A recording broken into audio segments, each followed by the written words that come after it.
It's a really, really exciting time for us. I mean, it's been the natural progression. I've been with Essex now 3 years. We started just as the cruise line partner, and then we became front shirt on the 50 over, and now the natural evolution to take on the ground naming rights. It's just a natural fit. We both want to grow. We both want to become the best we can.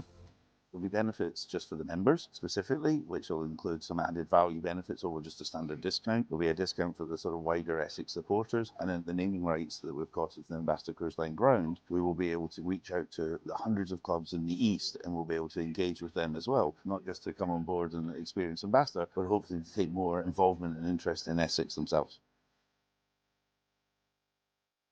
What's been really exciting around this is how the partnership has developed with Ambassador over a number of years, from the work they've helped us in the community around inspiring young people, through to how they've helped us in terms of activating match days, to looking at how we can really make the Ambassador Cruise Line ground a real hub for the region. To have people on board that can share the vision that we're trying to do as well is really important. It's bigger than just the sponsorship itself. Like everybody coming together as one behind one cause, I think it really helps, and I think it's really important to what we're trying to do. It's really exciting with one of the only women's teams to play all of our games at our home ground, the Ambassador Cruise Line ground. It should hopefully create such a buzz. It's really exciting and we're really looking forward to the opportunity. I think it's fantastic news for not only Ambassador but for the club as well. It shows a great partnership between the two organisations, and hopefully we can thrive together and make a partnership even better one going forward.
I try not to buy from them if I can.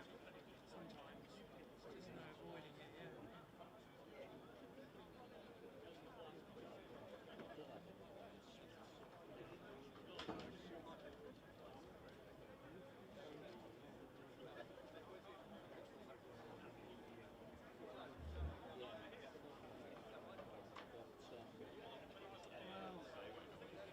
Yeah. Well, as much as they probably should.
Hello.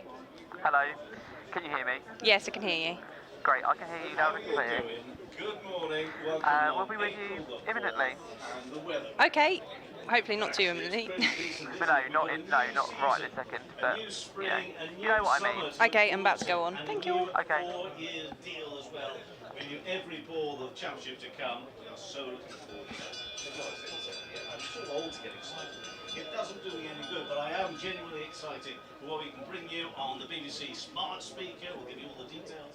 The BBC Sports app, and we've also got BBC Sounds as well. So much to look forward to, and the live text is up and running as well. But high time we made a start. We're only a few minutes away from the first ball being bowled. And our feature game this week, we'll go through them all, of course, as we always do throughout the weekend. But our feature game, defending champions.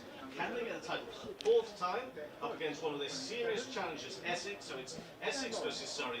Live here at Chelsea. We've got Mark Church and the coaches here. But first, a very good morning to Victoria Potter.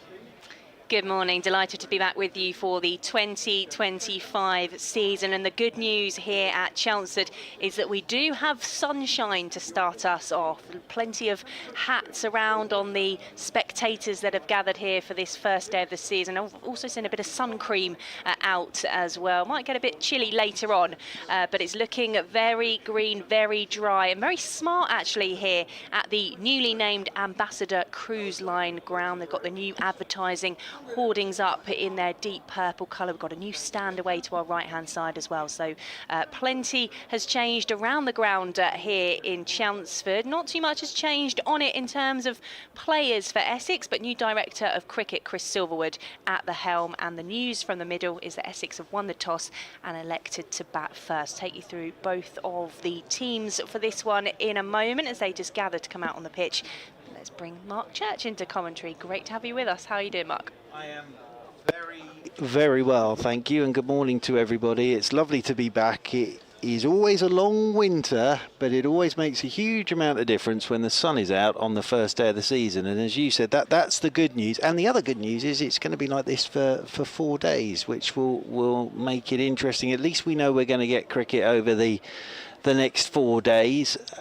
Good toss to win, I would have thought, from an Essex point of view, even from this distance with the sun out as well, and it's been out for the last few days. You'd think this would be a pretty good surface to bat on. So a good toss for Essex to win. I think from a Surrey perspective, everyone's talking about can they do it for a fourth time. What interests me with Surrey is they say it before the start of every season.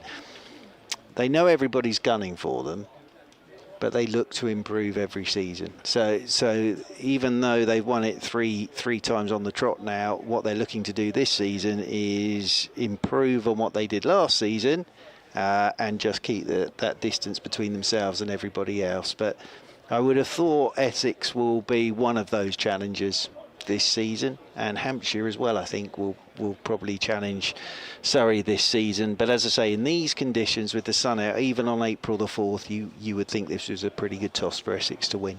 And it will be interesting with Essex choosing to bat first because it's an unfamiliar opening partnership at the top of the order. No Dean Elgar, he is on an extended period of leave after the birth of his twins. So at the top of the order for Essex will be Paul Walter, bumped up to the top, and Charlie Allison making his first-class debut for Essex.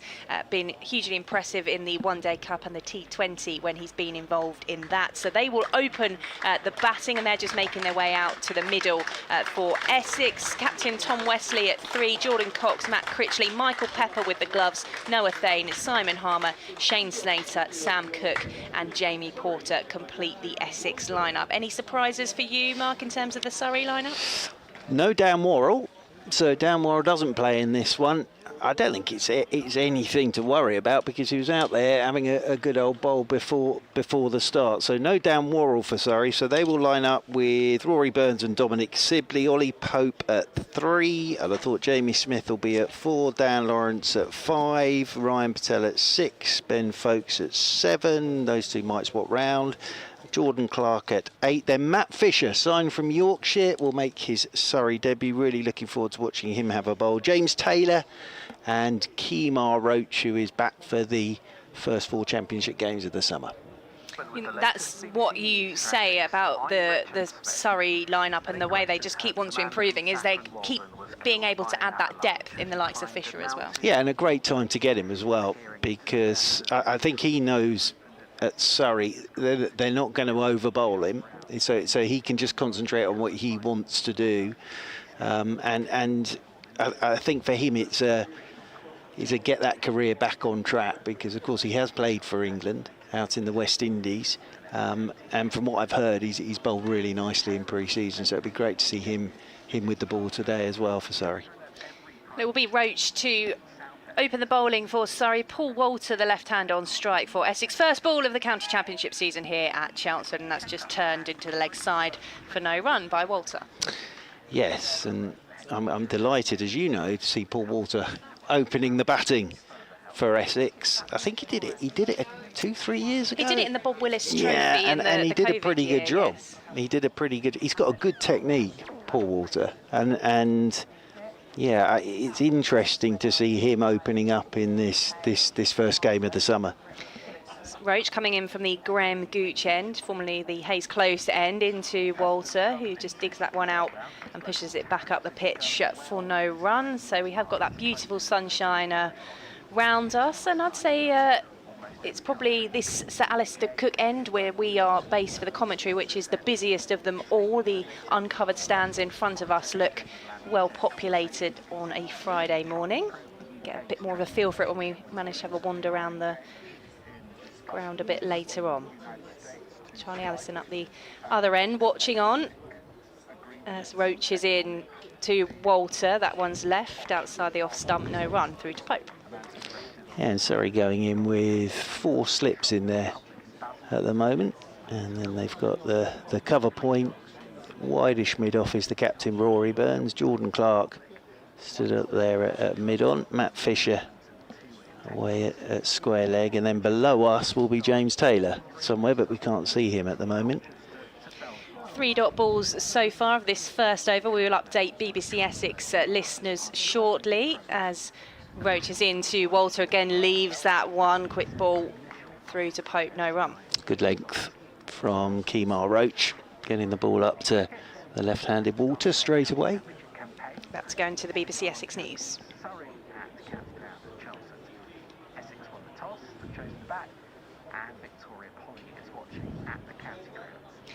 Good toss to win on a beautiful sunny day here in Chelmsford for Essex. We've had 4 balls so far, no runs scored, but it is a unfamiliar opening partnership at the top of the order for Essex. Paul Walter, who's on strike at the moment, opening the batting alongside youngster Charlie Allison, making his first-class debut this morning. They've also got captain Tom Wesley, Jordan Cox, Matt Critchley, wicketkeeper Michael Pepper, Noah Thane, Simon Harmer, Shane Snater, Sam Cook and Jamie Porter up against the reigning champions Surrey. Can anyone stop them?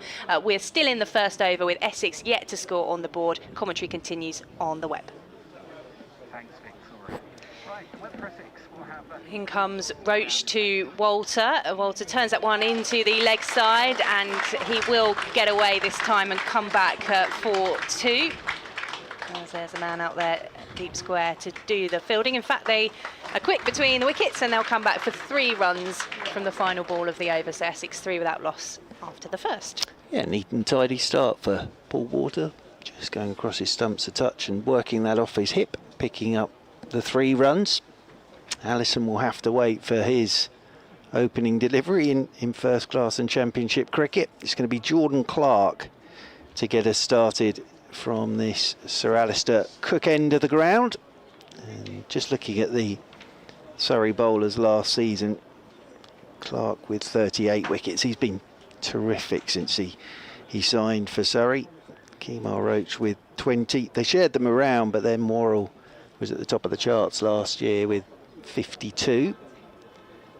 But no Worrell in this game for Surrey, so it will be Jordan Clark, who's done this job many a time for Surrey. You'll see Matt Fisher at some point today, and then James Taylor as well. Spinning option, Dan Lawrence, and then possibly a little bit of Ryan Patel if we get deep into this Essex innings. 3 slips in there for Jordan Clark, who will start round the wicket to the very tall figure of the left-handed Paul Walter as Clark is in, and this is turned off his legs by Walter wristily. It's timed that very nicely, and that will run away for the first boundary of this summer of 2025 here at Chelmsford. But very nicely played by Walter, just from round the wicket, Jordan Clark, and on the angle, Paul Walter just turns the wrists on that, absolutely whistled off towards the boundary. Ground looks absolutely gorgeous today. Grounds always look gorgeous when the sun's out, but especially on the first day of the season, because everybody's sort of ready for a new season and everything looks brand spanking new as forward comes Paul Walter. Plays this good length delivery up the ground. Rory Burns under his white floppy sun hat, the captain. Stood up there at mid-off, does the fielding. 3 slips, Sibley at first, Pope at second, Lawrence at third, Jamie Smith. Not with the gloves, of course, with Ben Folkes. So Smith out there at cover.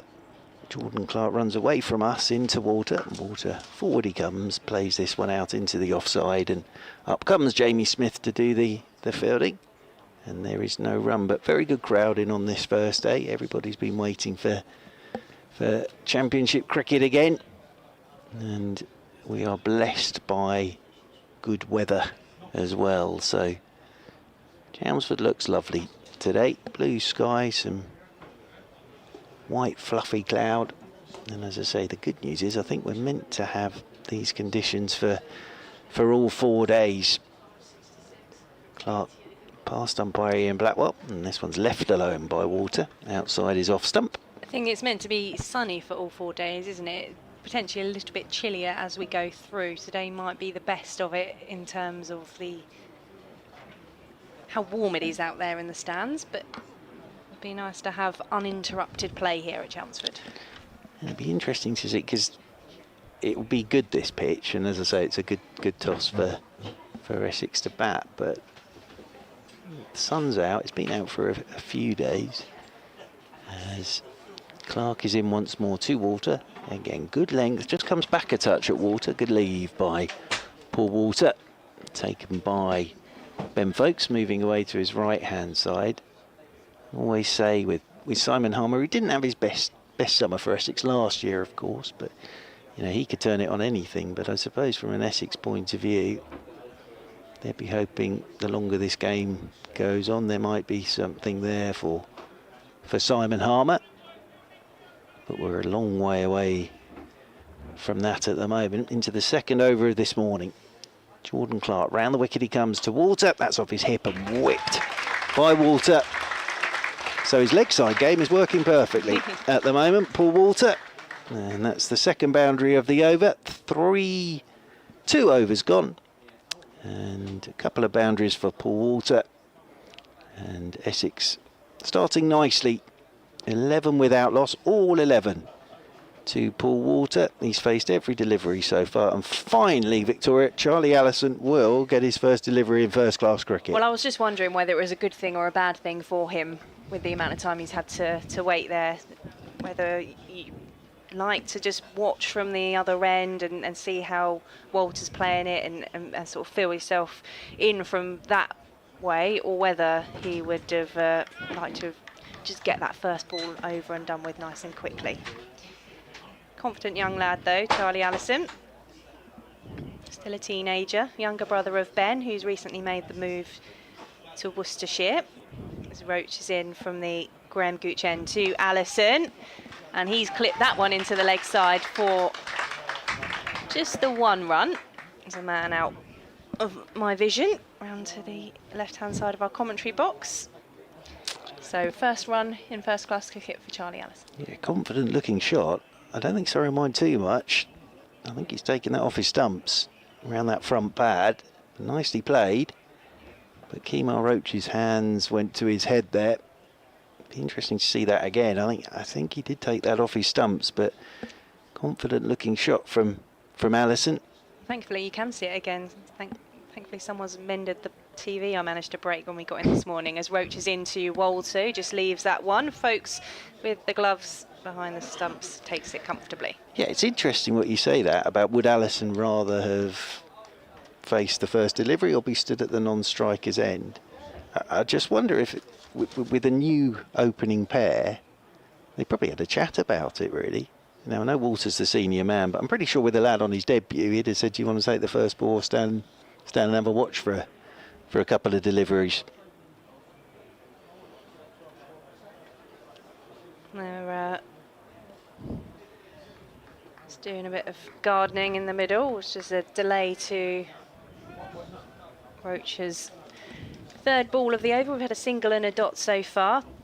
Paul Walter, all 6'7" of him, waits on as Roach is in. And that one just jumps up at him, drops into the leg side for no run. I'm right in saying he's become quite a cult figure in the Big Bash, hasn't he, Paul Walter? Tall Paul. Tall Paul, yes. He is tall for his height, isn't he, Paul Walter? He is tall for his height. What did you say he was? 6 foot? 6'7", oh, I think. Dear. Right. Helps get forward, long reach. As Roach is into Walter, leaves that one. I think look, it's You've early got a better view days. than me. It's early days, but I think you can see already this does look a very good toss to win. I'm sure Surrey would have had absolutely no hesitation in batting first as well. I think it's going to be one of those days just to keep hitting a pretty good area and line and length. In comes Roach to Walter, leaves that one again. So 12 without loss for Essex. Walter is on 11, Allison is on 1. See Chris Silverwood out on the Essex balcony. He's returned to Chelmsford this season. A lot of familiar faces around. There are still a few members of the championship winning side as part of this Essex lineup, but lots of new faces as well, lots of younger faces that he'll be looking forward to working with. As Roach is into Walter, he gets good connection on that one, and again he's using that leg side as he comes back for 2 run. No, it's gone all the way for 4. Lost sight of that one. Another boundary on the board for Paul Walter, who moves to 15. Well, as I say, that already shows this is a pretty good pitch to bat on.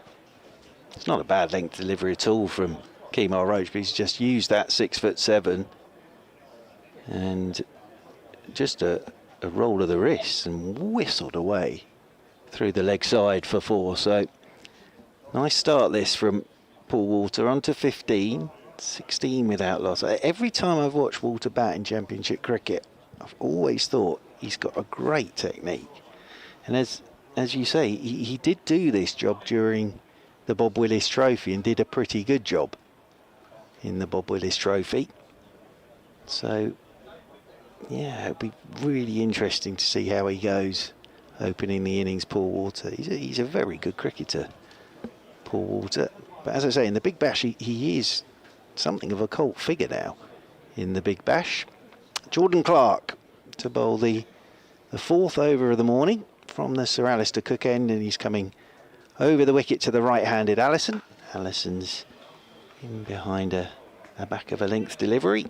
He plays that neatly and tidily out into the offside. Jamie Smith will do the fielding, so 3 slips in there for Allison. Dom Sibley, who made 100 here in the final game of the summer last year. Ollie Pope is in at 2nd. Dan Lawrence back here at Chelmsford at 3rd. And then you've got Ryan Patel at cover point. Jamie Smith in the covers. Maury Burns at mid-off. That's through the offside as Clark is over the wicket. Allison again in behind this delivery. Just pushes it away into the offside. Up comes Ryan Patel from cover point. Then Kemar Roach is at mid-on. James Taylor, he's stood in there at mid-wicket. And Matt Fisher, he's down there at long leg. I am really looking forward to watching Matt Fisher bowl. Victoria? Yeah, it'd be interesting to see him. I want to ask you about one of the comments I saw that he'd made about part of his reasons for joining Surrey. I might need to actually quote it word for word. As Clark goes fully up to the bat, looking to whip round that front pad again is Allison. Now, they got off the mark playing that shot. That's what I was saying. That one's going down the leg side, but he obviously likes to take balls and work through the leg side. Ian Blackwell just kept the hands down in front of him. Yeah, just going down the leg side. But he's just got to be a little careful. Anything straighter than that, if he is whipping round that front pad, he will have the Surrey players appealing. Waits again, Allison, bat raised as Clark is into him. He's pulling the bat inside the line of this one. Nicely bowled by Jordan Clark. And taken by Ben Folkes away to his left-hand side. Nice over this so far by Jordan Clark, who, as I say, has done this job for Surrey on numerous occasions and always done it pretty well with the new ball. Kemar Roach back for the first 4 championship games of the summer. What talking about Paul Walter being sort of a cult figure in the Big Bash. Kemar Roach is definitely now a cult figure at Surrey, as Jordan Clark is in again. Gets the ball fully up towards Allison, and he's trying to work that leg side. And that squirts away out towards cover point. You can see the thinking here straight away from Jordan Clark. Fuller length. And Allison's shaping to work that through mid-wicket. As I say, he's got to be a touch careful here, the young man on his first-class debut, because in 6 balls, Surrey have worked this one out as Clark is into him. That's up on his toes. That's nicely played. Just a turn of the wrist. See the gold lettering of the new ball glinting in the sunshine as round comes Taylor to do the fielding. Allison will pick up a couple of runs. He moves on to 3. It's the end of the over. 4 gone here on 5 Sports Extra on BBC Essex, BBC Radio London, and on your smart speaker as well. BBC Sports website and app. So plenty of ways to listen to the championship this summer on the BBC. I have managed to get the emails open as well, so bbcsexcricket@gmail.com if you want to get in touch with us.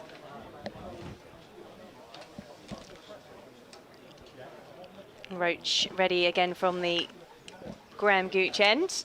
Paul Walter waits. He's just defending that one up pitch for no run. Just looking back at Walter's averages for last season, played 9 matches and averaged 40. So, not bad. Yeah, and probably batting middle order there. As I say, he's got a very, very good technique.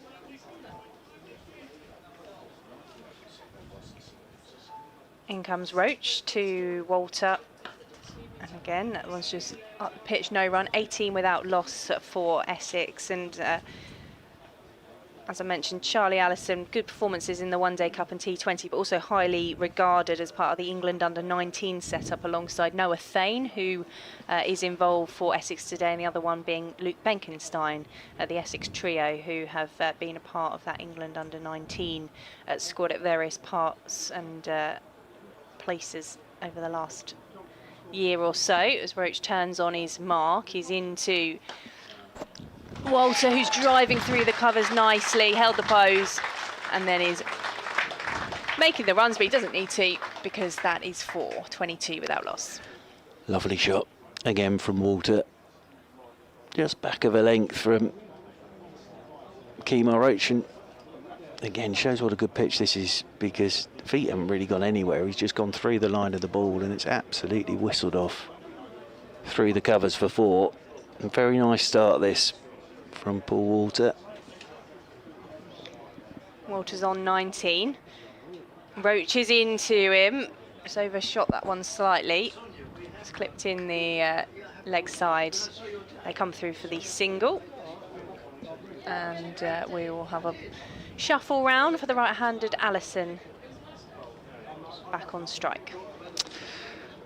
Have a little look at some scores from elsewhere because, of course, first round of matches in Division 1 and Division 2. Yorkshire and Hampshire. Yorkshire back in Division 1, of course, 15 without loss. In comes Roach over the wicket to Allison. And just flushes at that one. Into the ground, no run. Morning to Mark, who says, just to let you know, you're being heard in southeastern Spain. Good luck to Alison and Walter. Lovely. Oh, I hope it's as nice there Is that near as it Madrid, is it? Southeast? Or is Madrid in the middle of my Spain? Spanish geography, Mark. Yeah, I know Madrid's in Spain. Just not quite sure where it is. I wonder if it's sunny. In Spain. Roach into Allison. He's driving. It's stopped at cover. No run. Sussex 21 for 1 against Warwickshire. Tom Haynes, the man to have gone. Tom Clark yet to get off the mark, and Daniel Hughes on 4. So of course Sussex back in the top flight, promoted last season. Durham and Nottinghamshire, and Durham 21 without loss. Captain Lees is 16, Ben McKinney is 5 not out, and Worcestershire and Somerset, Worcestershire batting first in that one, and Worcestershire solid start, 24 without loss. Jake Libby has 4, and Gareth Roderick is on 16. Move into Division 2 as well during this Jordan Clark over. For Walter, he's got a very deliberately placed deep backward square now. Has Jordan Clark for the left-handed Walter. 3 slips, cover point, cover, mid-off, mid-on, straightish mid-wicket, and then deep backward square as Clark is in, and Walter lets this one go outside his off stump. There have been wickets in Division 2. So Gloucestershire and Derbyshire, and Gloucestershire are 23 for 1. Chris Dent, the man to have gone. Ben Charlesworth 21, and Oliver Price is yet to get off the mark. Rees with the wicket there for Derbyshire. Jordan Clark over the wicket. Good length that, full length. Just searching a touch for that was Walter as he pushed forward and squirts away out towards the backward point region. Ryan Patel, who was capped at the end of last season for Surrey, does the fielding. Middlesex and Lancashire at Lords, and Middlesex 5 for 1. Fernandez has gone. Tom Bailey's already amongst the wickets. Hasn't taken long, so Tom Bailey's already amongst the wickets as Clark is in. Oh, that's beautifully bowled. Walter is searching for that. Perfect length on this sort of pitch. Walter push forward. That's the first one that's beaten the outside edge. Nicely bowled by Jordan Clark. So, wicket there at Lords as well. And then Glamorgan and Leicestershire. Glamorgan 13 for 1. Zainul Hassan has gone. Eddie Byron's on 4, and Sam Northeast on 4. Ian Holland with the wicket. Over the wicket comes Jordan Clark on the hip of Walter. Just tucks this one up towards mid-on, and Kemar Roach does the fielding. And there is no run. And the final game for you in Division 2, Kent and Northamptonshire. Of course, Kent relegated last season, and Kent 13 for 1. Zach Crawley gone for 1. So Zach Crawley going to Liam Guthrie. So Crawley's gone for 1. Ben Compton's yet to get off the mark, and Daniel Baldrum and the captain's on 6 as Jordan Clark is over the wicket, and forward comes Walter. Good over this from Jordan Clark. Walter playing this one out into the offside. Round comes Jamie Smith to do the fielding. Yeah, he's really found his length in this one, hasn't he, Jordan Clark, and put Paul Walter under a bit of pressure and just made him play at a couple. As I say, we've had one ball beat the outside edge so far this morning in this very over from Jordan Clark. Nice to see so many sort of sun hats out as well, and caps today for the spectators as Clark is in. Walter just pokes this one off the front foot out into the offside. Very good over from Jordan Clark. End of it. And Essex 23 without loss. Water has 20. Allison is on 3.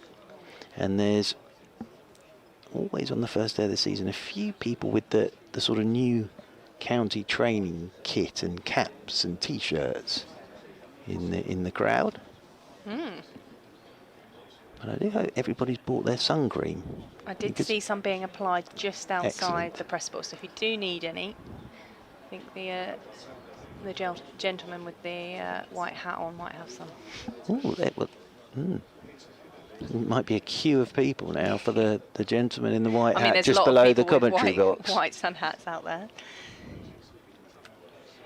Roach is to continue from the Graham Gooch end. Allison on strike for Essex into Allison, who pushes back up the pitch. 2021 was when Roach first came to Surrey, wasn't it? He's been a vital part since then. Oh, absolutely, and he's still a very, very fine practitioner. The spell I always remember was against Hampshire. I don't know what year it was, but he all of a sudden, from nowhere, got the ball swinging, and he was actually unplayable for both the right-hander and the left-hander. Unplayable. I think he picked up 6 in no time at all. But he is a very skillful bowler still, Kemar Roach. He's in over the wicket to Allison, who's up on his toes. Good length there from Roach. It's dropped into the offside for no run. Interesting, isn't it? They're both settled into this now, Roach and Jordan Clark. Sort of exploratory couple of overs. And now they've both hit the line of length they want to be bowling at. Allison with his bat up on his shoulder, just surveying the field. There's 2 slips in. As Roach is into Allison, just dabs that one into the offside for no run. Yeah, the interesting fielding position here is for Allison is they've got a leg slip as well. So Dan Lawrence is at leg slip. So it's 2 slips and then Lawrence at leg slip for Allison. Again, that's probably from him playing around that front pad a touch. Got off the mark with that shot, and then there was a half shout for LBW. Just got to be aware that Lawrence is in there. Essex 23 without loss as Roach is in to Allison. He just clips that one into the leg side and decides not to take a quick single. So 4 dot balls so far. Afternoon, no, we're not afternoon yet, are we? Morning, just to David, who says, I got here early to get a good seat, ready to cheer on Nick Brown. He's either got taller by many inches or he's not playing, says David. Yes, Paul Walter and Charlie Allison, the opening batting pair for Essex today. Nick Brown wasn't in the squad as Roach is in to Allison, just driving uppishly to mid-on for no run. We might hear from Nick Brown later on 5 Sports Extra, joining Kevin Howes. He's in his testimonial year. He was given a year contract by Essex for this season, so interesting to see how much he will feature. I did wonder with Dean Elgar on the extended break whether that was an opportunity for Nick Brown, but this is the way that Chris Silverwood has elected to go for the first one of the season.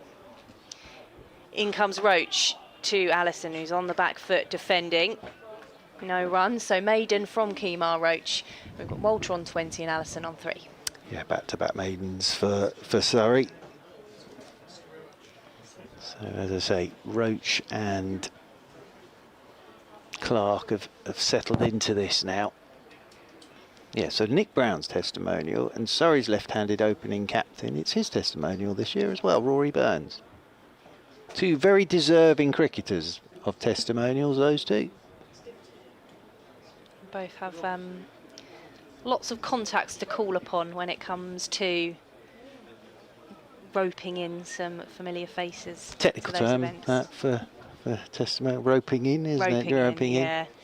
Calling in a favour or 2. Oh, go on, play one more game. Yes. Are you available for a T20 game somewhere? As in over the wicket then is Jordan Clark, and poking forward a touch here is Walter. He's not in control of that, Paul Walter. That's squirted away down to Ryan Patel, diving away to his right-hand side. And they're a backward point, and there's no run. Peter has a question. He says, welcome to the new season. How good is that batting lineup for Surrey? It's a tough first game and a tough ask to get a result from this. My question is, do you think Dan Lawrence regrets his move from Essex? We'll get to that in a moment. Over the wicket once again comes Clark, up on the toes of Walter. Just jabs the bat down on this. Peter, back up the pitch, and there's no run. Apologies. He says, I don't see him pushing with his England credentials, batting at 6 or 7 for Surrey. All the best and enjoy the occasion. Look forward to seeing how Allison goes over Brown as an opener. Well, I felt for Dan Lawrence at the end of last summer. He was never going to say to England, I won't open the batting, but I did feel for him a touch. As pushing away through the covers is Walter. That's nicely controlled. Just put the bat on this. And get 3. He should get 3. Jamie Smith goes back to do the fielding, and they're back for 3. And Paul Walter will move on to 23, 26 without loss, because it's not a role he's ever done before, and you could almost see him feeling, and he's a beautiful player to watch at the best of times, Dan Lawrence, but you almost felt, because he didn't get off to a good start, then the pressure built and built and built and built, and he just felt he felt he had to play that way, opening the batting for England. I think he's enjoyed the move to Surrey. I think, you know, he had a pretty good first summer, averaged 47, a couple of hundreds in there. As over the wicket comes Clark. Allison plays this one down into the leg side. I don't know whether to say that Allison's diminutive or not, because Walter's so tall. Most players look fairly, is short the right word? He's young next to Paul Walter, but he's very compact, isn't he? I thought Paul Walter had got a bit low to that shot just a few moments ago, but I think it was probably just average for everybody else. Over the wicket once again is Clark, and forward goes Allison. Just hopped on him a touch, played that very nicely. Bottom hand came off the bat handle and rolled into the leg side. So I think for Dan Lawrence, I think all he can do now is score as many runs as he can for Surrey. He's a wonderful player, Dan Lawrence, and as I say, I think he's enjoyed the move to Surrey. Got a championship title in his first season as well. Can't argue with that. Very popular member of the dressing room. Allison settles once more as over the wicket comes Jordan Clark, and Allison's neatly in behind this, plays it away into the offside, and there's no run. And here on BBC Essex, BBC London and BBC 5 Sport Extra, I'm going to make way for Sonia Twig. Lovely. Yes, lovely to have Sonia with us for the first couple of days of this one. The other thing is, Walter must be a tough guy to bowl to at 6'7", because your sort of lengths change for Paul Walter if you're a bowler. And as I say, it just took Surrey a little bit of time to settle into their line and length. Good morning, Sonia. Good morning. How are you? I'm good, thanks. How are you? I'm very well, thank you. And isn't this lovely to have the sun out and it be warm for the opening day of the summer? I know, I couldn't believe it when I read a news article this morning saying I think London, the southeast, is going to be warmer than the Algarve today. Oh, lovely. As Kemar Roach, round the wicket he comes to Paul Walter. He's playing this one off a good length, straight back up the pitch, and Kemar Roach does the fielding off his own bowling, and there's no run. Because there have been so many times on first days of the season where, well, it snowed on first days of the season and things like that. But when it's like this, it sort of sets you up for the summer, doesn't it? It really does. I remember at one point last year I was wearing my thermals and my winter coat. Round the wicket once again comes Roach, and this is tucked away off his toes by Walter. Might think about 2 here. We'll get 2 because it's quite a long carry out there towards the pavilion. Taylor gets round to do the fielding. That'll be 2 more to Paul Walter.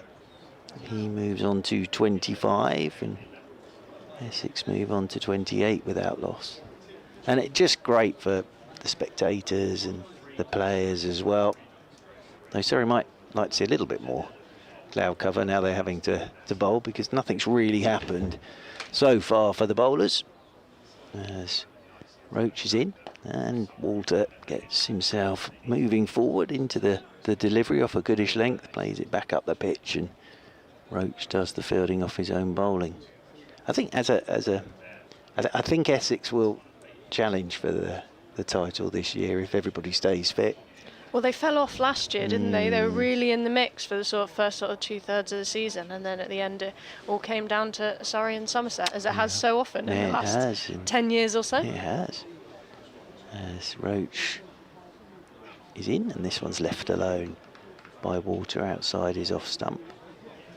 Obviously a few changes for Surrey. Alex Stewart moving into a different role is in it. You know, those things do have an impact on the side, especially given what a figure he was for the county. Yeah, he's still about the place. He's still about. He's not the director of cricket. No, and I think what the way they've sort of done that is they've given other people a bit more of that responsibility. I just look at the Surrey squad and nothing's really changed. Yeah, Matt Fisher's come into the squad, but it's still the usual suspects, as this one's left alone by Walter. And what always interests me is this: every year they talk about, we're not worried about the other sides, we just need to improve again this year to sort of keep ourselves ahead of everybody else. And Worrell's England qualified as well. I know it's been a big Well, there we are, yes. It was the talk of the Surrey Media Day ahead of the start of the season, so... Yes, I noticed that. Roach is in once more, and Walter lets this one go outside his off stump, and taken by Ben Folkes away to his left. Well, Worrell's skill set is... he has the most fantastic skill set. He is high quality, and yes, it's an interesting one. It really is an interesting one. Whether England would even go down that route and consider it, but I think if you were looking at skillful bowler in terms of in this country, I do agree. It's whether you want the Scott Boland or the Pat Cummins, I guess. And England have put a lot on trying to get these fast bowlers for Australia. I guess we'll keep them out there. That's the question. We'll assess in October how many are fit and how many have got stress fractures or all these other things that seems to plague fast bowlers, especially as they move throughout the ground. So it will be Jordan Clark to bowl from the Sir Alistair Cook end that I was reminded it changed its name ahead of last season, I think. Quite right too, actually. As Clark runs in over the wicket, and it's just left. He sort of fended at that one just slightly outside the off stump, but ended up leaving it alone. Charlie Allison for no run, as Clark gets a pat on his back on the way back to his mark. Yes, look, with the Dan Worrell thing, he is, and I know I see Surrey a lot, but he is so skillful, and he knows how to bowl with a kookaburra in Australia. Would they go down that route? I'll tell you what, if they did go down it, he'd pick up wickets. I'm absolutely convinced of that. As Clark bowls to Allison, who tucks that one into the leg side for no run. Yeah, I agree with you. I don't disagree, but I just think, I also think that those couple of games with the kookaburra in the height of the summer, June and July, is going to be really interesting to see which bowlers make the use of it, because I think in county cricket with the Dukes, I mean, not on days like today where it's hardly a cloud in the sky, but in general you pick up a lot of extra movement from it. So it's looking at which bowlers are the most threatening when that lateral movement isn't on offer, as Clark bowls, and that one's just defended down towards backward point for no run. The Australian bowlers. Well, the Australian bowlers, of course. That are playing county cricket, and the South African bowlers that play county cricket. They know what they're up to with it. They do. Yeah. But obviously for us, until obviously they introduced this kookaburra sort of experiment, if you like, England players would only get it abroad, and you didn't really know, you didn't have the time to get used to it necessarily until you played quite a few test let's matches. hope the weather is even hotter than this, and it's exactly like it's going to be in Australia. as Clark runs in, bowls, and Allison leaves that one alone, goes through to the wicket keeper. When it's snowing and rainy and Well, we didn't get a summer last year, did we? replicate the conditions. Look, I've always said this. I think it's an absolute nonsense having the kookaburra in county cricket. I really do. But they've done I it didn't like it in at the start of the year, but I think if they're going to do it, you've got to do it in the middle of the summer. Well, absolutely, but I still think it's a nonsense. But if you are going to do it, which they are, it has to be in the middle of the summer. But I still think it's a nonsense. Starting with it last year was Yes, well, that was another one of those decisions that you just sort of raise your eyebrows at. As Clark bowls, and that one is flicked off his pads by Allison. He will pick up a single there to Kemar Roach at mid-on. And at the end of that over, Essex move on, if I can just chrome on it to scoreboard, to 29 without loss. Well, it'll be talked about a lot more, and he's not playing in this one, Dan Worrell, but Sorry, there's one more ball to come. I got slightly confused there by the everyone changing round. yes. For the obviously left-hand, right-hand combination. It will be the towering Paul Walter. I heard you talking about how tall he is before. 6'7". Stumps look really small behind They him, do. don't Well, everything does. As Clark will still come in over the wicket to the left-hander, who not bold. tucks that one just off the ground up towards Rory Burns. And at the end of that over, Essex will be 29 without loss. There's just one more ball to come. Walter on 25 and Allison on 4. Well, I think when you've got 5 tests against India and 5 tests in Australia, then everybody starts talking about all of that stuff very early on in the summer, don't they? But I've enjoyed the Worrell chat, I have to say. I've thoroughly enjoyed it. And he is one of the more laid-back men that you will ever meet. Well, he did Dan this Worrell. media conference in bright pink socks, which I enjoyed. No, lovely. Yeah. Very nice. And obviously spoke about, when he came to England, he wasn't expecting to play county cricket or get to this point or get to a point where people were talking about him for England qualification either. Roach is into Allison, who's had a drive at one outside his off stump. Just wonder if he's got the toe end of the bat on that, because it didn't carry to Ben Folkes. It rolled along the floor, and Folkes nicely taken, diving away to his right hand. So they've still got this leg slip in for Allison. And Lawrence in there at leg slip. So at some point, Roach there is looking for Allison just a workable fine on the leg side, because he's taken a couple off his stumps. Says that's nicely bowled. That beats the outside edge. Very nicely bowled. He's ended up walking into that as Charlie Allison on his debut. Been out there now 25 deliveries on 4. It's very nicely bowled. He's just gone wider on the crease there. And that's just beating the edge of Allison's bat. But again, no real carry into the gloves of Ben Folkes. Roach right arm over the wicket. Allison drives up the ground. It's timed this pretty well. Jordan Clark with a sprawling stop. And they'll pick up a single. So Allison moves on to 5. And Essex move on to 30 without loss. Wonder when Rory Burns will think about a change of bowling into his 6th over now. He's Kemar Roach. Well, it's a long day, isn't it? It's a long day to start the season off, and we're not going to see any overs looking at this cut short for light or weather or anything. So I think it's just a case of managing it and getting through it, and probably wants to throw Matt Fisher in and give him a chance on debut as well. He's into water here, is Roach. Thickish outside edge as he's looking to work that one into the leg side. It rolls away out towards cover.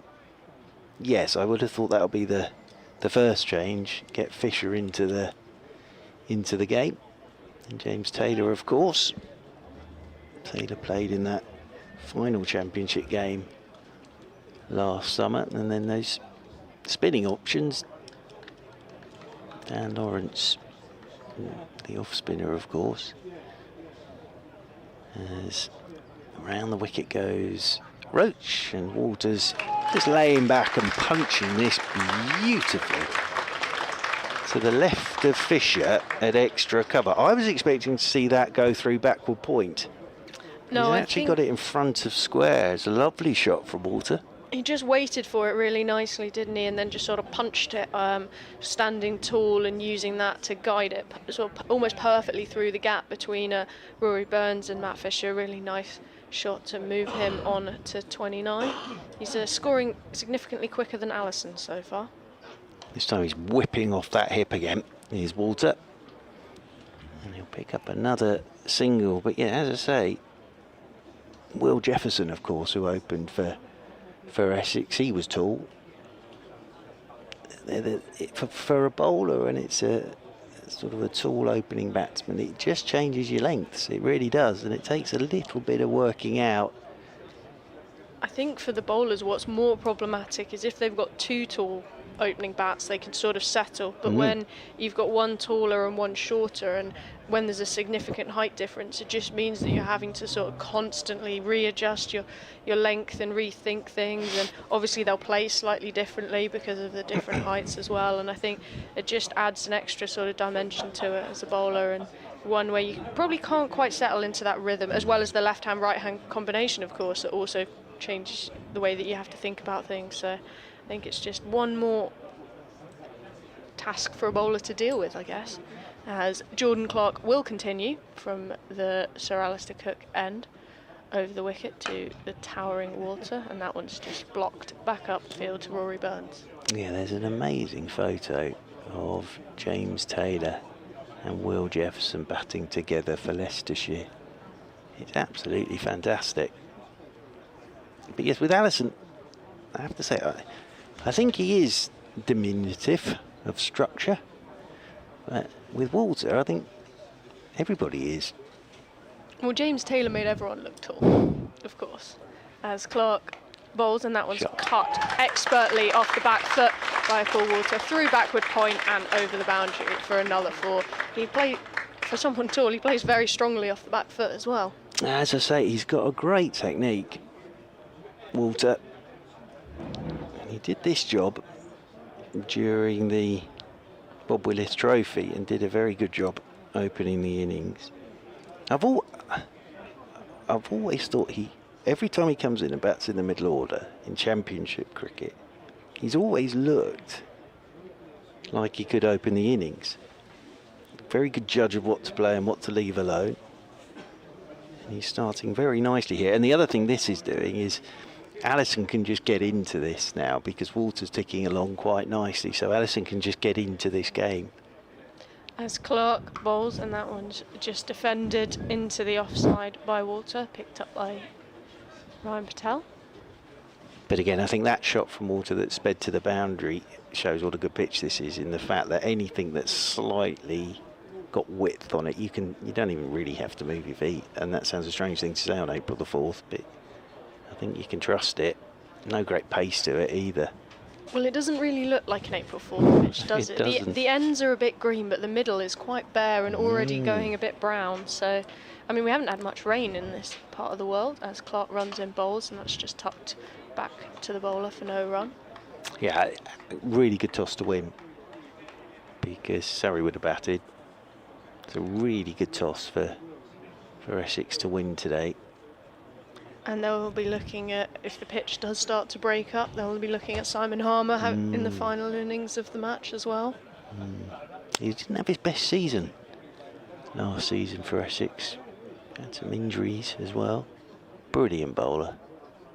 As Clark bowls over the wicket, and that one's got him a little bit awkwardly. I think he just got an inside edge on that, but we'll have a look at the replay. It sounded like bat, but he didn't get it through.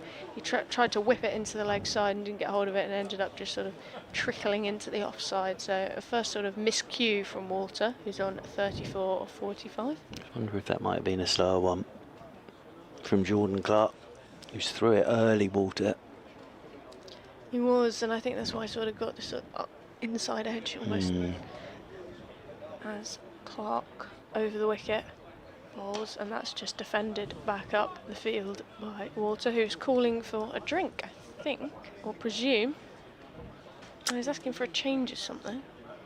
Might be gloves, I suppose. I thought he pointed at his leg. Does he want to change of pants? He doesn't want changing gloves for his leg. No. It will be revealed in a minute. He's taking off his gloves. He is. He's definitely stopping. Yeah, he's asking for somebody to come on. Yeah, gloves. Yeah. Yeah, he wants new gloves. Yusuf Majid is out there as well. He was on for an over of Ollie Pope. He's now on for an over of Dominic Sibley. Here's Majid. So we are getting our first change in bowling, and here's Matt Fisher. Signed from Yorkshire, of course. By all accounts, has been bowling very nicely in pre-season. Matt Fisher.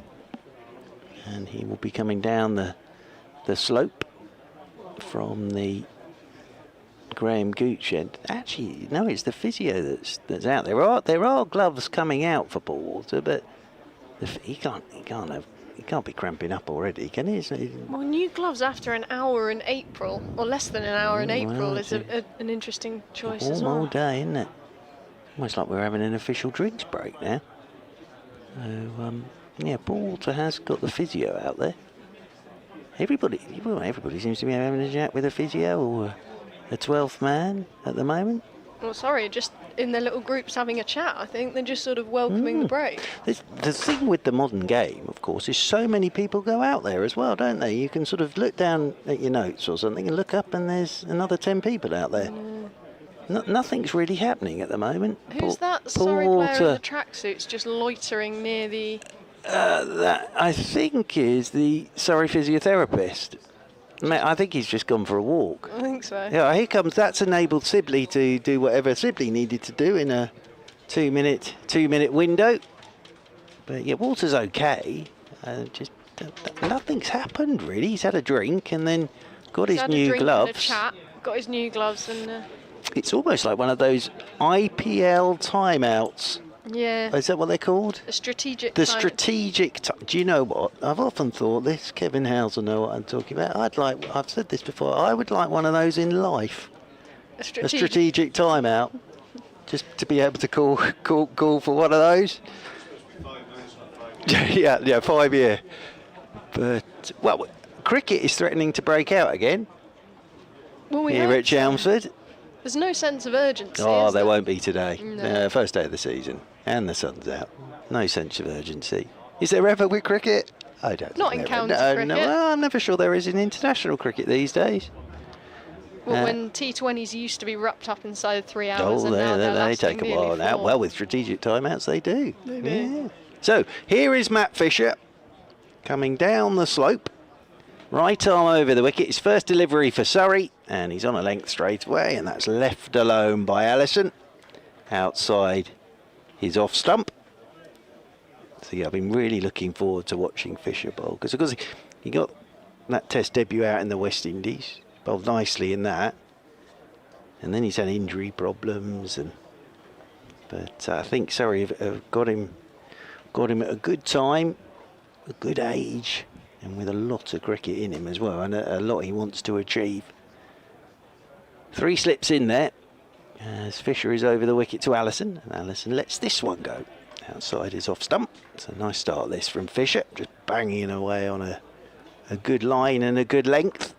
Here to Allison, if you're just joining us here on 5 Sports Extra, or the BBC Sport website and app, opening morning of this Championship summer of 2025, and defending champions Surrey here at Chelmsford. Essex winning the toss, batting first, 39 without loss, as Fisher is over the wicket to Allison. Allison just nudges this one down towards backward point, and there is no run. Yorkshire elsewhere, 39 for 2 against Hampshire. David Milan is in the middle with James Wharton. Of course, Johnny Bairstow captaining Yorkshire in the Championship this summer. Sussex, 49 for 3. Ethan Bamber on his Warwickshire debut, 3 for 8 for Ethan Bamber. Having signed from Middlesex, of course, as Fisher's in, and Allison covers up and plays this one out into the offside. It's a lovely start for Ethan Bamber at Edgbaston, and Sussex struggling a touch at 49 for 3. Durham and Nottinghamshire. Durham are 51 for 2. Oh, and Emilio Gay's gone without scoring. We saw his Durham debut last year, penultimate game of the season, having signed from Northamptonshire, Emilio Gate. Fisher over the wicket he comes. Allison forward again, nicely bowled, thickish edge. It's a lovely start from Fisher. Well, at Taunton, after 42 minutes, they turned to spin and Jack Leach. Marvellous. I wonder if Kevin will be able to tell us what's the earliest we've had spin on the first day of the season. But yes, 12th over of the match, spin on day 1 in April. Yeah, he's had 2 overs, none for 8 so far. Worcestershire, though, going along very nicely. 66 without loss. There against Somerset at Taunton. Fisher. Nice first over from Fisher. Allison again covers up, plays it out into the offside, and there's no run. So Matt Fisher straight on a good length and making Fisher play just about everything in that over. So very nice start that from Matt Fisher. That's a good question. Earliest introduction on the first day of the season of spin. 12 overs has got to be up there. You'd think. You'd think, yeah, you would. Wonder how early. Wonder how early when Mushtaq signed for Sussex on the first day. I don't even know if they were batting or bowling, Sussex. Yeah, that is early though. James Taylor just warming up for his first introduction of the season as well, coming on after Matt Fisher. And he will be bowling from the Sir Alistair Cook and taking over from Jordan Clark. I guess Burns will be hoping that this change will bring a wicket. They've struggled so far for really any chances or anything so far this morning, but it has definitely been a batting pitch and batting weather. So whether the introduction of Taylor can make a difference remains to be seen. Taylor runs in, bowls, and that one is cut away, but he was quite late on it, was Walter, and that's just trickled out towards backward point for no run. In Division 2, Gloucestershire 43 for 2 against Derbyshire. So a couple of wickets for Derbyshire. Middlesex 49 for 1 against Lancashire. Of course, everyone was getting very excited about Jimmy playing for Lancashire, but he's not. No, I think a lot of people will have booked Friday off and headed to Lords, hoping to see Jimmy, and not seeing Jimmy as Taylor runs in bowls, and that's just tucked into the leg side this time by Walter and fielded by Kemo Roach. Glamorgan 34 for 1 against Leicestershire, and Kenter 38 for 2 against Northamptonshire. Daniel Bell Drummond, last we looked, was batting, but he's gone now for 16. And those are all the scores from elsewhere in Divisions 1 and 2. It is good when everyone starts on the same day, isn't it? It sort of adds to the sense of the occasion, same day, same time as Taylor runs in bowls, and that's just, again, tucked into the leg side by Walter. Just gets everyone all excited for it, as does the weather. I know you were mentioning earlier that it feels like cricket weather, and that means people are sort of interested in thinking about cricket. Whereas, as you said, we've had snow, I'm sure we've had rain. I went to Kent the first game of last season, and it was sunny, but the pitch was so waterlogged that you couldn't get on, and it doesn't make you get in a cricket mood necessarily. No, you do need weather like this to feel crickety, don't you? As Taylor runs in, and he looked a bit off balance there, did Walter, but he's managed to defend that straight into the pitch and throws it back to the bowler. Yeah, and if you're like me, with no life whatsoever, you always get quite excited to see are any batters using different bat manufacturers. Have they changed? They moved to someone else? I think you're paying closer attention to this than I am. Oh yeah, no, I like all that stuff. New training kits, aren't there, for the? Well, every year for everyone. Yeah, new training kits. As Taylor runs up, and that's clipped off his legs through the gap between deep mid-wicket and mid-on for 4. That was a lovely shot there. He plays so nicely when he gets his hands to the ball, and he moves on to 38 from just 51 balls. He likes it there. Does Paul Walter. Nicely played through the leg side for 4. Essex move on to 43 without loss after just 13.5 overs this morning. You may see a little bit of Dan Lawrence before lunch. Maybe. Well, we'll see. I mean, I guess they're going to have to try something a little bit different on a day like today as Taylor bowls. That one's banged in short and almost gone through exactly the same position. Roach has misfielded it but managed to get enough of a hand on it to stop, and it's fielded on the boundary by Jordan Clark. At the end of that over, Essex move on to 44 without loss. Walter on 39 and Allison on 5. Well, that's where being 6'7" on a pitch like this does help, because he banged that one in a touch to Taylor and Walter just tugged it off his hip. So, Here's Allison, that's probably coming at his chest. yeah, that's what I mean, and it does happen. And again, he's just got a very good technique, Paul Walter. Well, I know we've talked about the weather and the lack of rain, but it is still an April pitch. It's not going to bounce really high. It's not going to be quick or anything along those lines. But yeah, with the sun and with these conditions and with it having been like it has been over the last few days, there's not a great deal happening out there at the moment.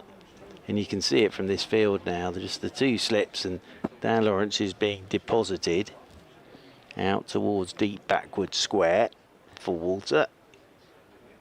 So if he does bang one in here, Matt Fisher, he might have to almost hit himself on the toes as he's over the wicket to Walter, and this is clipped away by Walter into the leg side. Round goes Lawrence, and they will pick up 2 more to the total, but more than that, because he's not really there, Lawrence, for a sort of hook shot from Walter that top edges. It's more that there is a lot of space for him to play that shot. He plays very, very nicely, but Surrey would like to see him play that shot to one that's going on to hit the middle stump, as he's looking to cut this one. His Walter, it died on him a touch, and it's the toe end of the bat and rolls away into the leg side. Yeah, he's looking at his bat after that, just looking exactly where that hit, and it sounded very toe end, didn't it? Just not quite what he meant to do. He was trying to carve another one through the offside, and we've seen him play the cut shot so nicely already this morning. Seems to like the cut and the sort of whip off his pads as well. Seem to be his main scoring shots so far. We haven't seen too many drives down the ground. Fisher is into him. That's short. That's cut away for 4. That's just set up again on this pitch, and that'll be the 50 for Essex. Nicely played by Walter. Oh, apologies, I've got a... Oh, yes, it is the 50. Sorry, I thought I got ahead of myself there, but... No, your maths are good. Thank you. Scoreboard was just slower. Well, to be fair, at my age, 46 plus 4, I should have got there. Walter moves on to 45, but again, you could see it there. It was short, but Walter all the time in the world, and being 6'7", he's always going to be on top of that. Here's Walter as Fisher's into him, and he's clipping this one off the stumps fine on the leg side. I think this is going to run away for 4 more. So, Paul Walter, back-to-back boundaries. And he's one away from his own milestone now as well. Well, he's looked every inch the opener here, hasn't he, Paul Walter? He's looked very comfortable. I mean, it has to be said, the ball has not moved a lot from what we've seen so far. But he's just looked very comfy out there as Paul Walter. Can't be too many taller opening batters in domestic cricket now he's doing this job. How tall is he? 6'7" apparently, as Fisher is in, and that's hitting the thigh guard of Walter. I think this is leg by, so I think the Chelmsford crowd, they've been waiting all winter for a 50, and they've gone early because that's a leg by signal. But they've got a bit of practice in when Walter does get to 50, but they've been waiting a long time. And he'll be on strike at the start of the next over as well. Yes, indeed. Walter 49, Allison. Crawley's quite tall, isn't he? That is very good, yes. But he's about 6'4", so is I think he? Walter might have a little bit on, maybe 6'4" or 6'5". I'm not sure he's quite 6'7", so... Well, he's playing very nicely at the moment. As Fisher is into Allison, Allison's letting this one go. Outside is off stump, so end of the over. Which have we had so far today? An hour of play so far, or just over an hour of play. Essex winning the toss, batting first. Walter 49, Allison 5, and Essex 55 without loss. Yeah, it's been a good first hour of play for Essex, and they're looking strong in the sunshine here at Chelmsford. Hasn't really had anything too much to trouble the opening pair of Paul Walter and Charlie Allison. Allison's just taken his time to get in here, but Walter will be on strike to James Taylor, who's just 1 run away from his half-century. I'm going to leave you and bring Victoria back, because I'm sure she's got an update to do it just after 12 as well. Taylor in bowls, that's clipped off the pads by Walter. It'll be fielded on the boundary by Jordan Clark, but that is his first half-century of the season. He raises his bat in the air to be applauded by the Essex crowd. They have been promoted to opening the batting for Essex. He has 50 from 58 as Essex move on to 56 without loss after 15.1 overs. It's been a good start to the morning as far as the home side are concerned, and a lot of fans here at Chelmsford to watch them do so as well.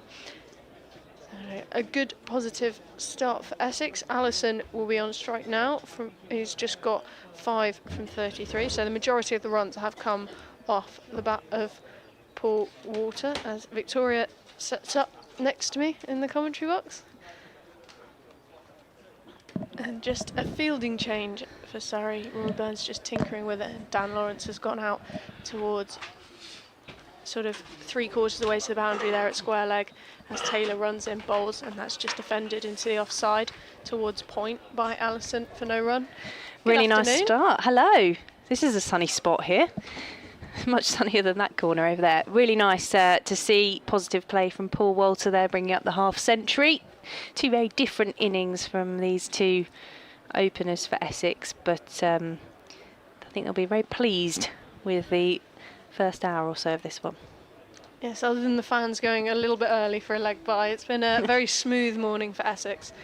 And the Essex faithful who've flocked to Chelmsford as Taylor is in bowls, and that's just defended back to the bowler for no run.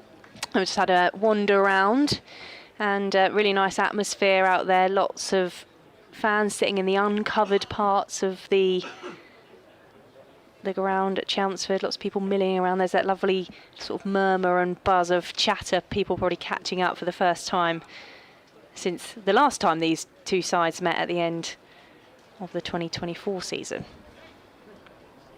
Yes, it's couldn't have asked for a better day, really, to start this off as Taylor runs in bowls, and that's just defended towards point by Allison.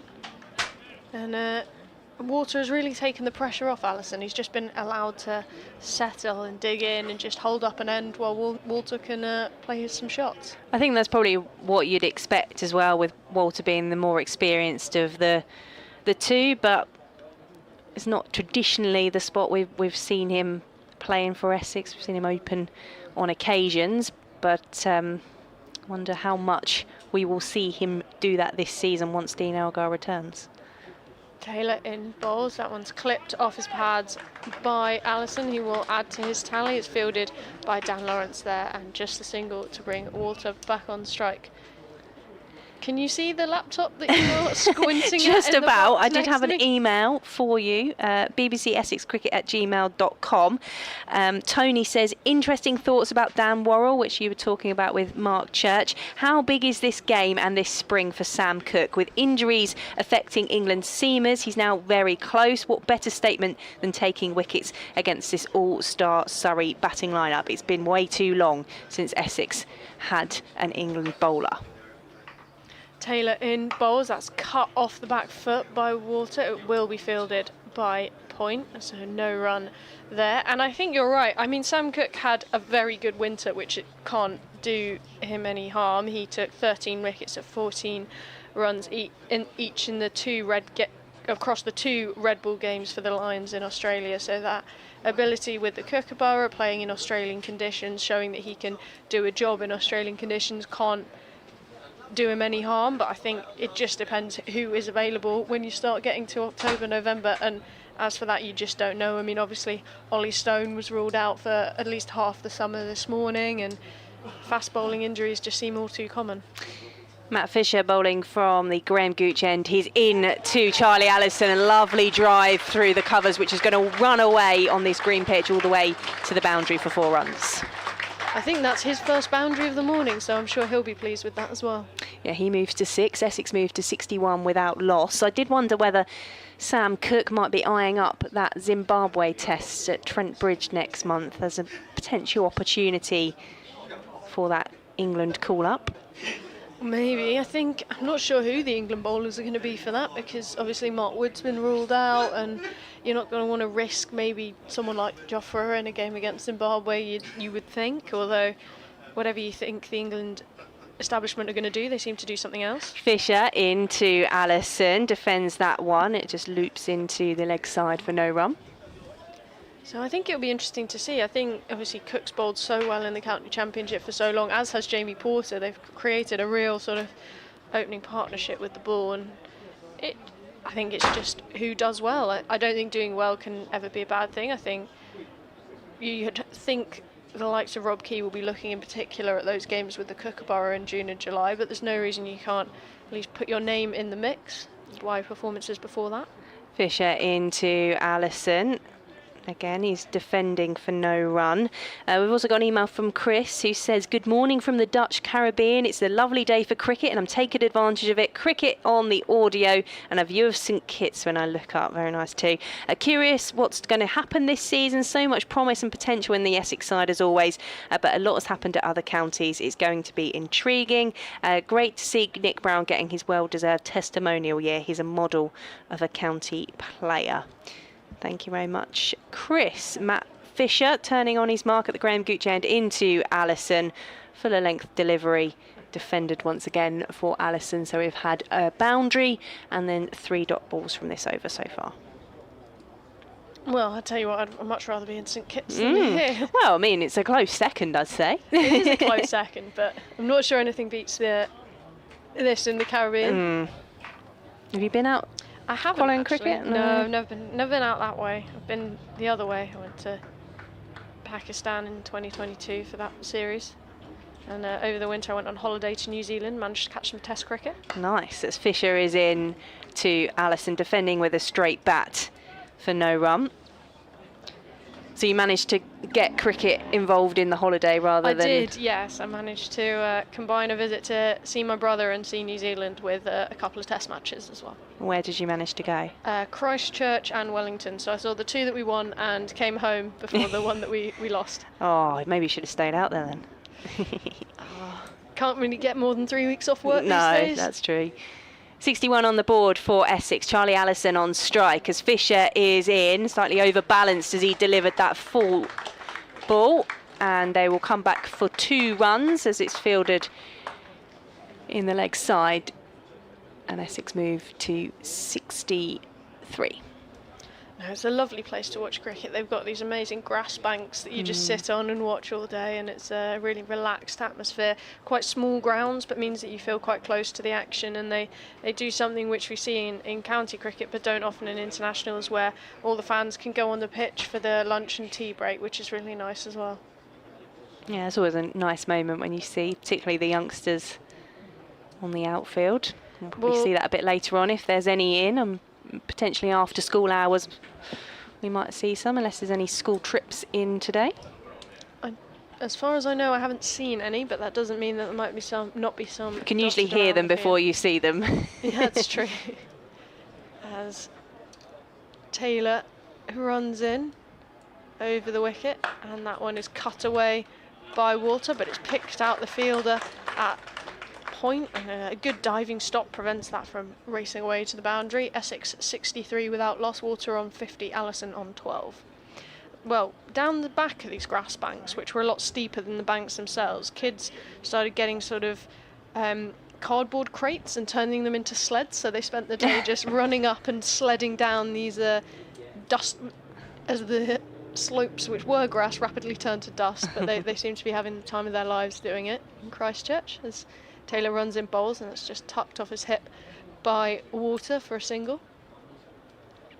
Can't see anyone out on the balconies at the moment. It's usually a a good spot for watching, a bit different to the grassy banks, but it's often a good viewing point, and you can catch a few people gathered on them, but a few windows and doors open, but I can't see any people milling about at the moment.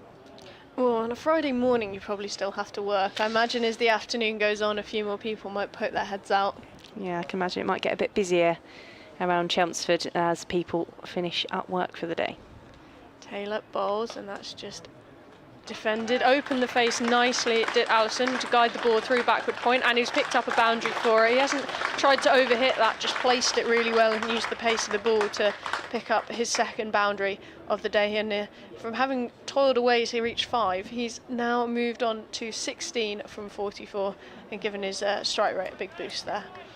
Yeah, nice patient play from Charlie Allison, and again it's just showing what this outfield is like here at Chelmsford and why Essex, as I think Surrey would have if they'd have won the toss, chose to bat first and bat for as long as possible. Taylor over the wicket, and that's just defended into the leg side by Allison for no run. Yes, it's definitely about first day. I'm not even sure there would have been too many question marks about it. There's not a lot of breeze, there's hardly any moisture in the air, there's a few wispy clouds in the sky, but nothing that would suggest that you'd get any movement or anything really. It's going to be, I think, quite a long day for the bowlers. Yeah, and it'll be interesting to see how that goes over the course of this game as well, because like we've mentioned, it's due to be sunny for much of this 4-day match. It's just the temperature that might vary over the course of the weekend.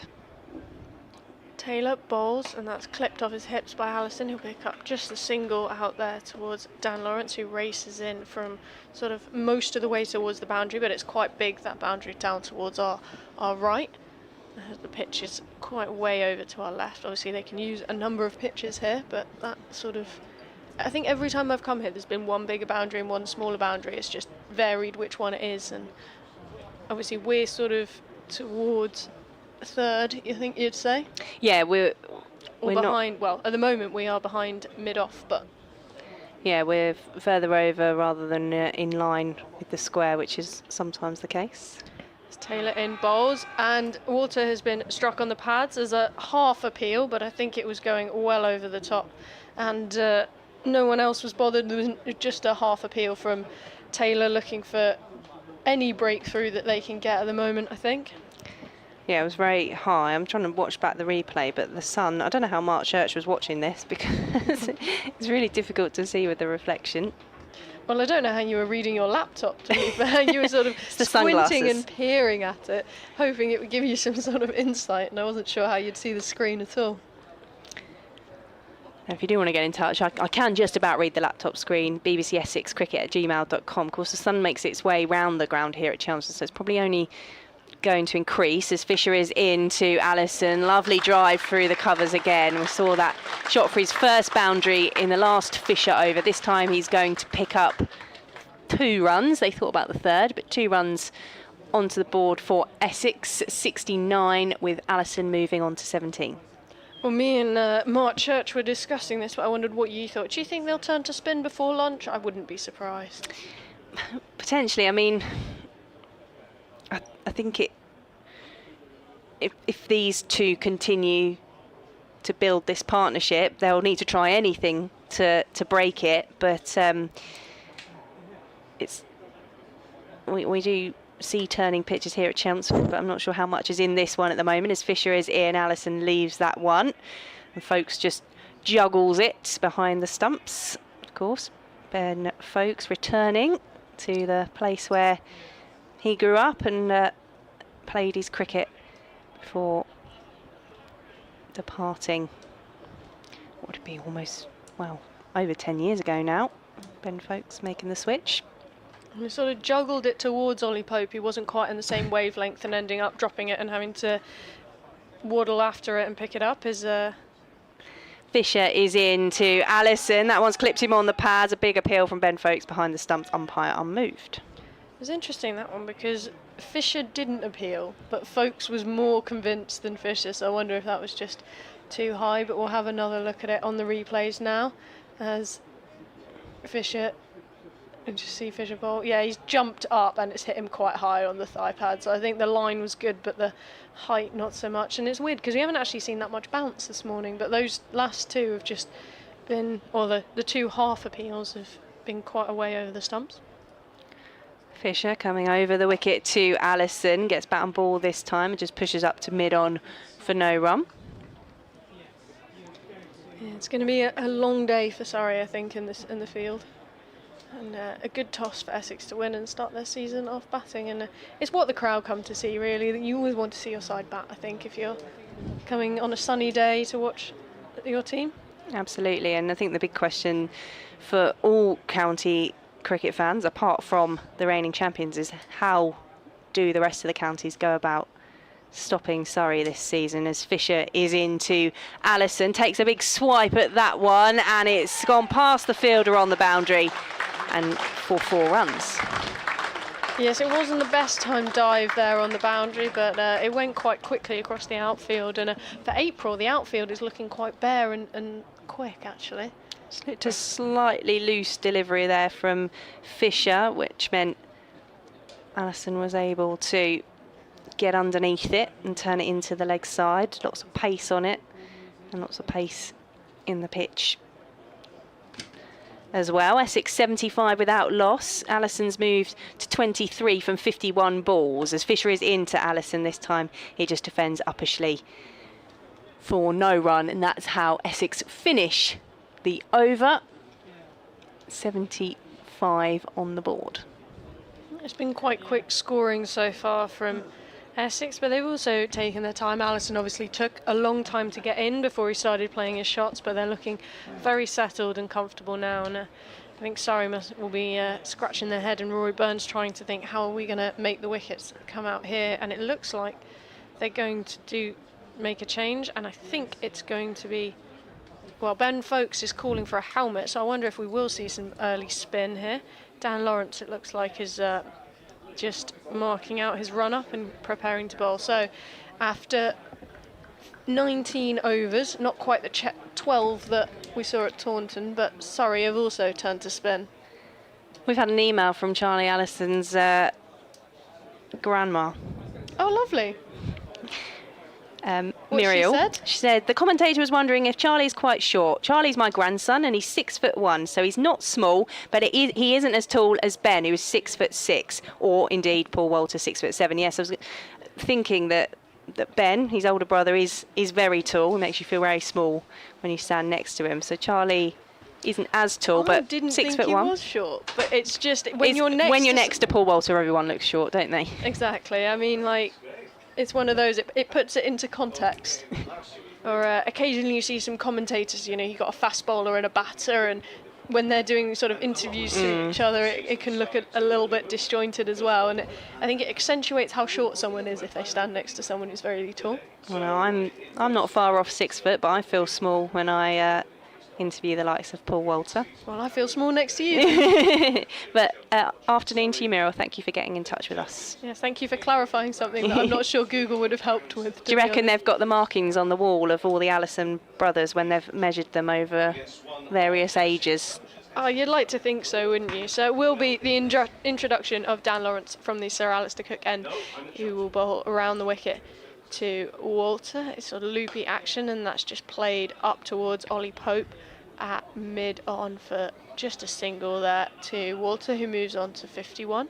It's interesting to see how much Dan Lawrence has bowled for Surrey since joining them, because in his final year with Essex, he really was down the pecking order in terms of the spin, when you've got Simon Harmer with the off spin and Matt Critchley particularly had a good season as well. There wasn't as much room for Dan Lawrence in that bowling attack, so it's been interesting to see how he's fared since the move. Lawrence just tinkering with his field before bowling his first ball of the season to Charlie Allison, who flicks that one off his pads, and it's well fielded by Jordan Clark. I think that is, yes, down at just behind square. Yes, he's bowled quite a lot for Surrey, but Surrey obviously don't often play with a specialist spinner either, so they have to turn to their sort of batters who have another skill to their bow, and that one is sort of paddled behind past Jordan Clark. It's racing away down towards the boundary, but it will be stopped just before crossing the line. So that's another 2 for Essex and 2 for Allison. Yeah, it just looked like it came off the bottom edge of the bat as it turned that one. Dan Lawrence spent quite a long time surveying it afterwards. So we're not going to get a replay, but it did look like it sort of took everyone by surprise, just quite the trajectory that the ball took down towards the Graham Gooch end, as from the other end, Dan Lawrence runs up and bowls, and that one has tucked up. Allison and Surrey have their first wicket. Lawrence is celebrating. Allison will have to go trapped in front. LBW for 25 off 54. Essex having been 78 without loss, will now be 78 for 1. Well, there we go. It was spin that gets the breakthrough for them, and Charlie Allison knew straight away as soon as that hit him. He didn't even wait for the umpire's finger to go up. He was already looked as if he was making his way off. 25 from 55 balls. He was patient to start off with, as him and Paul Walter built into this game. And I think, although he would have liked to stay out there longer, it's been a good cameo for him supporting that Paul Walter half-century. Yes, he was just trapped on the back foot there, couldn't quite get the bat down in time. He sort of didn't move his feet, which is always what can get you against spin bowlers, and that's just tucked him up. And he's, yeah, as you said, he's already walking when the umpire's finger goes up. But Lawrence and Surrey will celebrate that breakthrough, and I wonder if that means we'll see a lot more spin this afternoon. It might be indicative of what's to come. Tom Wesley, the Essex captain, will be the next man to the crease. 18 years after he made his first-class debut. He's now aged 36 and says he's as hungry as ever to win trophies with the county, and particularly as captain. It's all very well, Essex competing, being in and around it, but they want to win trophies. 5 years since they won the Bob Willis Trophy in that truncated COVID year. Yes, there was a bit of a weird time with the Bob Willis Trophy, wasn't it? Because it didn't quite count in the same way, but obviously it was just so good to have cricket at that time, and a tournament could be managed at a point when we at one point thought, well, there's going to be no domestic cricket at all.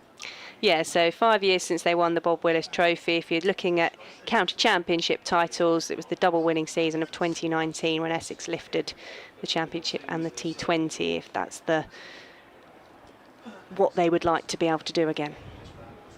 Well, I'm sure they'd snatch your hand off for that at the start of the season, but I think it's going to be a long one. Obviously, again, depends who gets called up for England. Surrey in particular could be quite hit by that at times, but they also have such a depth in their squad, as Lawrence will bowl first ball to captain Tom Wesley after taking the opening wicket, and that one's just tucked into the leg side. It goes past the fielder, who misses the dive, and he will pick up a single there. So Lawrence not quite able to keep that down, and well, I was going to say we'll see a replay, but the camera is juddering quite a lot there. Maybe it's breezier than we thought out there. It might be. I'm just looking at the flags and they are moving quite a bit, but we'll have to see. Lawrence will bowl round the wicket to the left-handed Walter, who's unbeaten on 51 bowls, and that's just watchfully defended by Walter, who gets right down the pitch with a big stride to smother that and straight into the ground. At the end of that over, Essex 79 for 1 after 20, and I believe I will be switching out for Kevin Howells, but I'm not entirely sure. I hope I will be switching out. That's fine. So the breakthrough coming for Surrey in the 20th over. Dan Lawrence coming on to bowl spin and getting Charlie Allison LBW for 25. Essex losing their first wicket of the 2025 season. And that brings Tom Wesley, the captain, to the crease. He's 1 run from 1 ball, and Paul Walter still there, 51 from 64. Essex 79 for 1. And a change from the Graham Gooch end, bowling wise, as Kevin Howells comes to join us. James Taylor is going to switch ends. I'm not up first, though. It's over your end, is it? Yes. Yeah. Good work. You don't panic. No, well, I try not to. You're not bowling either, by the way. It's been a long season, hasn't it? It's been a long season. What a day! What a day! Lovely weather. What a good crowd in as well.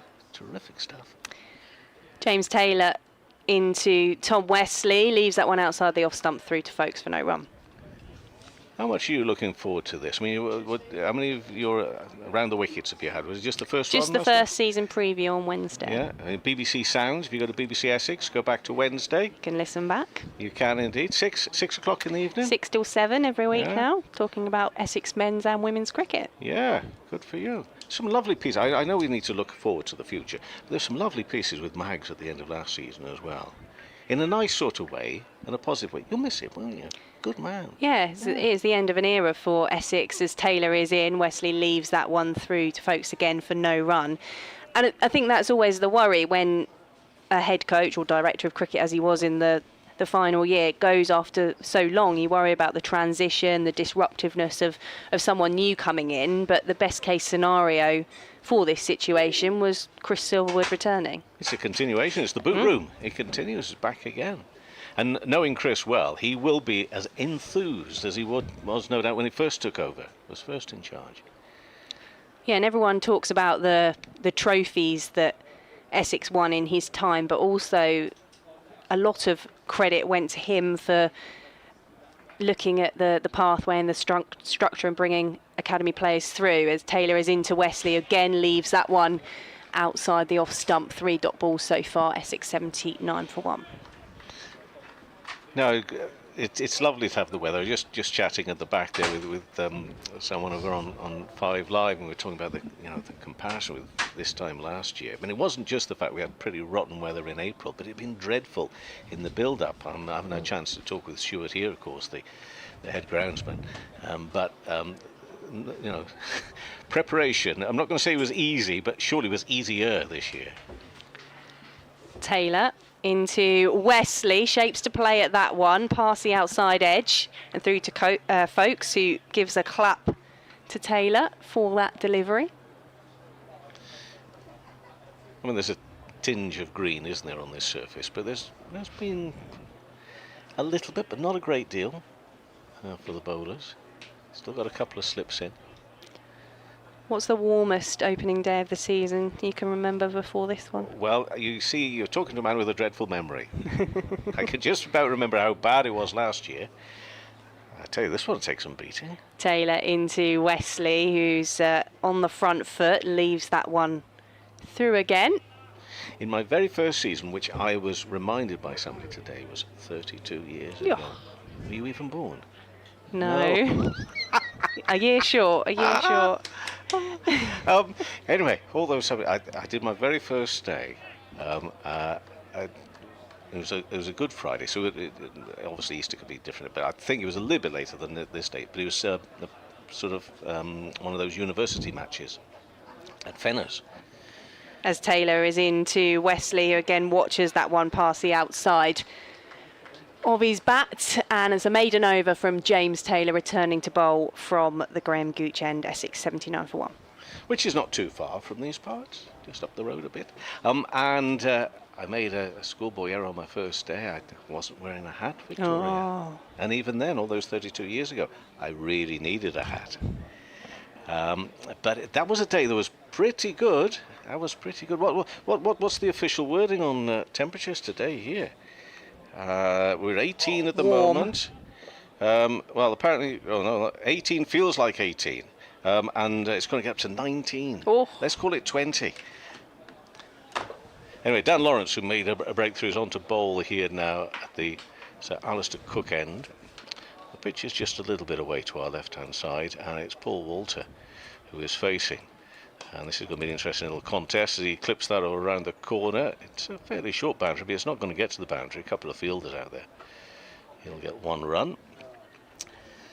So this is very interesting to see how Paul Walter settles into this role. I mean, I don't know what you thought this morning. When Churchy, we were talking before the team was announced, Churchy was quite animated on the fact that he should be opening. And he's got his way. And he's doing a terrific job there, isn't he? At 52 not out, Wesley on 1 at the moment. I think it's a positive, not aggressive, but it's just a positive opener style that Paul Walter has had. And has. Yeah, terrific. And so far, so good. Lawrence into bowl to Wesley, a little quicker, and worked away onto the onside. She's got a slip in, forward short leg, couple out there mid-wicket area. We got Ollie Pope down here. This is some good names, some exciting new players and some experienced international ones out there on show over the next few days here at Chelmsford. Pope currently standing at mid-on, and that one is fired through. Down Lawrence, worked away onto that onside for no run. Lawrence back at his old stomping ground and making a breakthrough early on in his bowling. But we're about an hour and 20 minutes, 25 into the session. There have been wickets falling around the country. We'll have a look at some of the scores in a moment. This one that goes back. There's Wesley and is sent back by Paul Walter. Although he does take a bit of a look at tall Paul, as if to say, I think, you know, Paul, there may have been a single there. He's doubted his captain's ability for a quick single there. Well, from this distance, it would be wrong for me to say that he wasn't happy, but I think he was just asking a bit of a question. We'll go through some scores, as I say, in just a moment or two's time around the country on this opening day of the season. Lawrence bowls. That's it, very nicely by Wesley, but a good tumbling stop as well in the field. From Matthew Fisher, he'll be excited, will Fisher? It's a big chance for him. He will feel, many will feel, whether they're with Surrey or Yorkshire or with England, that we've still to see. More and more good stuff from Fisher. Lawrence bowls quickly again. This time it's worked a little squarer, so therefore on that onside there will be a single. It's the end of the over, so Wesley will keep the strike. He's moved to 2. Paul Walter on 52, and Essex at 81 for 1 then, at the end of 22 overs. So just before I let you pick up, just a reminder, of course, the BBC service every ball of the Men's Championship this season for you and for the next 4 years, which is just terrific stuff. And you can get all the matches on a smart speaker, but also you can get them via the BBC Sports app as well at the moment. We'll go through the scores as we approach lunch on this first day. There have been a few wickets falling round and about, but that is the way to follow it, plus the live text service. I think that's just one of the best things in sport, full stop. And if you want to follow that, you can get that on the BBC Sport website as well. So good to be able to follow every game there as Taylor is on to begin his 5th over. That's off the edge of the bat from Wesley. Didn't mean that one, but he's got it away for a boundary. Down to 3rd, 81 for 1. Hope you don't mind, but I took a photograph or two of Did you the get my good team. side? Very much your good side, and which could have been which could have been any side. Sorry, I was a bit the slow. back of my head. If only you didn't have to have written that down for me. Yes, which could have been any side. Yes, but there's one at Churchy as well with the tash. It's got a comment or two. It's got a comment or two, and nice comments really, I think. 85 for 1 on the board for Essex as Taylor is in. Wesley on the back foot defending. Just drop into the pitch for no run. Amy Crow, and this is all on Blue Sky. Victoria, you on Blue Sky? I'm not on Blue Sky. You're ahead of me in the times. I think Mr. Church is missing a 10-gallon hat and a cheroot for the start of this season. He's got that bit of a look, hasn't he? Look at him just basking in the sunshine over there. He's looking good. That's it is a good tash, isn't it? It's a very good one.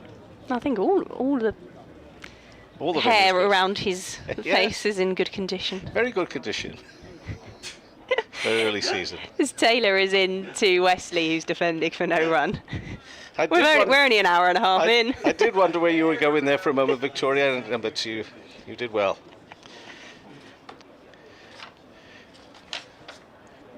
Looking 85 for 1. Looking good.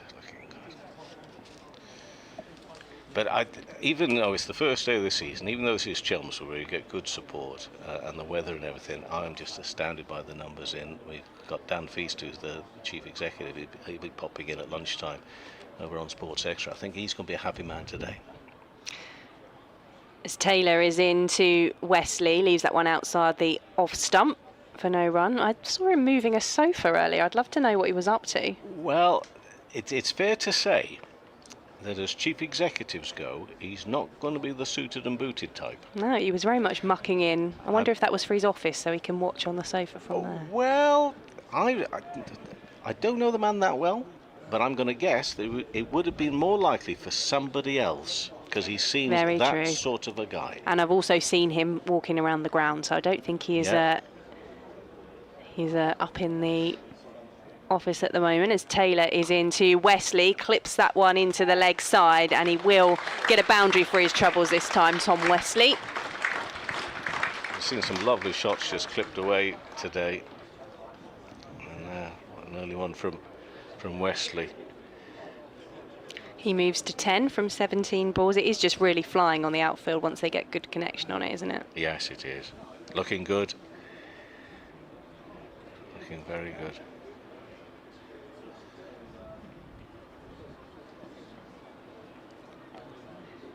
So James Taylor turns on his mark and he's into Wesley. 2 slips in play, and that one just bounces up at Wesley. Doesn't get great connection on it, just drops into the leg side for no run at the end of the over. Essex 89 for 1 from 23.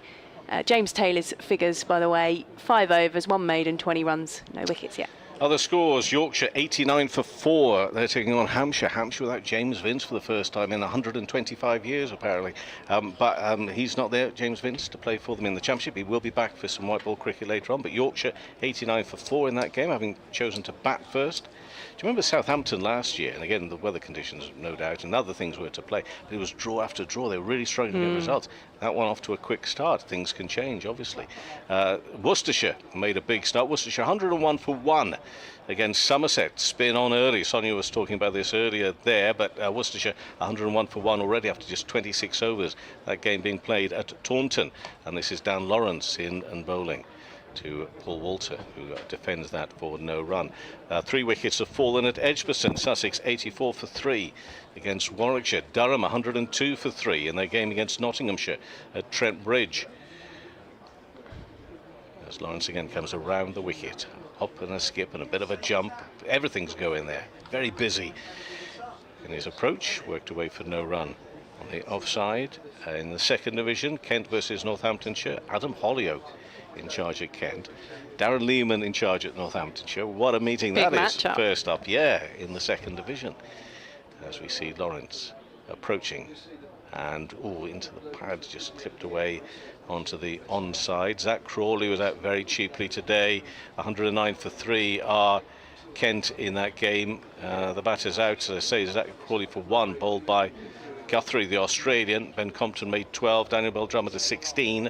109 for 3 against Northants in Northampton. Darren Lawrence bowls, goes back and into the offside again for no run. All these matches you can follow on the BBC Sport website with the live text service and also the live commentary as well, with the teams up and down the country. Give you some more scores from Division 2. As Lawrence bowls. Again, looking for a bit of space in the gap, but it's been a good morning's work already from this pair. They don't want to be doing anything stupid in this approach to lunch. Glamorgan at 78 for 3 against Leicestershire. That one in Cardiff. Game at Lords, Middlesex versus Lancashire. Middlesex are batting 106 for 1 against Lancashire. 2 relegated teams from last year's. Lawrence in bowls, quick and defended. And Gloucestershire 65 for 4 against Derbyshire, and that one being played in Derby as well. So those are those scores. If you're on BBC Sound and your smart speaker, I think you ask your smart speaker to play, for example, and I'm looking at you for a younger, sharper mind, just nod if I get this right, Essex versus Surrey, day 1. Yes. Hey? That's what you do. That's what you do, and your smart we're speaker here. should oblige. Yeah. Of course, we all know your smart speaker is listening to every word you say anyway, so you might just need to raise your voice so they know this bit's important.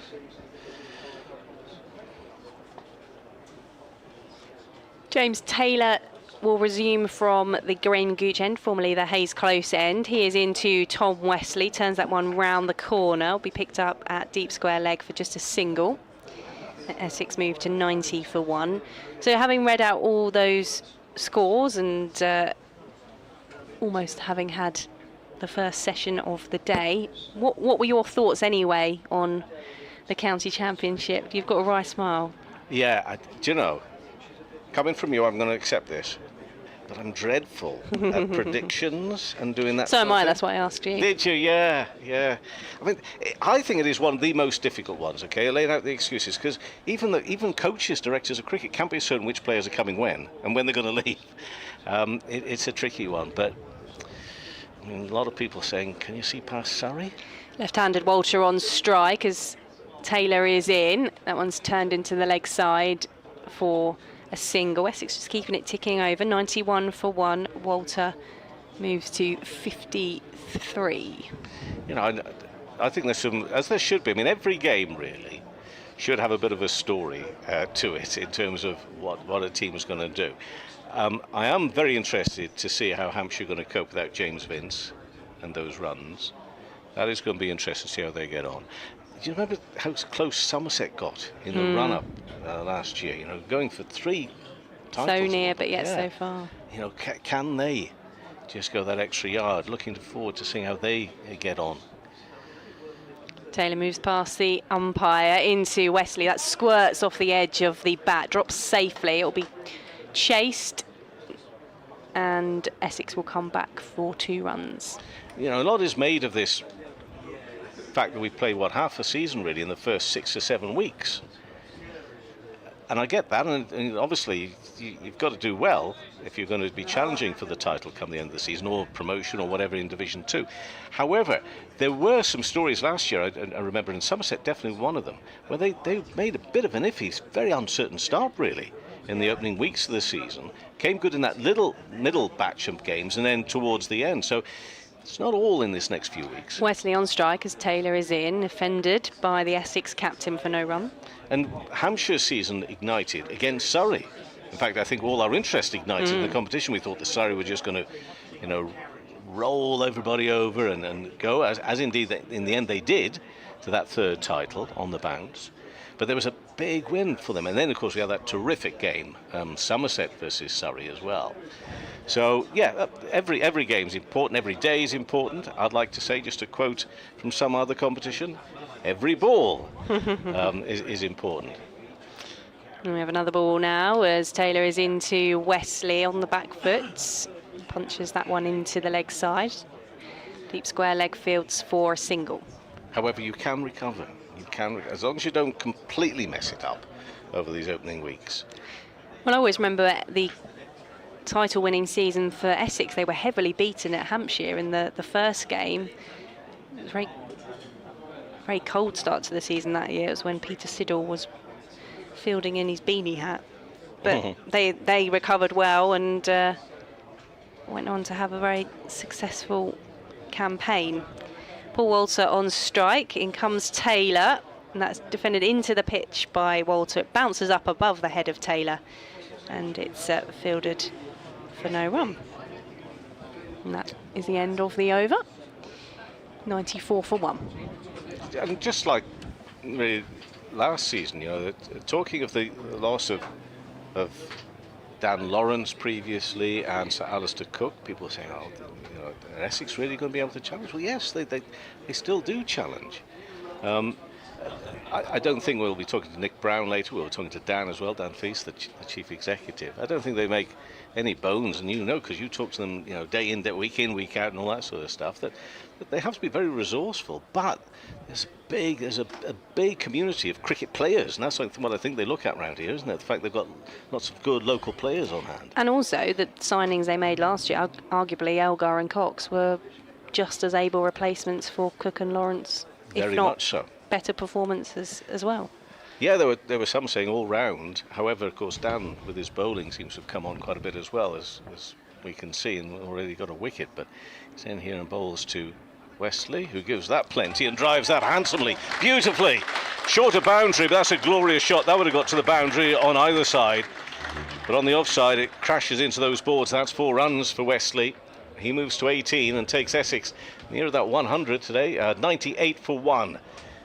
We're at, well, coming up to 10-1, 10 minutes before lunch into the 26th over of play. There's a lovely shot there from Wesley, just got low to it, knee to the ground, scooped it up and away for the 4. So, no change in the field that I can see. Or maybe the man there just going to move out a little bit deeper, but not that much deeper out there at extra cover. Still got a slip and a forward short leg for Lawrence coming in to bowl to Wesley. What can he do with this one? He works that one away. I didn't think it was as certain with the shot there onto the onside. I mean, Sibley, in fairness, gives Tall Paul a good run for his money, but doesn't quite get up to his height, does he? Sibley's It's a big lad. far off. You reckon? He's a tall lad, is Dom. He's a big lad. He's currently standing there on the onside. Mid-wicket and driven. Oh, that's a lovely punch shot again. Glorious timing from Wesley. It's another 4. And it takes Essex past the 100 mark as well. In 25.3 overs, out there for 110 minutes for this innings to date. So 100 runs for the team. Paul Walter having got to that half century, but at this rate he's going to be quickly caught up by Wesley, who is sitting on 18. Make that 22 without 4. 22 not out at the moment. I mean, these two will know each other so well. The battle of Lawrence versus Wesley. They'll be enjoying this individual tussle, these two. Probably Lawrence's former captain enjoying it slightly more at the moment. Hasn't he played some lovely shots, 2 glorious ones on the offside. Let's see what's going to happen with this one. So Lawrence in again. In and bowls, leans back. Oh, out of the reach of slip. That was very nearly. I mean, it really was flying and quick. But it's going to be another 4. That one not so good to look at from Wesley's point of view, but they all count. He moves to 26 and the score 106 for 1. He had a real flay at that one. And is that Rory Burns who's out there at slip? He did his best, but it was out of his grasp in the end. He threw himself at it. Well, what an interesting over this has been. 106 for 1, Essex. And Lawrence back to his mark again. As I say, the individual battle here is just terrific as well. 2 players who know each other so well. Lawrence a little quicker, and that's driven for no run. Out there to mid-off. Kemar Roach is doing the fielding. So we'll be talking about Essex. We'll also be talking about Surrey. Jim Troughton will be joining us, part of the coaching staff with Surrey, as Lawrence in and bowls and worked away on the onside for no runs. The end of that over. That's 106 for 1. Paul Walter 53, Wesley 26. Hopefully people understand that not necessarily as people listening around the country will know the name John Curtis that well, but a colleague of ours, John Curtis, who based himself there at New Road, sadly passed yesterday, and to all family and friends of John, we send our condolences and our love, and God, that man is going to be missed so much. I'm dreading walking into that press box, to be fair, because he used to sit in the same seat all the time. Very different. So, but yeah, really sad, very sad news late yesterday. Well done to Worcestershire, by the way, in the sense that tribute they put up on their website, by the way, if you do get a chance to read, even if you don't know, you will know all about John from that tribute. So please do go to the website and have a look at that, because John, as a journalist, just was the most passionate and wonderful of human beings. So a sad loss. 7 minutes to 1. First ball of the new over is through the gloves of Ben Stokes, and will be a leg by. Jordan Clark is bowling from the Graham Gooch end. I shall just depart to carry out extensive research and notes. You're going to have a very busy lunchtime, aren't you? If they turn up. I can already see Nick Brown hovering outside the door. That doesn't mean he's turned up yet. So I'll be on Sports Extra. Churchill come in and join you, just have a bit of a chat towards the end of the session. Thank you. Thank you very much, Kevin Howes.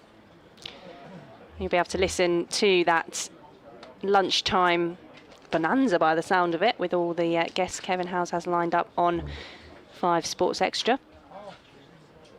You're listening to commentary of Essex versus Surrey, first day of the County Championship season from BBC Essex and BBC London. Jordan Clark is in for his second ball of the over to Tom Wesley, and pushes this one up to mid-on for no run. Hello, Churchy. Hello, Victoria. Well, we said it's a good toss to win, but you have to make the most of the conditions, and Essex have done that very, very well this morning. Walter has looked good for his 53. Wesley's played a couple of sumptuous shots already. Those drives off the off-spinning Dan Lawrence, beautiful from Wesley. So Surrey would dearly love to nick one of these two just before lunch. 107 for one. Clark into Wesley, leaves that one outside the off stump, and there's no run. What do you make of the fact it was Dan Lawrence with the spin that got the breakthrough? Yeah, I think it was going to have to, something was going to have to change, wasn't it? Because the seamers on a pitch like this, you've just got to plug away. And it's a nice bit of bowling, actually.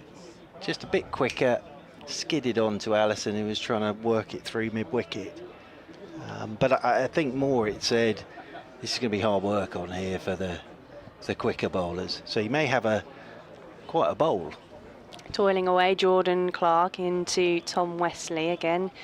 It's moving forward, leaves the ball, no run. The only thing I was wondering was whether the longer this game goes on, it's not going to, pitch isn't going to break up, it's not hot enough for that. And there might be a little bit of turn for Hummer, but I wonder if there might just be a little bit of up and down, just because it's that time of the year. Understandably, there's no great pace to the pitch whatsoever. So you sort of want to get those runs on the board. As Clark is in, this time it's whipped into the leg side by Tom Wesley. Roach will do the fielding as they trot through for a single. 108 for one. Wesley moves to 27 from 32 balls. So I think what you might see as this game goes on is, and it's an obvious thing to say, isn't it, but targeting the stumps. I think you might see more of that as this game moves on, but it's a good toss to win, but you still have to put those runs on the board, and they've had a pretty good morning so far of Essex. Walter, 53, is on strike. Clark is in, and that one's just turned to mid-wicket for no run. It's just slowed down for Walter. It was very much Wesley taking the lead and taking on Dan Lawrence in that previous over to move his score on. At the end of this over, Essex are 108 for one. We've got 3 minutes before 1 o'clock. The other option he's got is Ryan Patel, who just wobbles it and does bowl stump to stump. Ryan Patel, and has picked up wickets for Surrey. So that will be another option for Rory Burns, but Lawrence might have a bit of bowling to do during this Essex first innings. He has that 1 wicket to fall. That of young Mr. Allison on his debut for 23. Walter 53 not out, and this battle will continue between Lawrence and Wesley. Wesley on 27. There's a short leg and a slip in there for Dan Lawrence as Wesley, well, works this off his hip and then slips over. So he ended up on his knees there as that's run down to short fine and picked up by Jordan Clark. It's a bit uncomfortable there, Tom Wesley. Yeah, maybe it's just initial impact. Yeah, just slipped as he was thinking about setting off for a single. Lawrence all arms and legs, and then he's in, and that's another lovely looking shot from Wesley. He's played 3 of those now where he's just tossed it up outside the off stump, and Wesley's just leant on it, and it has whistled away for 4. And Wesley sort of renowned as through the leg side. We all know what Tom Wesley does when those riffs are going, but that's a beautiful shot through the covers for 4. He's on to 31, the captain. 112 for 1 Essex. Yeah, it's the 3rd time. Same position, same kind of shot, same pose. It also means he's lost the cover now, because they've sent James Taylor to sweep on that cover boundary rope, so there's an easy single now through the offside for Tom Wesley, the right-hander. Lawrence is in to him. This one's on leg stump, just turned into the leg side by Wesley. They'll stroll a single as round comes Ryan Patel to do the fielding. The left-handed Walter will come on to strike. He'd prefer to bowl at Walter here, would Dan Lawrence, the left-hander. He's bowled the majority of his deliveries in recent overs to the right-handed Wesley, but now he gets a chance to have a bowl to the left-handed Walter. And as I say, if Surrey could just nip Walter out before lunch, they'd be delighted. As Lawrence is in and Walter's forward and just pops this one down in front of him. Rolls out there to short extra cover. And it's picked up by Jamie Smith. We're nearly at lunch. I think probably after these two balls it will be the lunch break as Lawrence is in. Forward goes Walter. Again, Jamie Smith comes round to do the fielding because I'm just looking at the clock and the big hand is almost on the 12 now for 1 o'clock.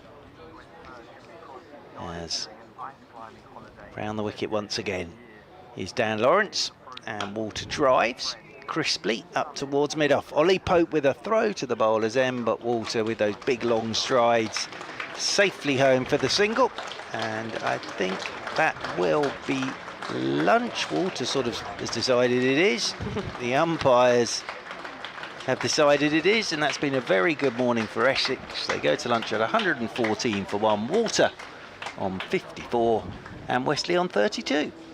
Yeah, really good start from Essex, and the opening partnership of Walter and Allison was a positive one. For Walter reaching his half century, Charlie Allison supporting him well on his first class debut, scoring 25 before he fell LBW to Dan Lawrence this morning. We'll update the BBC Essex listeners with what's been happening in this first session so far. But your thoughts, Mark, before we head for lunch? Well, good toss to win. As I say, though, you have to make that count, and Essex having that first session. Not a huge amount has happened there for the Surrey bowlers. They've stuck to their task, but not a lot going on out there. Walter played very nicely for his 54, Wesley 32. Allison shaped up nicely as well, but I think Surrey will just have to have a sit at lunchtime and think about plans to frustrate and almost bore batters out this afternoon.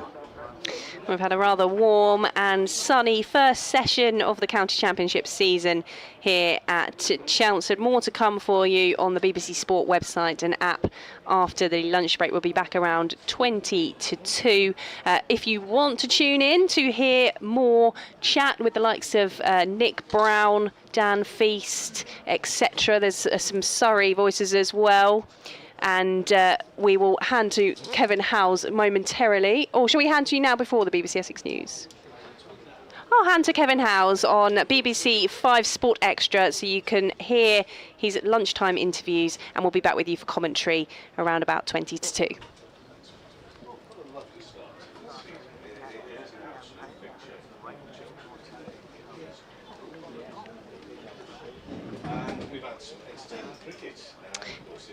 And that decision, having won the toss and choosing to bat, seems to be paying off for Essex. They've had a positive first session of the 2025 season this morning. At lunch, they're 114 for 1. An unfamiliar opening partnership of Paul Walter and Charlie Allison getting things started. Paul Walter is 54 not out. Charlie Allison fell for 25. He was LBW to former Essex man Dan Lawrence, but that's the only wicket to have fallen for Surrey. Tom Wesley has come in, the captain for Essex, to join Paul Walter and has played an impressive 32 from his 35 balls face. So all looking good for Essex with the bat on a sunny warm day at Chelmsford. It looks like it could be a long day with the ball for Surrey. Essex 114 for 1 at lunch.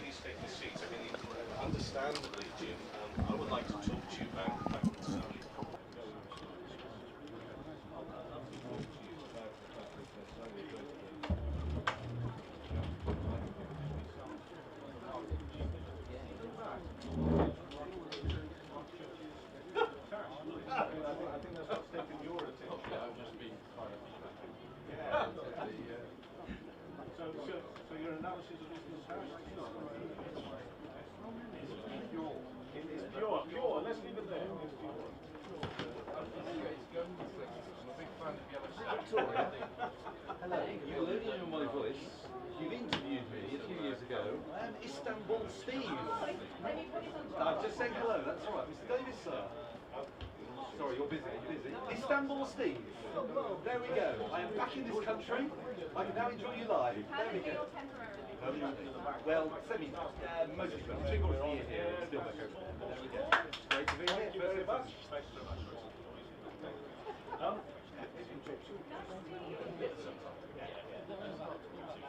Anyway, here we are. We were talking about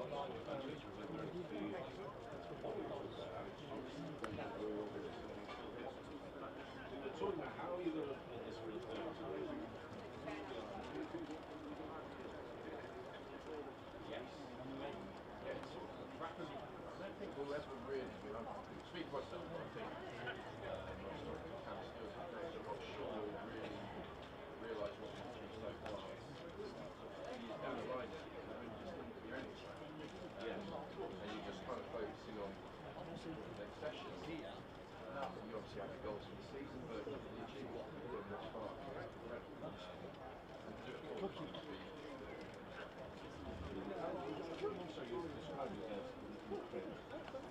How do you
we know that there's opportunity potentially for emphasis and even if it was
Anyway, we'll see. I'll go and see a game. I'll find some of them. Yeah. Tell him my hello. So you missed him again. He said, I will say to him that Dave saw you going down the stairs, he waited, he disappeared and he came up. Thank you.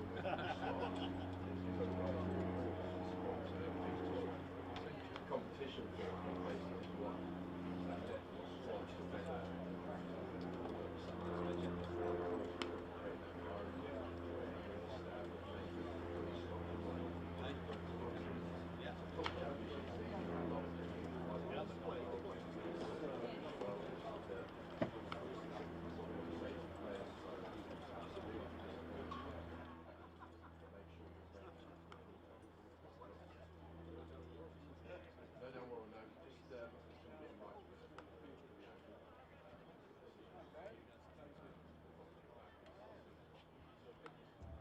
I just think it's a decision of just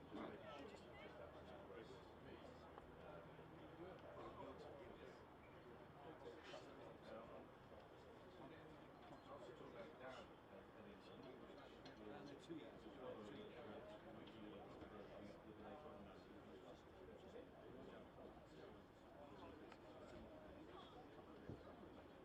Yeah, I mean, it's been a good period for us to see a bit more. Australia played in the big bash as well as the test played in the winter. There's been a slow period here in the marquee up to February to now.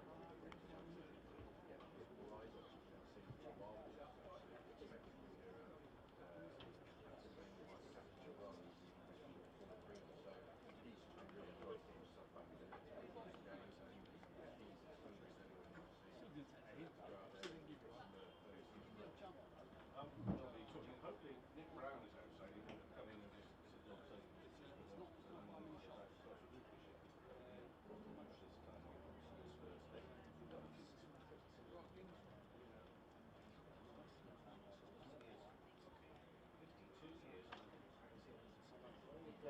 Okay, now let's not get too busy, but I do want to just quick, I think this is right. So, Keith Cook is an administrator and everything. He's that, and so many players, umpires, coaches, international players around the world have known Keith Cook. It is remarkable, even if you don't know Keith Cook, to think of somebody in a position, basically, no matter what it took, you never really done a dangerous thing.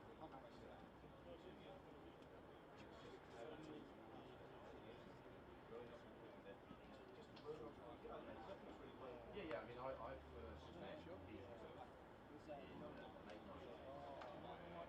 He wasn't the operations manager he was now, he was the assistant to the chief executive, which was and in the old career,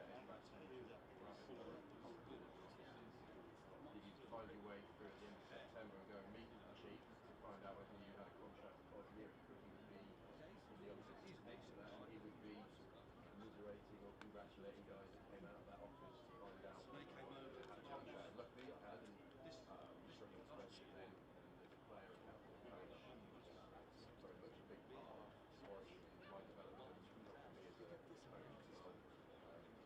You often go anywhere we try counties now with what we're trying to do here. A lot of people get introduced to stuff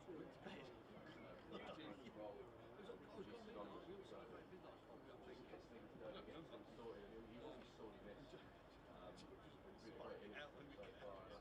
Sometimes he's done that through put his name around and still be able to help out. Massive shoes to fill. Great guy, maybe should go for it. Globally, that's the next leader. That's quite some step from March, but I glad you maybe what I was going to say though is just 2 years 3 times a day.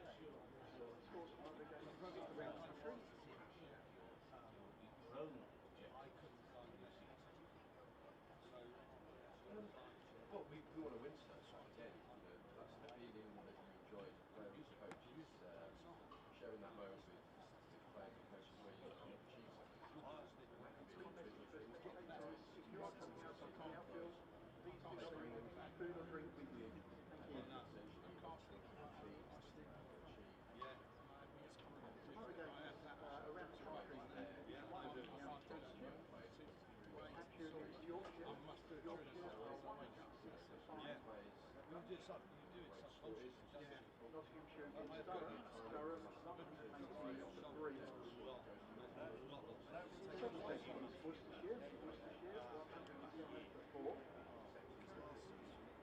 Warwickshire, Sussex, British two, Derbyshire in Gloucestershire, Gloucestershire in 4, Morgan in Leicestershire, the Morgan 93. Middlesex against Lancashire, Middlesex 132, and Northampton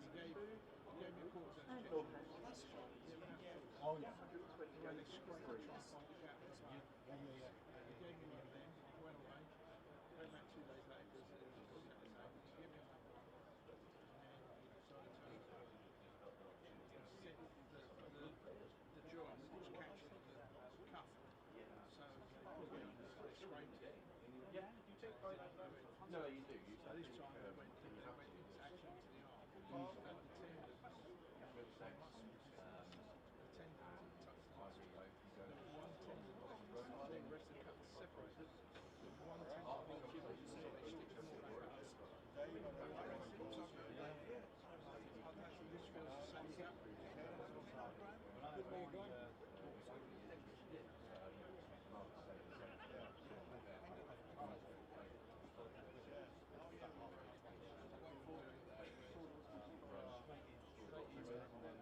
Down the line, he knows where the oval is and come back there and even better play. You have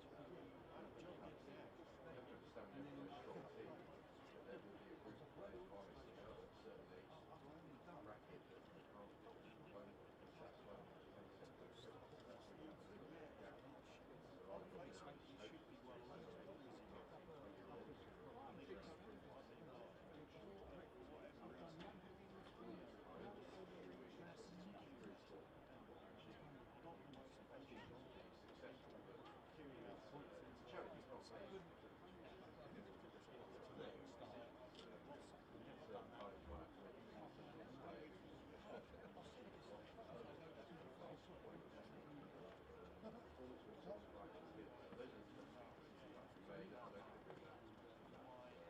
In that bracket quite yet. Congratulations, 3 on the bounce, just absolutely amazing. They've been beaten twice. Who knows what will happen?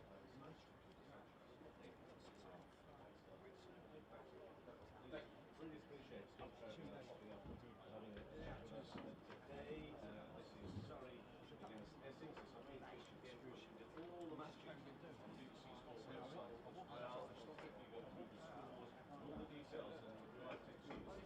Here Essex 141, Yorkshire 106 for 5 away from Hampshire, Worcestershire 110 for 4 against Somerset, Sussex 88 for 3 against Warwickshire, Birmingham, Durham against Nottinghamshire, Cambridge, Durham 118 for 3, Kent 128 for 3 against Northampton in Northampton secondary, Gloucestershire 84 for 4 in Derby, Middlesex 130 for 2 against Lancashire, the Morgan 90 for 3 against Essex, and Vic Brown is with us as well from Essex, one of the champions team of the past, and here of course coming out on the day when you've been thinking around that not to make too much this week.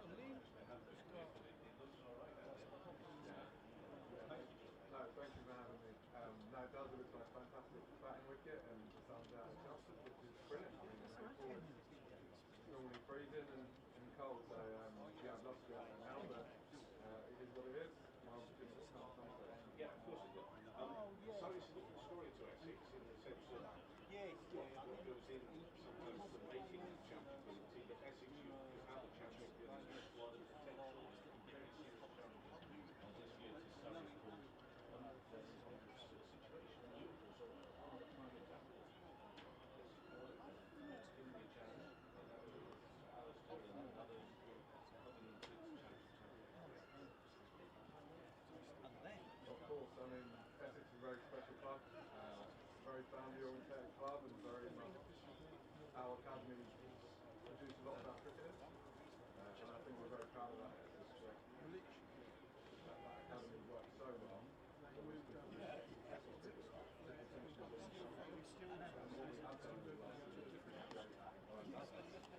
Guys love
they're slightly different characters.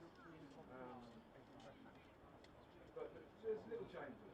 You know, I think he's trying to put his own stamp on things, which is great. And going back to what we were successful with in 2017 when we won it, a little bit more intense on guys, which maybe we needed. And I think like a change is always good. I mean, you've got to be open-minded with him. He knows the club so well, and he knows a lot of us guys really well. And I think he's been really excited by some of the young guys that come to the job. It's really good to have him back. And I mean, he's a good friend of mine. And again,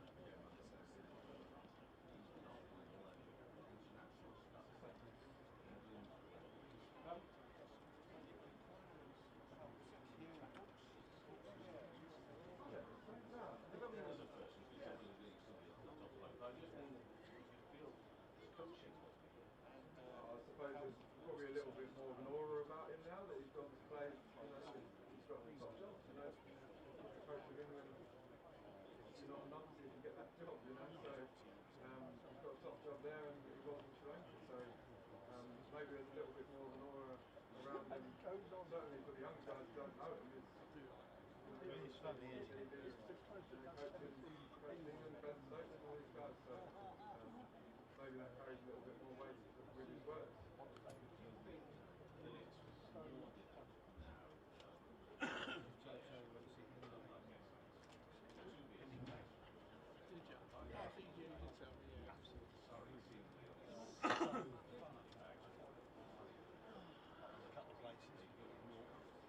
Well,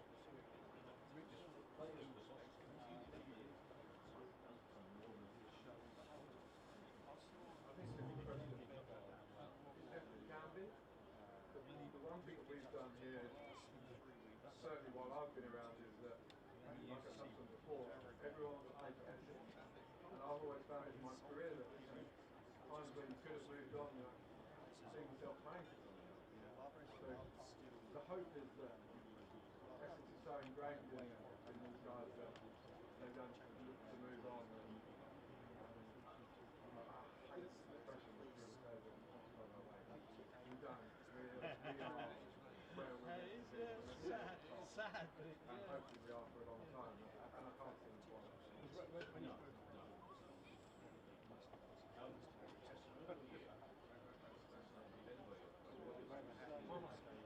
I believe you got talking of the Paddington thing.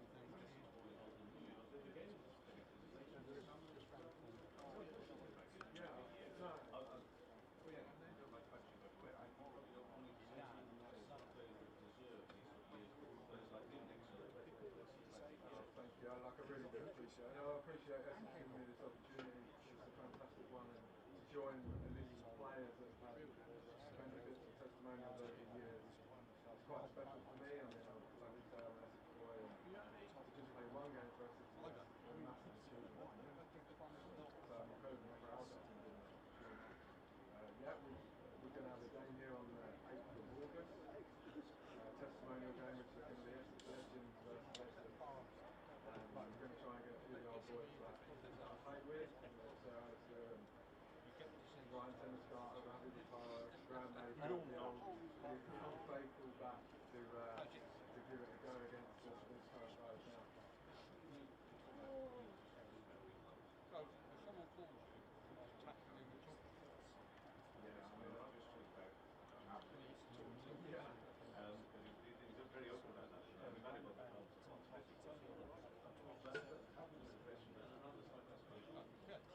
I mean, he was the best leader I've ever played under. He was brilliant. He could have a conversation with a 17-year-old and he could walk into the chief exec's office and have a intelligent conversation with him. He was absolutely brilliant. And he moulded a lot of us senior guys now through the knowledge of the game and how to carry yourself. I think we all learned quite a lot. So it'd be good to get him back down here and see if we can get him. See if he can still do it. It's the word before Dan comes in.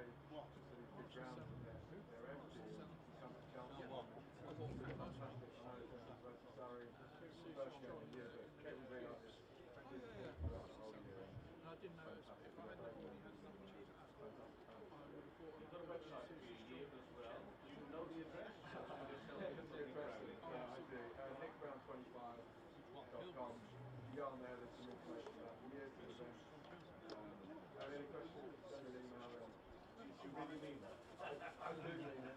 I'll get someone else. Yeah. Thank you very much. Pleasure meeting you, mate. Once you have that, just concentrate on the ones that you will bring in. How's the system?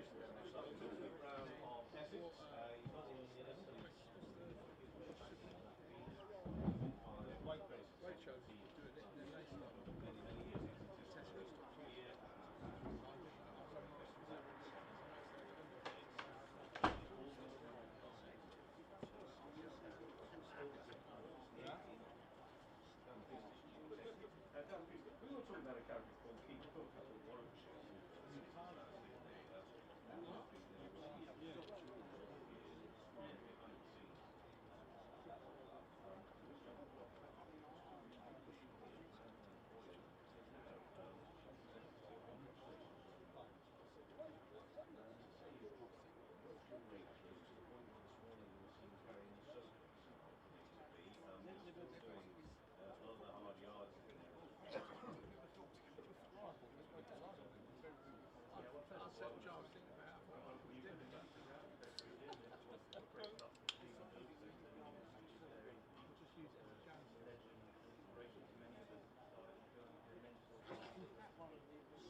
returning to the field. Our visit to Surrey, paired by Rory Burns.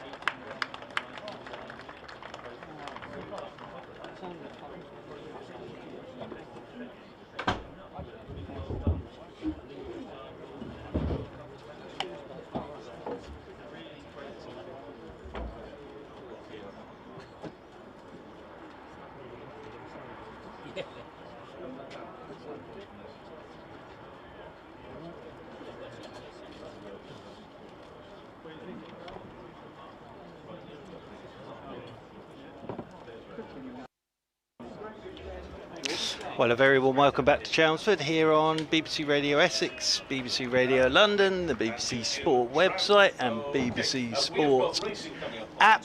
And it's going to be Jordan Clark to get us started after lunch from the Graham Gooch end. Paul Walter will be the man on strike on 54. Tom Wesley at the non-strikers end is on 32 as Clark with the first ball after lunch to Walter. He's forward and he plays this one solidly straight back up the pitch. And welcome back to listeners on BBC Radio 5 Sports Extra. Kevin Howes there with Jim Trout and Nick Brown and Dan Feast.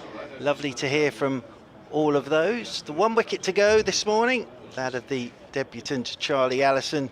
Played nicely for 23, but then Surrey turned to Dan Lawrence and his off spin and he trapped him in front LBW. That was 78 for 1.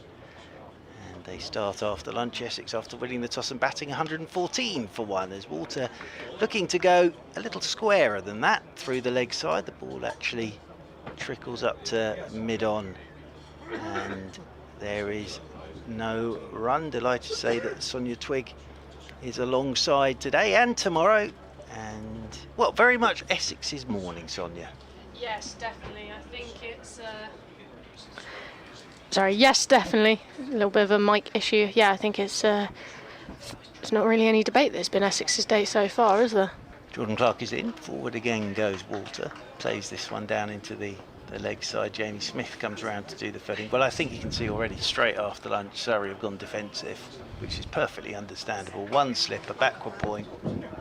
Cover a mid-off, a mid-on, short straight mid-wicket man just behind square on the leg side at 45 and a deep backward square. So they're going to just make the run scoring as hard as possible after I think lunch. that's the way forward. Oh, I think that's what you've got to do. I mean, there's not anything in the pitch. They're not really being given any opportunities. Over the wicket again goes Clark. Walters driving straight back up the pitch. And there is no run. It's almost boring. Batters out at times with this. Sometimes that's what it's like, you know. I mean, if there's no lateral movement, there's nothing in it for the seamers. Obviously, Surrey don't have a specialist spinner, so you can't, and it's a day one, so you can't really turn to that yet. You've just got to dry up the runs and hope the batters get tempted into making a mistake. And sometimes that's what, you know, red ball cricket is. Yep, and there's a real skill to it as well.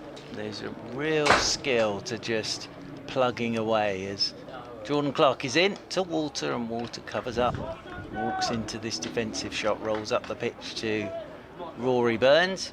Yes, what Rory Burns wants really is for himself and James Taylor, Burns at mid-off and Taylor at mid-on, to do most of the fielding, because they want that ball stump to stump from their bowlers and make the batters work as hard as they can for runs. Although Walter did play nicely. Walter has played nicely, but Allison, although he was out there for most of the morning session, only made 25. In over the wicket once again goes Jordan Clark. There you go. Has a flash at a ball that's probably a little too close to be looking to cut through backward point, and it beats the outside edge of the bat. Good first over from Jordan Clark after lunch on this opening day. And Essex 114 for 1. Tom Wesley's on 32. 54 to Paul Walter, and Kemar Roach is going to switch ends. We saw him from the Graham Gooch end. He's now going to open up after lunch from the Sir Alistair Cook end. Yeah, so just a change of ends. I guess it just changes things up a little bit for the batters. Obviously, Walter, you've got to reset yourself after lunch. You've had that break, you put your feet up, you've got out of the mindset of batting. Sometimes that can draw a mistake, and the bowlers are going to be very aware of the challenge that they've got today, whereas this morning they might have known maybe it'll move, maybe it'll seam a bit, but now they know there's not a lot on offer. They know really clearly what their role is as well, which can be really nice as Roach starts his run over the wicket, bowls, and that's just tucked up Wesley, and he sort of turns it. I think it hit the thigh pad in the end and trickles into the leg side for no run. It's that old adage of booking in for bed and breakfast and your evening meal, I think, on this pitch as well. Is it Graham Gooch who used to talk about daddy hundreds? If you get to 100, keep going, you can get a daddy 100. What qualifies a daddy 100? What number makes it a daddy 100? I would have thought past the 150 mark. As Roach bowls, and that's straight at the stumps and just defended again by Wesley. 150 and beyond, perhaps? I don't know. I've never thought about it. It might be more than that, because 150 is 150. Surely a daddy 100 would be about 180. All right, 180 and above is a daddy 100. Maybe 170, because then you get too close to a double. Yes, true. Very true. I think what we're saying is if you get in, stay in and score as many as you can. Well, that's cricket. As Roach runs in, bowls, and that's just left alone by Wesley outside the off stump. Kept low on the way to Ben Foakes. Not always, though, is it? It's not always. No. If it was that simple, well, they'd all be doing it. It's simple to talk about, it's harder to execute, I think. Absolutely. As anyone who's played cricket, whether that's, from under 11s upwards, knows, it looks really easy to do. It's not when you get out there. No, and it's also about concentration as well, isn't it? Absolutely. As Roach bowls over the wicket, and again just tucks up Wesley, who defends that one. That one goes into the leg side. Because I think that's the lovely thing about cricket, isn't it? Someone can go and get a double 100 on a Monday, final day of a game, and then Friday, first ball, get an absolute perler and nick off and be wandering back to the pavilion. So I think it is that whole thing of that if you're in and you get in, try and score as many as you can, because you never know what's around the corner. As Roach turns and starts his run up, and that one's just gone, sort of hit the outside of the bat, died on the way to Ben Foakes, but it's gone almost through him there. Yeah, I did wonder whether we might see some of this. Little bit of up and down, and they're just doing a bit of gardening. Well, I think you've just got to bowl it full and hope that the pitch can give you something, and bowl at the stumps as well. I mean, we've seen the slip sort of rapidly disappear throughout the first hour or so, so there's not a lot of, it's not sort of moving around and you're going to get the outside edge as much as just the one in now as Roach bowls, and that's driven more comfortably by Wesley, but straight at the fielder at sort of close mid-wicket. I've seen Surrey in these positions over the last 3 years, actually, and they are good at this. We've gone maiden straight away after lunch, so they are very good at just making it as hard as possible to score runs, and then the mistake comes, and then if you do get a wicket, you can then go back on the attack for the new batter, obviously. But here you've got two batters who were set when they went to lunch, so now it's all about making run scoring as hard as possible, and you'll have the same field again here. Will Jordan Clark coming down the slope from the Graham Gooch end to the left-handed Walter. That's nicely played by Walter. Tucks it up to the left of James Taylor at mid-on. But again, Rory Burns won't mind that too much. And it's our first run after the lunch break. And Essex move on to 115 for one. And if you're just letting them deal in singles, that frustration will start to creep in. If you're sort of going, okay, well, 2 overs of maidens, then a single, it doesn't really relieve that pressure that's been building. And as you said, that's what Surrey are so good at, and they've got the players, and they're a really good fielding side as well, so they don't really let a whole lot through them. And it's not the modern game anymore, is it? Sort of batting for a long time just to get through these periods of play. As Jordan Clark is over the wicket to Wesley. Wesley forward he comes. Plays this one into the leg side. Smith does the fielding.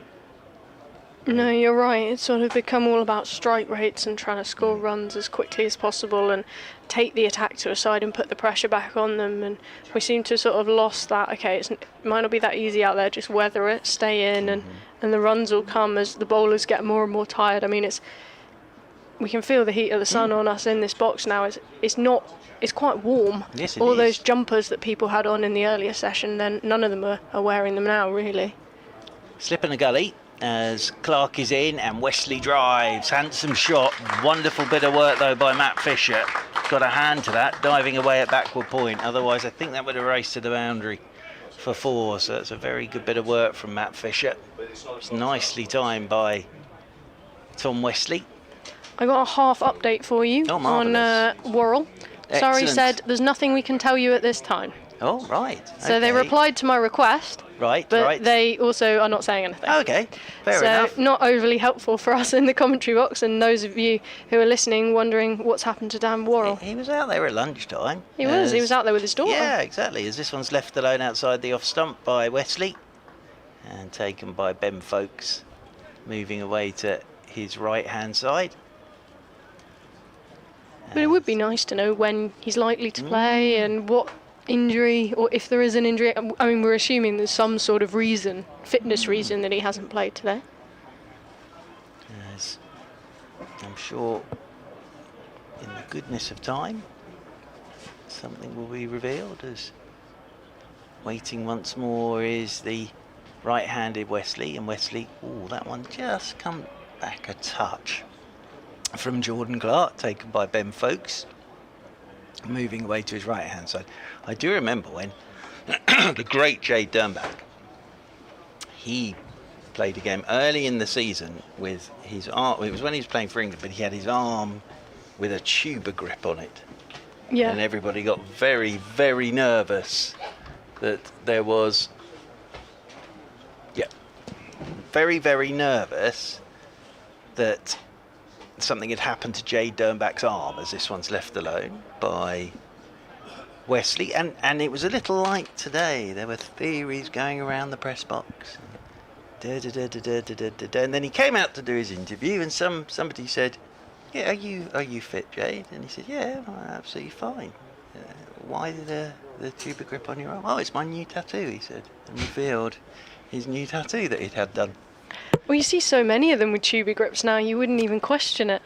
It's a good point from Kevin Howes at the back of the box, and he spoke to Jim Troughton, of course, at lunchtime. But the other thing with Dee Worrell is he's played an awful lot of cricket over the years. He's played a bit of T20 franchise stuff, and it may be that he just needs a bit more time to be ready to go for next week. So I don't think there's anything.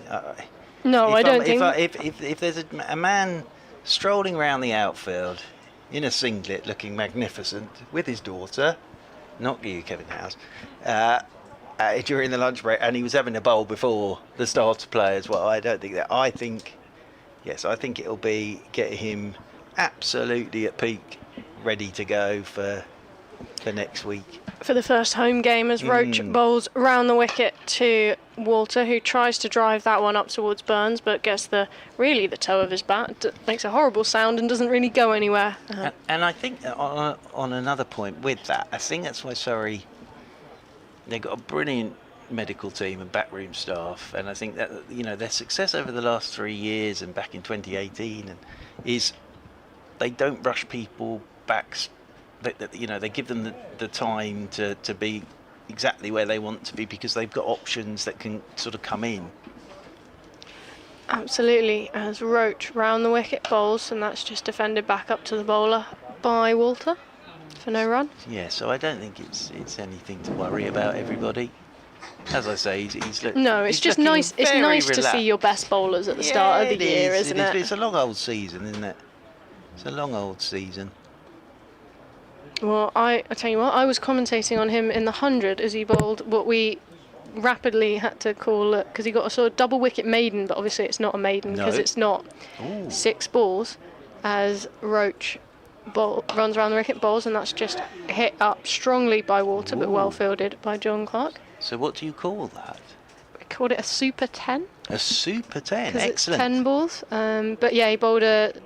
And I think most of them were faced by Tom Cole at Cadmore as well. So that was... If he got, I don't know, 4 in, that would have been a super duper 10. I don't know. He didn't take. It was just a double double maiden, but there's not a Marvellous. terminology for that. And Wow. when you have to debate what it's called as the game's going on, it's interesting, as Roach is in bowls, and that's well fielded in the ring there. Well, it could catch on. Could do. Yeah. It's hard when you do things in balls rather than sort of bigger groupings as well. No. But no, it was obviously very well bowled, and that should have showcased his skill with the white ball, which I hadn't really Well, seen he's- as much of as well. He is. His skill set is absolutely fantastic with a white and a red ball. As Roach turns and runs in round the wicket, and that's just watched through to the wicket keeper by Walter for no run. And this fella's isn't bad either.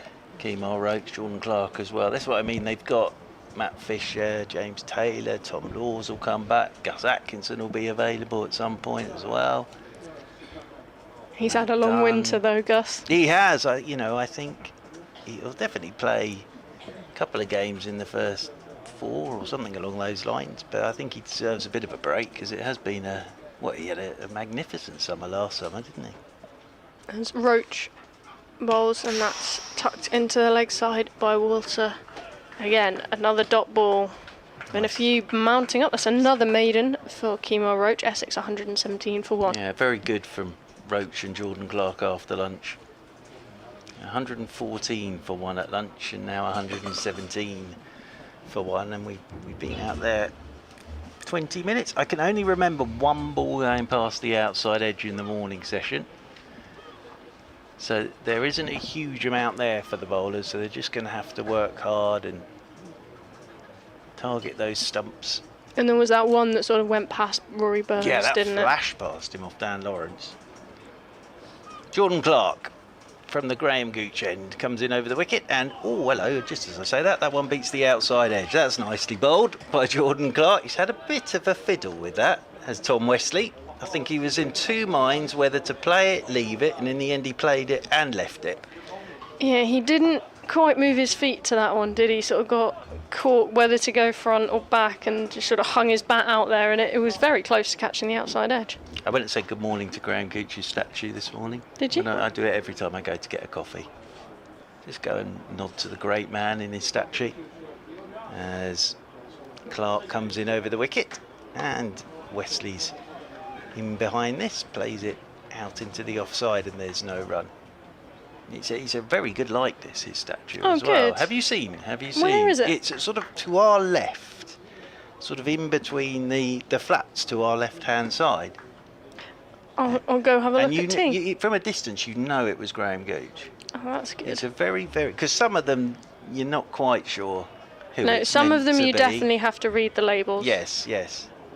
But that one, I don't think you even need a label on it. As over the wicket once again goes Clark, up on his toes goes Wesley, pushes away into the offside. Won't get a run because Dan Lawrence is moving round to his left-hand side. I always think if you get a statue, you get gates and stands. I think that's made, but a statue, God dear, that is something special. But sometimes you do need the label, as you say. But with the Graham Gooch one, you know exactly who it is. Yes, go and have a look at tea time. I always say good morning when I wander past. As in over the wicket comes Jordan Clark, looking to drive his Wesley, and that rolls up towards James Taylor at mid-on, and there's no run. Very warm now, perfect conditions today. We're very fortunate. That was the main chatter from everybody at lunchtime, really, was this is what cricket should be played in this weather. Yes, but unfortunately we live in England.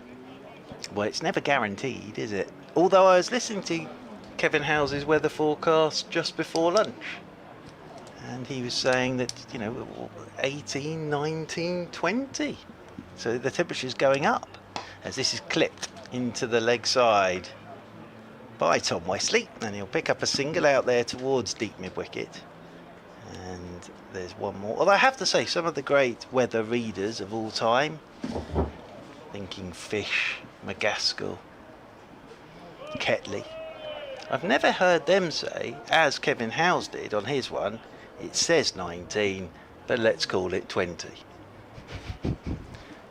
I think from a Met Office point of view, Well, I think he's gone slightly off piste there. Would you look at the feels like or the actual temperature? Yes, that's true. It's forward once again. Comes the left-handed Walter, plays this one back up the pitch. And there is no run. End of the over. We've had 20 minutes since lunch. Essex 118 for 1.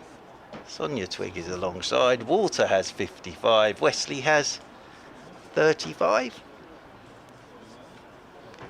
Well, you say you do have to look at the feels like, because sometimes you look outside in the winter and it's sunny and you go, oh, it'd be a nice day. It's sort of 2, and then the wind makes it feel like -2, and does actually have an impact on how much you're enjoying it. But this is warm and sunny, and I don't disagree with the concept that it might be 20 degrees as Roach bowls over the wicket to Wesley, who defends that one into the offside. So, well, my granddad, he had a barometer by the front door of his house, and every morning when I went by, it said exactly what it was. I'd see him in the mornings and he'd tap the barometer and out the door he'd go, and then it was exactly what was outside. And when I was little, I thought, that thing is amazing. Roach bowls, and again that's defended into the offside by Wesley. And it was a barometer that sort of, when you tapped it, the arrow would go up and down and show you what it was. And then I realised after a few years that he was actually moving it to be exactly what it was. But at that age, I thought, this is a magical barometer. I'm going to age myself here. What's a barometer? Oh, Sonia. Honestly, I'm feeling old as it is.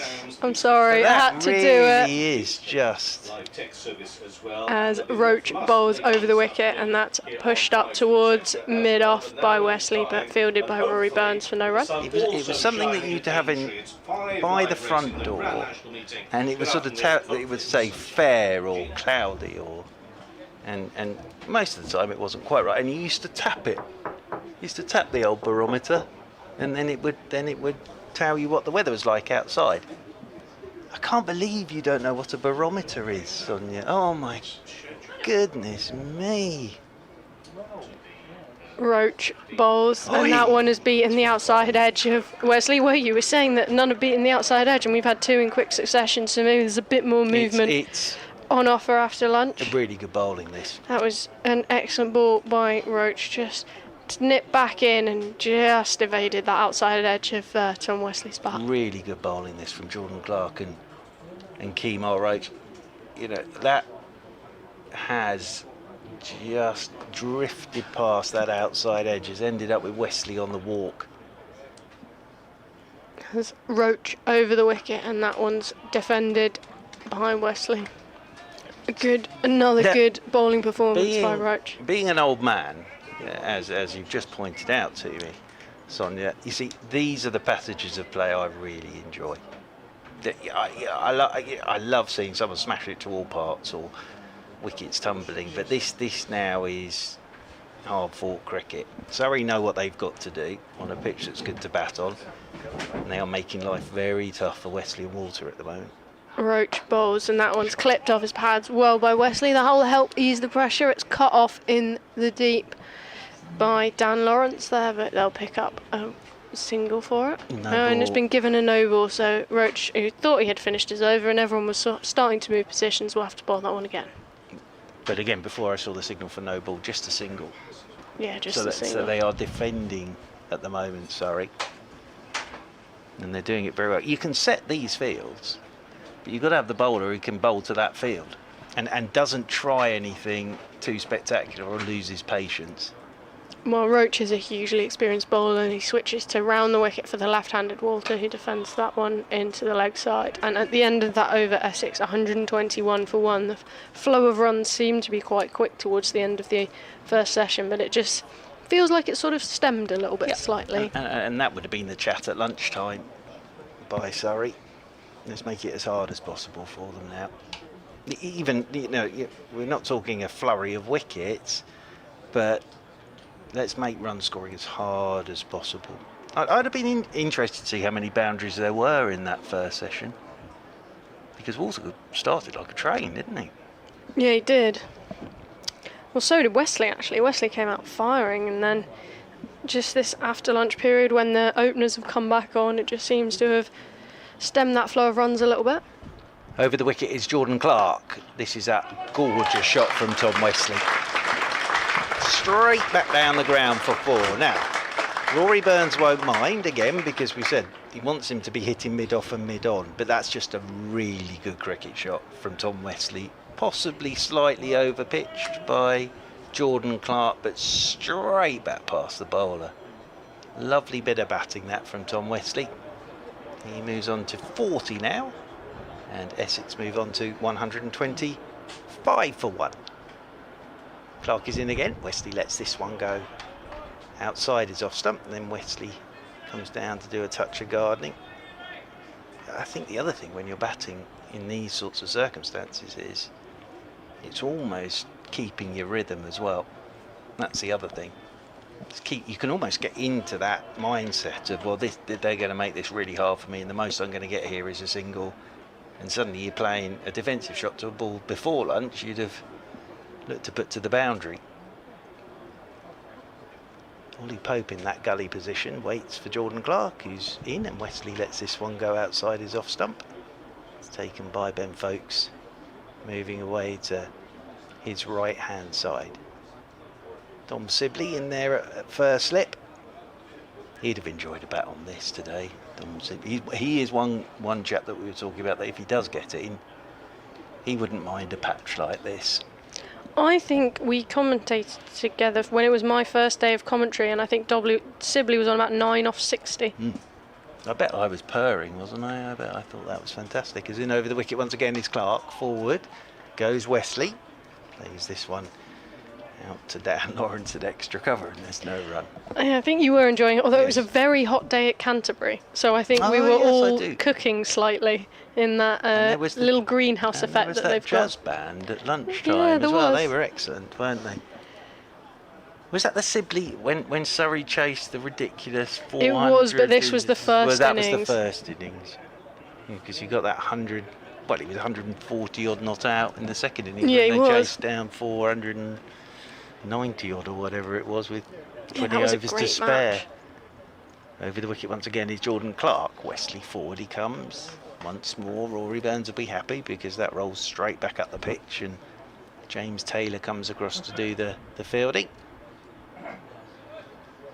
Well, as I say, these passages of play are interesting. Who is going to sort of break what they're doing here first? That's why Wesley's shot down the ground was such a good one. It was almost as well as if he was getting it out of his system. But he didn't try to whip a ball through the leg side or anything, just played straight back down the ground, timed it beautifully. Clark, over the wicket he comes. Oh, here we go. Wesley's looking for the expansive drive. Thick inside edge, hits the front pad, rolls away back up the pitch. Rory Burns comes up to do the fielding. End of the over. 125 for 1 Essex.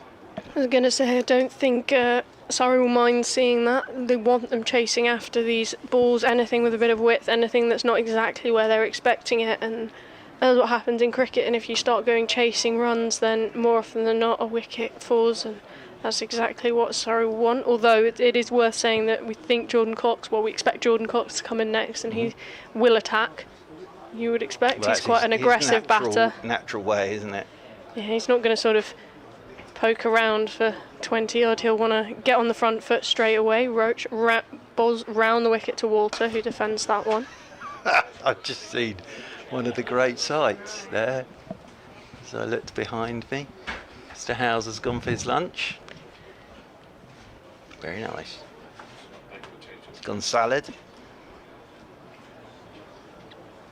Roach just walking back to his mark. There's not a lot of urgency in this, but it will be a very long afternoon for them. Yes, it will, and they can always have a bit of Dan Lawrence as well, which speeds it all up a touch. I wonder if Ryan Patel might get a go at some point. As Roach bowls, and that's skewed off the inside edge of the bat. He'd look to be playing it through the offside. It sort of squirts away through sort of vacant mid-wicket, and Walter will add another single to his tally, take him up to 56, but it's not where he meant to hit it at all. Elsewhere, Yorkshire in a spot of bother.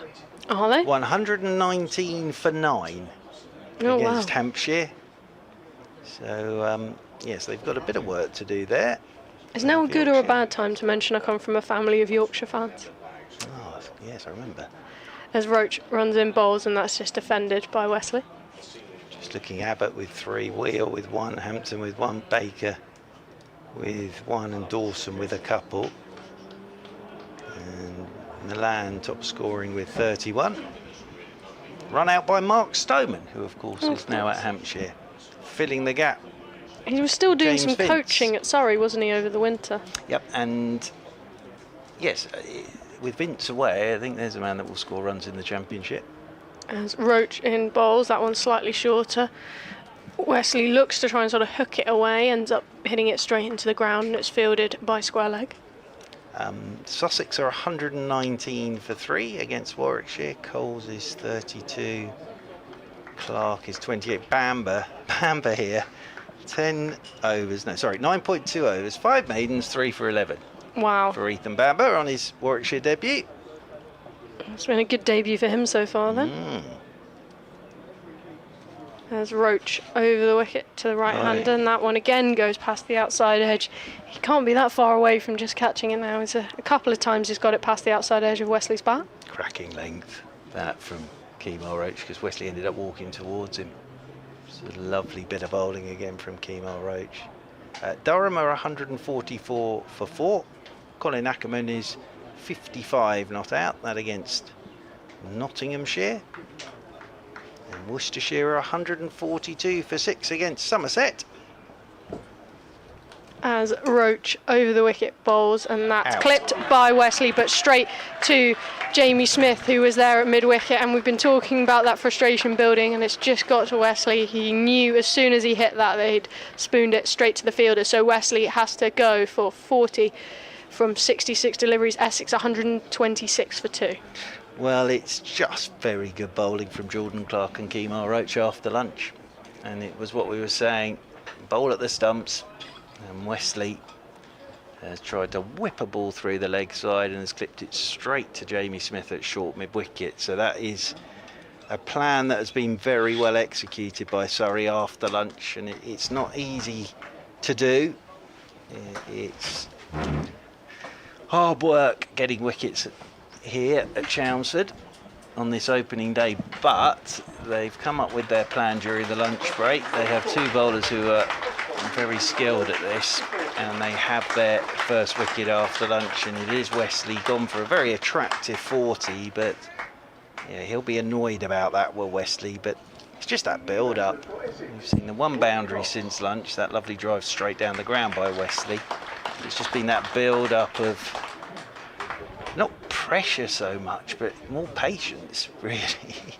And it was Wesley that cracked, and he's gone for 40. And here is Jordan Cox, and as you say, Sonia, he'll look to be positive, won't he? Definitely, especially after missing out on making his England debut during the winter. He'll want to be fighting for that spot, and you'd think that he'll be in the mix somewhere if he has a good start to the season with Essex, especially. Yeah, I saw the interview with him. His dad was coming out, wasn't he? And I think, wasn't it, his dad had got to Heathrow and he told him to stay where he was. But his time will come again, no doubt about that. Very frustrating for him, really was. Now Matt Fisher is into the attack, replacing Jordan Clark from the Graham Gooch end. He's coming in to pull Walter, and Walter is driving. Oh, and this is nicely timed by Walter. He's got it into a gap. Not perfectly timed by Walter, but it's got it into a gap. And it runs away for 4. Walter's first boundary since lunch. And 130 for 2. Ollie Sykes is out there at the moment. Just seen him wandering down towards long leg. Just try and work out who's not out there for Surrey. As Fisher is in, and this is clipped this time, square of the wicket. I would have thought it's probably Jordan Clark after his spell of bowling. As Dan Lawrence is up to do the fielding. He is one to keep a little eye on, Sonia, Ollie Sykes. He's got a bit about him. with Well, bat in hand. He's so new, he doesn't even have a number on his Yes. on his Well, shirt. he made his championship debut here in that last game last season. He played explosive innings in the one-day cup here, but he's sort of very much your modern-day young, exciting batter. And what, the ones who can do everything? Yeah, he's got it. He's got all the shots, all the tricks. Jordan Cox, his first delivery, and the right-handed Cox is forward and playing this one straight back up the pitch to Rory Burns. But yes, he's got all the shots. It's what these young players these days, though. There's no fear, is there? They just go out there, and if he's there, they whack it. But it's also, I mean, they're teaching themselves the ramp shot from watching it on TV from when they're about 8 years old. Yes. So it's not like it's new to them. As this one's turned by Cox, his first run of the summer. Off his pads, out there towards deep mid-wicket, picked up by Ryan Patel. I haven't really seen too much of the IPL, but I saw Sky wander out to bat the other night. He had and his first ball, I can't remember who he was bowling, and it was the first ball, and it was a very good delivery on a length just outside the off stump, and he was outside and just ramped it straight back over the keeper's head about 10 rows back, as this is whipped by Walter out towards deep backward square, and they'll pick up another single. Yes, I had it on the other day, and Pat Cummins was being hit to all areas of the field, and again, as you said, it was good balls on a length, and once the batter's in, they just start moving around the crease and can turn good balls into bad ones, and it's just such an impressive skill and talent. Absolutely, he'd be a bowler, eh? Slip in a gully for Fisher. Over the wicket he comes to Cox. Cox looks to flick down the leg side, taken by a tumbling Folkes. Nicely taken by Folkes away to his left. It's the end of the over. 133 for 2. And Walters on 62. Jordan Cox is on 1, and it'll be Kemar Roach to continue down below us from this Sir Alistair Cook end of the ground. Yes, I was watching, I can't remember what it was, but it was like a rerun of something from many years ago, and somebody played a reverse sweep, and the commentators were very excited that shot was being played well. Roach round the wicket, and that's just defended by Walter out towards backward point. And it was a sort of this unbelievable. I remember when Owen Morgan started switch hitting, basically, when he was playing for Middlesex. Kevin Peterson did it quite early, didn't he? He did it the first time I saw him do it properly was in a test match against Sri Lanka, and it might have been against Mataya, and he just turned himself around and played the shot. Roach round the wicket, defended by Walter. Yeah, but it used to be a big deal when people did these shots, and you were sort of almost not surprised but impressed that they had them, and now, lots of batters have got this. Yep. You rarely get a batter who can't hit in all areas of the ground, because it's what they're sort of taught to do, and they're taught to move around the crease in a way that traditional batters never did, so they go sort of right across to open up the offside. Or because how many new shots can you invent? As Roach bowls, and again that's just glanced off the face of Walter's bat down towards backwards point. But one player that does it, and I've seen he was the first I really saw do it, was Clarkson, where he it's not short, and he just stands back and hits it straight off the back foot for 6, straight back over the bowler's head, and there aren't many that can do that. Some of them now baseball bat it very straight, don't they? They sort of come and club it, but again straight down the ground as Roach is in bowls, and that's clipped off his pads really nicely by Walter, who will just about pick up a boundary. It was a great dive from Ryan Patel, who looks to be in some discomfort after it. He dived and then almost had to dive again, but couldn't quite stop it from crossing the rope. He's applauded.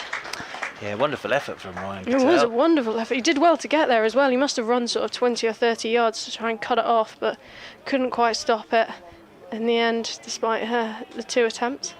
Really good effort that from Ryan Patel. I thought from a second he'd done himself a mischief on the rope.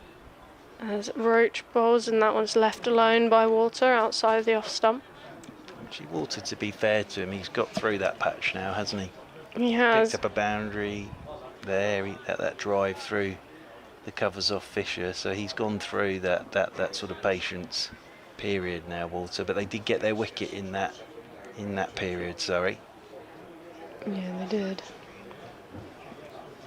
And now they can start looking to try and capitalise and go at the new batter. Cox has faced just 3 deliveries. It's Roach bowls to Walter, who again clips this one off his legs, but that one is more comfortable for Ryan Patel, who strolls in and gathers it, keeping it down to just a single. So at the end of that over, Essex 138 for 2, Walter on 67 and Cox on 1. I remember there being a national outcry at the 1987 World Cup final when Mike Gatting played a reverse sweep to Alan Border's first ball and got out, and there was national outcry.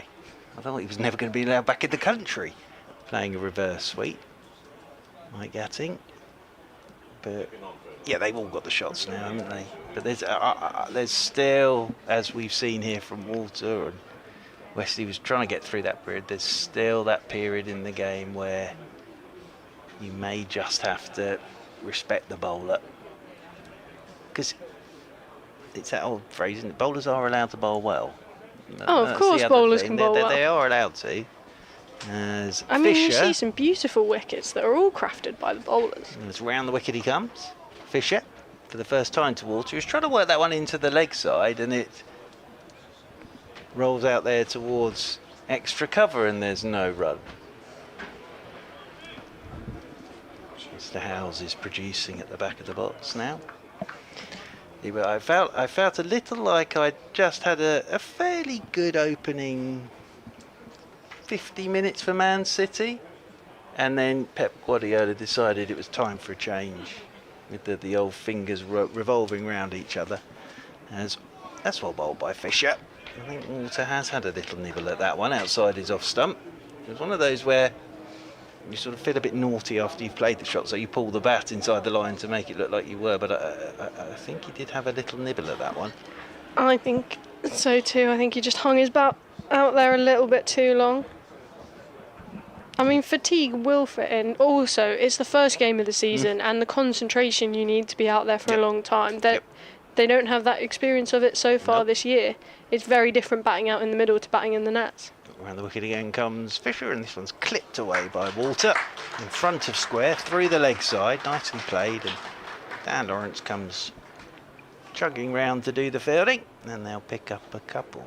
Well, absolutely, especially if you've sort of over the winter, you've either sort of been away playing T20 stuff, and you haven't been out there all day for a while, and probably we weren't expecting this weather. We were hoping for this sort of weather. So it's sort of getting back into the rhythm of Championship cricket as Fisher is in, and Walter will get a single here. Just turns it behind square on the leg side. Ollie Sykes comes up to do the fielding. It's the throw into Ben Folkes. One more to the total, and that will bring Jordan Cox on to strike. I was going to say, what's Jordan Clark done? Yes, he's now batting for Essex. I think he's probably got his feet up at the moment, away to our right hand side. Yeah, the feet take a pounding as well as a fast bowler, especially if it's hot. You can be real danger of blisters. And behind this one goes Cox and plays it from Fisher out towards extra cover. Round goes Dan Lawrence. That's obviously what happened to Bryden Carse. He got some horrible blisters over the winter and then ended up having to take some time off because of it. And I mean, if you think about it, you're pounding really hard ground, and if you're a big bloke like all of the fast bowlers are, you're really, hitting the ground hard, and that wear and tear can be quite problematic. As well, obviously we know about stress fractures, but it's one people don't talk about as much. Pushes in, forward goes Cox, plays this one out into the offside, and there is no run. End of the over, 141 for 2, Essex. A few more thoughts from Sonia. And then she's going to be joined by Victoria Polly.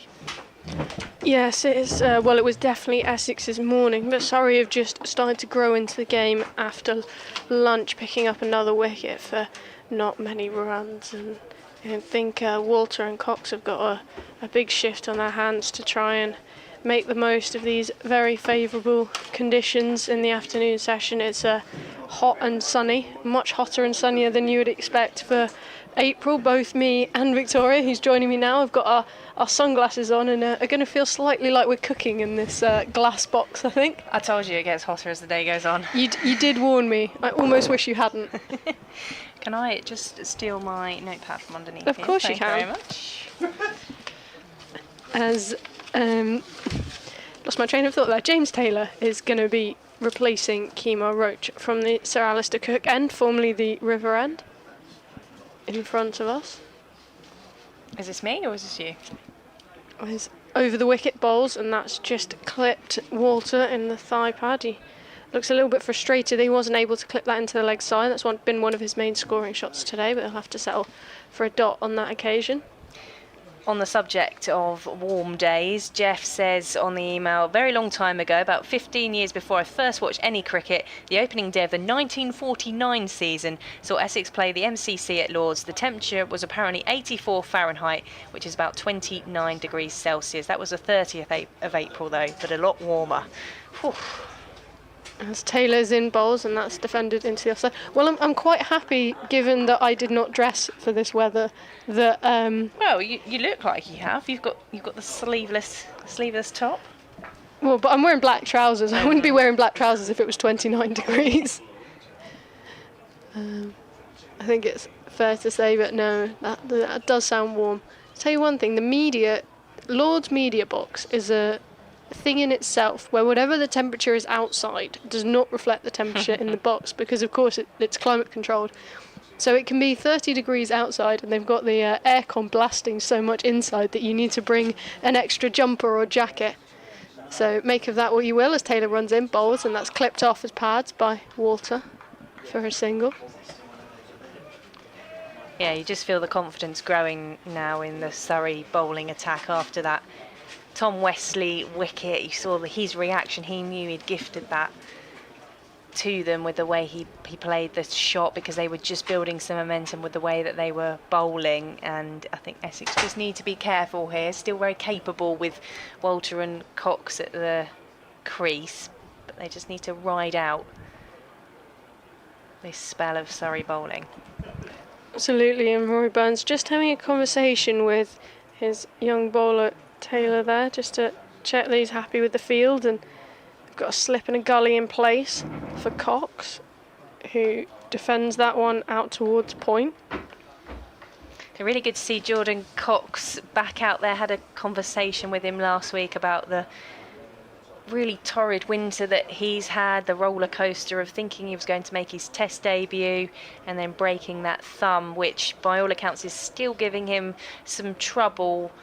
He can bat and is fit enough to play a part for Essex, but he won't keep, certainly in these early stages of the season. Whether that would have been the plan for Essex with Adam Rossington going T20 only, I don't know.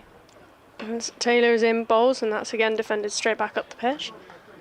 Do you think that would have been the plan? I mean, Pepper is a good keeper and has done it quite successfully for a while. Yeah, I think Pepper has done well, and there'd be no reason to change that. I guess just having Cox as a wicketkeeper is another option. I think from his point of view, he always felt that was a good way for him into the England setup, was to be keeping regularly. But with the hand injury he had initially when he came to Essex, and now this thumb injury, it's certainly not something that he has done for his county. Taylor bowls, and that's defended again by Cox. Well, also, Jamie Smith seems to have, for now at least, cemented that position. It was a sort of conveyor belt where they went between Folkes and then obviously Butler and Bairstow, and they sort of all seemed to be quite a fluid change. And obviously Ollie Pope deputised a few times.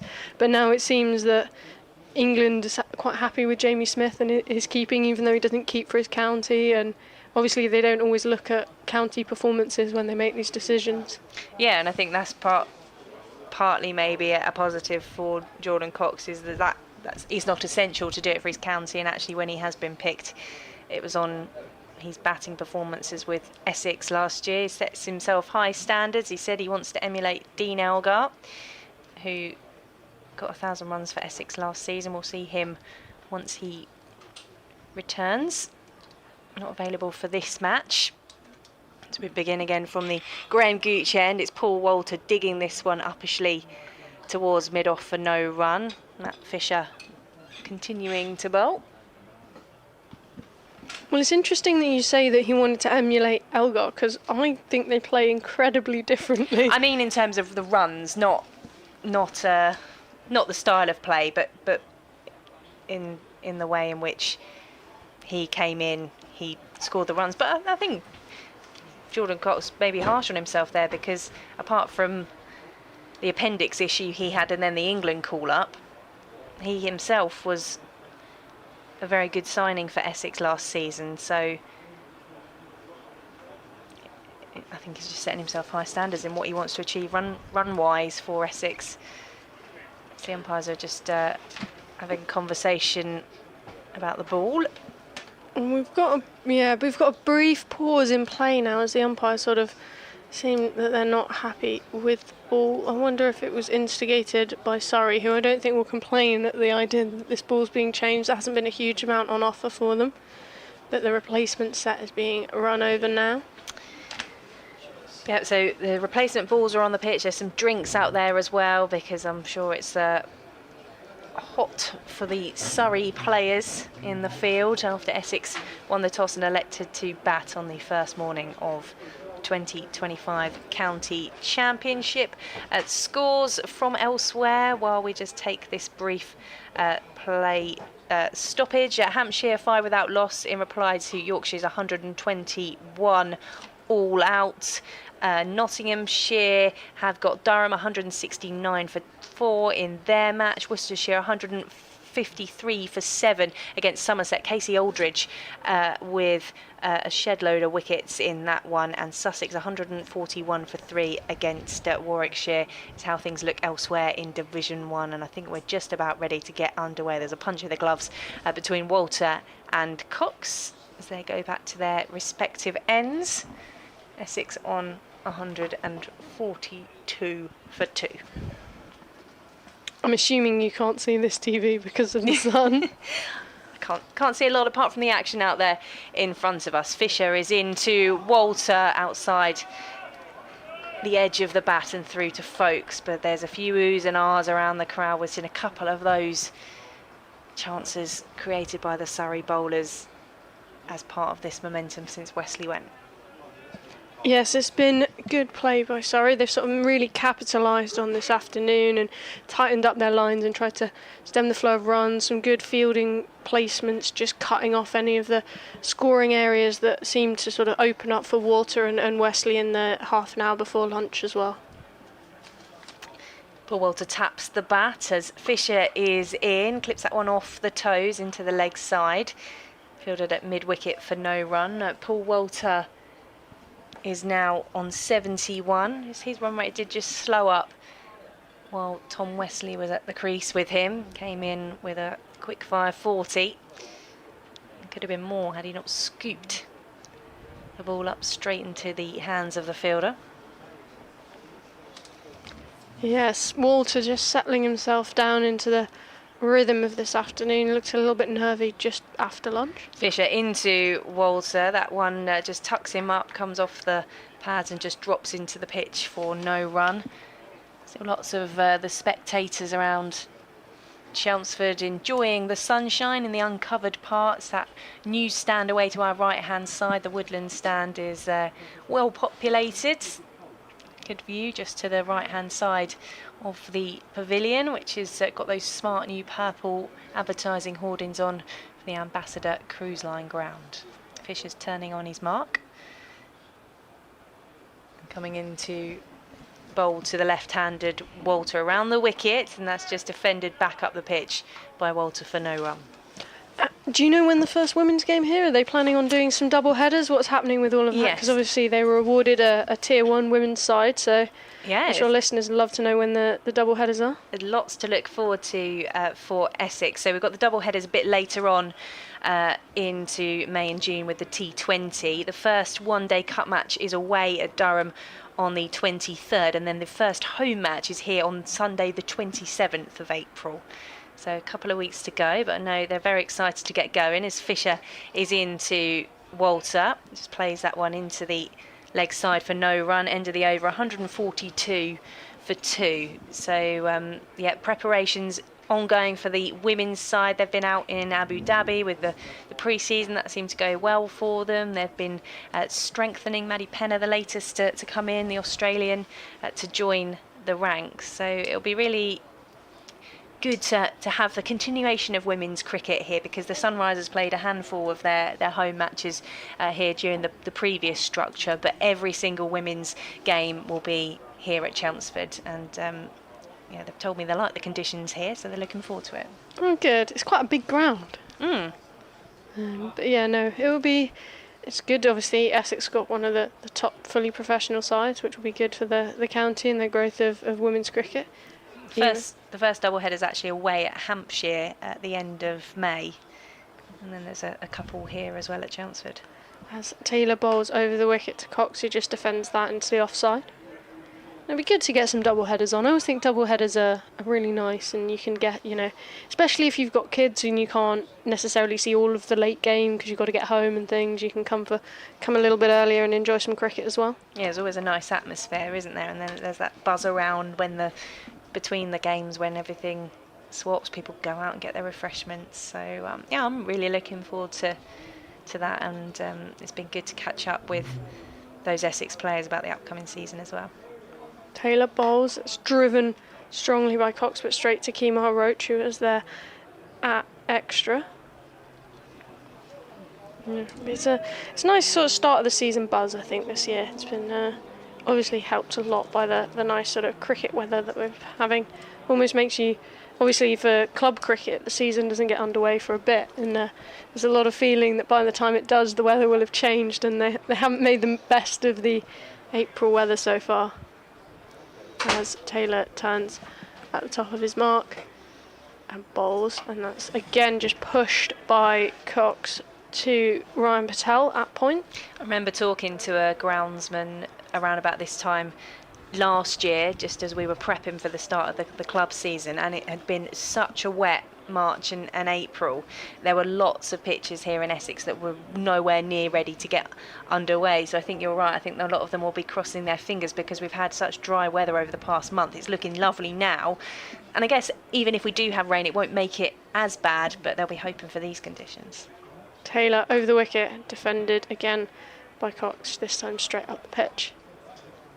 Yeah, it's a good sort of cricket weather, good start of... Everyone always says, should it be at the start of April? And it's really hard to argue with when you get weather like this, but obviously this just isn't a guarantee at all. Yeah, and we usually go quite late on to September, and I remember the Essex-Surrey game right at the end of last season. I sat here in the pouring rain and we didn't have a ball bowled on that particular day. So yeah, very unpredictable, typically. Taylor bowls and it's clipped by Cox down towards deep fine leg, and he'll pick up a single for it. So Cox moves on to 2. And a bit of a pause between the balls now as the players swap for the left-hand, right-hand combination. But yeah, it's Essex just settling into this period after losing the wicket of Wesley after lunch, I think. Have you had any more emails? No, we haven't. bbcessexcricket@gmail.com if you want to get in touch with us. Also, if you head to BBC Essex Sport on X, we've put up some of Kevin Howe's photography. He's been snapping the pictures in the commentary box this morning and into this afternoon. Taylor bowls, again defended, this time by Walter. Yeah, it's always awkward when you're commentating and someone decides to take photos of you, but that's... It's alright, it's good The back of the heads are looking okay, Sonia, that's the main thing. I'd be worried if they weren't. As far as I know, I'm not going bald. But No, yes. Anyone wants to get in contact, and I'm assuming people can get in contact via X as well. Yeah, at BBC Essex Sport if you want to drop us a message there. I know Kevin was saying he's on Blue Sky and we haven't made the move over there yet. I keep forgetting to update that one as Taylor runs in bowls, and that's just defended into the offside by Walter. It's just too many. It's so hard to keep track of, especially when you've got work accounts and personal accounts and all these other things that go on that you think, which social media do I need to do for this? But obviously good for everyone to have more ways to get in contact with us. Yeah, and you can follow all the action from across Division 1 and Division 2 on the BBC Sport Live page as well, keeping you up to date with all the big moments from all of the games. I'm keeping an eye as well because I'm wondering if I've picked my fantasy cricket team well for the first round of matches. Oh, are you a fantasy cricket? I'll do the first week and then I'll probably forget about it for the rest of the season as we begin the 43rd over. Matthew Fisher bowling to Jordan Cox, who's defending for no run. That's what I did with the Fantasy Premier League. I set up my team, I was following it all, and then I went to New Zealand for 3 weeks, completely forgot about it. Came back and was doing better than when I was actually managing it because I was lucky enough to keep Salah as captain and also have Isaac. So after that I just sort of said, well, it's probably better if I do leave this alone at this point given how well it did in my absence. Yeah, I don't think I've touched my Premier League team much this side of Christmas. As Fisher is moving past the umpire to Cox, and Cox is on the back foot there and has to turn that one into the leg side. Good line and length there from Matthew Fisher. Yeah, I mean, I'm in a group with some fellow BBC colleagues who absolutely love their county cricket, and it's very entertaining to be part of that with the cricket draft. But I'm not the best at remembering to update it, and then I'm always busy on the morning of a match and don't quite get to see who's been named and swap anyone in and out, as Fisher is into Cox, just dabs that one into the offside for no run. See, I'm getting my excuses in early for when I inevitably finish bottom of the league. I was going to say, this is very early for the excuses. We're not even 2/3 of the way through day one yet. You think, oh, I should have put that person in. Oh, no. So I'll be keeping across the BBC Sport website and app for that, where you will be listening to commentary from BBC Essex, BBC London. We've got Sonia Twigg, Kevin Howes, myself, Victoria Pauly and Mark Church, as Fisher is in to Cox, and again just pads the bat at that one for no run. Yeah, we're very well stocked for commentators today, Well, aren't we? it's a very busy box. It was particularly busy at lunchtime when we had Kevin Howes guests for 5 Sport Extra.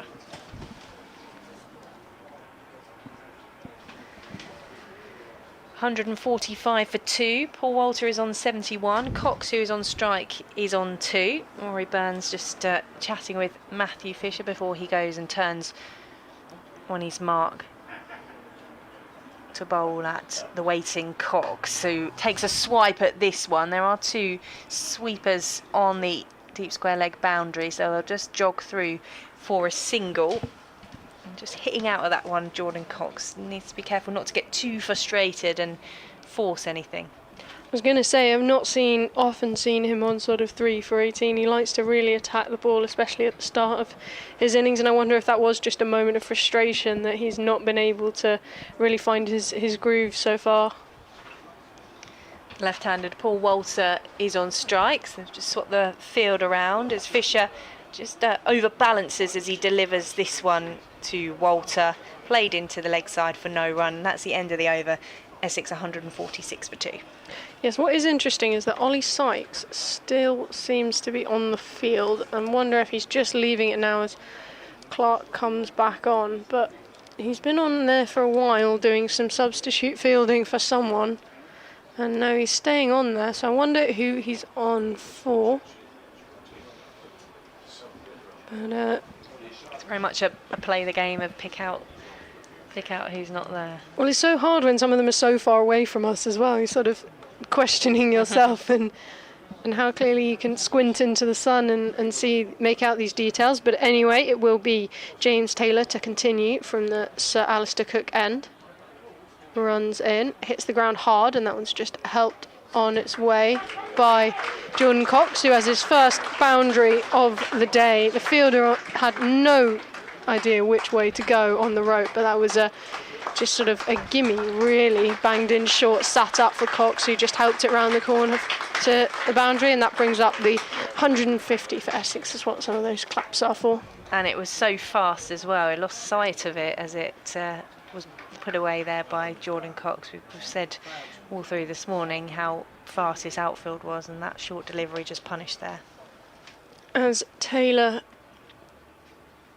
bowls, and it's just defended back up to the bowler by Cox. Much more watchful delivery, better fuller delivery from Taylor after trying to bang one in short, but I'm not sure the pitch is really there for the short pitch stuff at the moment, and we haven't really seen any pace in it or bounce, and it seems to sit up, especially for the towering Paul Walter. And Rory Burns just has a word or two with Taylor and decides whether to tinker with his field before tossing him the ball as he stands at the top of his mark. Runs in over the wicket, and that's just pushed by Cox straight to point and Ryan Patel.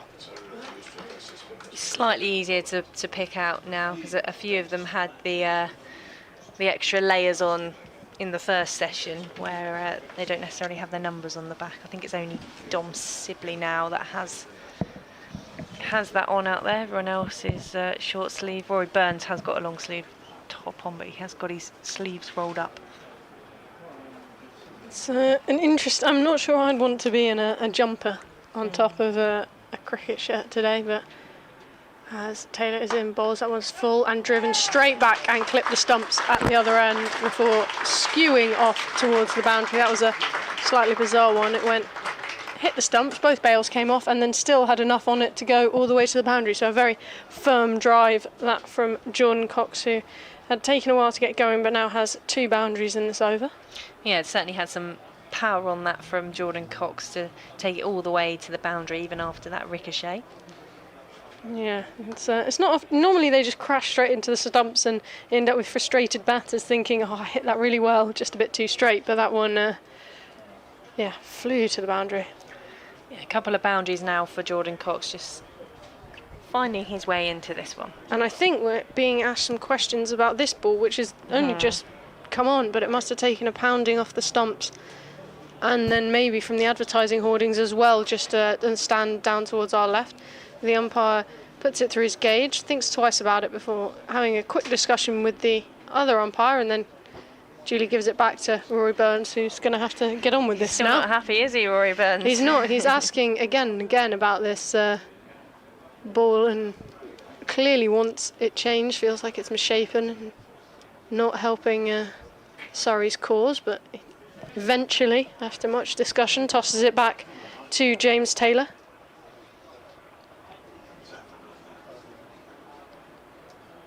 Who runs in over the wicket to Jordan Cox, who clips that one off his hip and down towards deep fine leg, where the fielder misfields it slightly. I think it's Jamie Smith down there. Misfields it but picks it up, manages to get enough on it to stop it going through to the boundary. Yeah, I think Jordan Cox was rather casually on his way, and Essex weren't able to make the most of that misfield on that occasion, but they come through for the single. Yes. And now it will be Walter on the strike. Rory Burns seems to have decided that he'll rest the ball case for at least a little bit as Taylor bowls, and that one's clipped off his hip by Walter out towards deep square leg and just picked up on the boundary. Again, another single to Essex, who at the end of that over are 156 for 2. Walter on 72 and Cox on 12. Yeah, Walter, having just picked up after lunch 72 from 121, Cox 12 from 23. Surrey have been good in the field. They've been finding ways to frustrate Essex, not just with the deliveries, but in the way in which Rory Burns has placed that field out there. Made it difficult for Essex to score. A couple of boundaries for Jordan Cox in the previous 2 overs, though. As Essex continue to enjoy this outfield. In comes Fisher to Walter off the toes, and it's a good stop. Oh no, it isn't. It's gone straight through him. Lovely 4 from Paul Walter. I was going to say, because went below Taylor, the body, and he dropped his sunglasses, which I thought was the ball. Taylor sort of almost dove over that. It was a slightly bizarre passage of play there, but and then looked furious with himself at missing it. And I think, yeah, it's almost gifted, that one, because it was sort of straight within his area. I think he'll be a bit frustrated by that, and you hope that that's not creeping into Surrey's game. That sort of added frustration, because that's when the mistakes happen. As Fisher is in to Walter, this time it comes off the edge of the bat, just squirts out into the offside for no run. Yeah, it was driven with power at mid on there, and I just thought he'd gathered it under his body in the way that he dived on it. But again, such a quick outfield, raced away for 4 runs. Essex 160 for 2. Yes, you can tell looking at the outfield that we haven't had that much rain, actually, because there are some, obviously it's a beautiful green carpet, but there's still some bare patches, and we really haven't had a lot in the last couple of months down here. It's been very dry as Fisher is in to Walter, just digs that one out for no run and walks away from his mark. Perhaps there's a couple of shadow shots. He's on 76. It is one of my favourite things when batters mistime a shot and then shadow it as like, yes, that's what I should have done, and everyone's sort of going, yeah. Obviously, that's what I meant to do. Obviously, that's what you meant. Or when sometimes batters will shadow a completely different shot. So they'll make a horrible decision, get away with it, and then they're like, yes, I should have pulled that. And you're like, well, it's all right to do.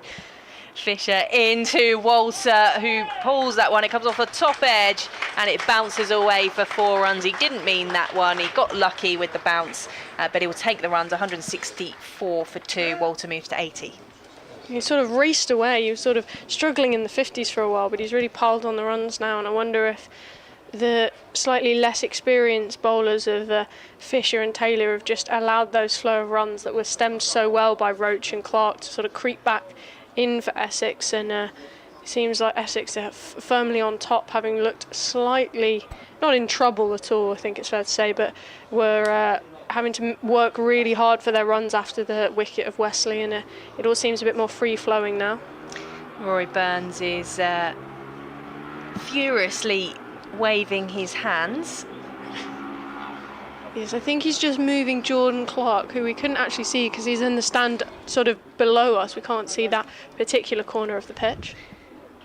As in comes Fisher to Walter off the toes into the leg side for no run. Yeah, I think it's probably the reflective of the dynamic, isn't it, in the way in which Paul Walters scored. He came in as the senior opener alongside Charlie Allison, so really took the lead in that partnership. When Tom Wesley came in, he started to score quite quickly. There was a nice battle going on between him and Dan Lawrence, and therefore Walter was able to just take a back seat with that one. And then since the departure of Wesley, as Jordan Cox has found his way into this game, Walter's just taken the lead again, as it's a fuller delivery from Fisher this time to Walter, just dabs it out into the leg side for no run. It's the end of the over, 164 for 2. And is that the departure of Sonia Twig? I think so. Well, Sonia will be back with us later on commentary from BBC Essex, BBC London, on the BBC Sport website and app for you wherever you may be listening. And we've heard from Caribbean, we've heard from southeastern Spain already this morning. I've bumped into Istanbul Steve, who's usually listening in Istanbul, but he's here in Chelmsford today, enjoying the weather. It does sound, and I know this isn't the case, I won't put it, but Istanbul Steve, it sounds like a bit of a murky world, to be fair, you know? Istanbul Steve, really? He referred to himself that I haven't. That was how he used to sign his emails. BBC. Oh, it just sounds. I mean, it sounds full of mystery and mystique, of course. But is this my? Oh, this is me. Oh, straight into the action. No problem. Worked away onto the onside, and there shall be no run. 164 for 2. Walter and Cox. This not-out pair. 5-3. Yorkshire already all out. Have you seen that? I have. Yes. I've updated the list. Great news, Faulty coming in. from Hampshire. Well, they'll only become great news if... Worcestershire all out as well. Are they? Oh, yeah. So we're sort of bucking the trend a little bit here, aren't we? And I think there could be a good chance we'll still be here at 10 o'clock on Monday night, to be honest with you. The next ball is bowled and defended. Kept a little low there on Cox, who is on 12. We have got 50 overs remaining today. Taylor currently bowling in his 10th over. It's been a bit of a hard slog really for the bowlers, and will continue to be that way. I'm just supposing here with Dan Worrell that either Dan himself or somebody took a look at the surface and they thought it could have been Dan. Dan just said, "Oh lads, I just something not right in the back of the knee," as this next ball is bowled and pushed away. Square on the offside. There'll be no run. But the official word is they're just trying to make sure he's just right for next week. They've got the depth to be able to do that. Well, they also do have that. They do have that choice. Yeah, they certainly do have that choice. And phew, what a scorcher today. Absolutely glorious. Had a wander around. Just to repeat, this is one of my favourite viewing grounds, this one. Because you really do feel, in many parts of the grounds, you're right on top of the action. It's really good from that point of view. Taylor bowls and defended into the offside. I mean, Wesley really will be kicking himself. I mean, just a lack of concentration there, and just steered the ball onto the onside. But this is ideal here for Paul Walter at 80 not out, to prove to the world something that Churchy's been trying to tell the world for I don't know how long now. Get him up that order, and others have as well. He's doing a terrific job. I mean, I do feel for him, because look how he has to lean on that bat. That's a long way to lean down, isn't it? He's not on strike at the moment.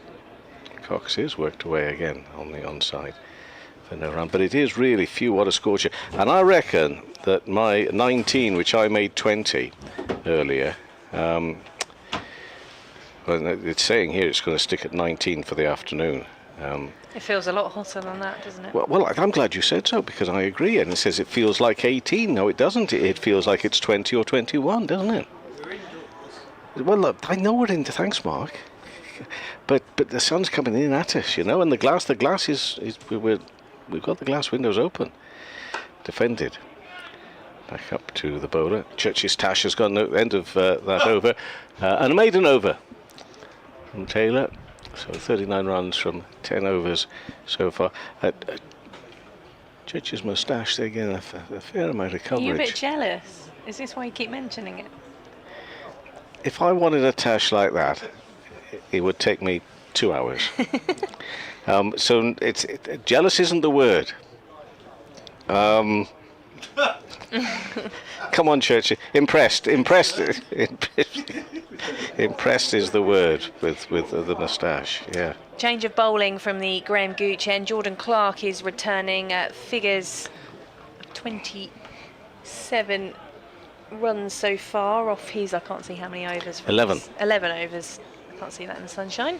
He did have a bit of time off the pitch. It seems okay, and he's coming back into the attack for Surrey. Paul Walter, the left-hander, who is on 80 on strike for Essex, as Clark is in full delivery. Played out into the offside for no run. Rich has been in touch on the emails and says he's enjoying the commentary. Summer's started early.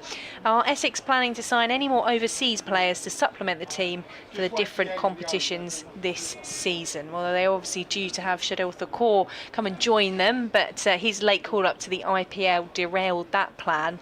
When I spoke to the director of cricket, Chris Silverwood, last week, he said they were looking at their options as Clark is in too. Paul Walter, that's off the edge of the bats and away for a boundary at third. It's a tricky one, isn't it? You sign the players and the better, purely financial, maybe offer comes in and off they go. And sometimes, of course, players are duty bound to go to other things where they've got in their contract they're allowed to go, and they go and. But it's a tricky one for directors of cricket and coaches to work their way around. Essex 168 for 2 as Clark is into Walter, turns this one into the leg side for no run this time round. Yeah, it'll be interesting to see whether Essex do manage to bring anyone in. And I've noticed a lot of the overseas from elsewhere haven't necessarily all arrived in time for the first round of games anyway. No, you're right. Well, for them, you see, there might be international players, but there might also be coming out of domestic season, which have only just finishing in Australia, New Zealand, those parts of the world. Clark into Walter, that comes off,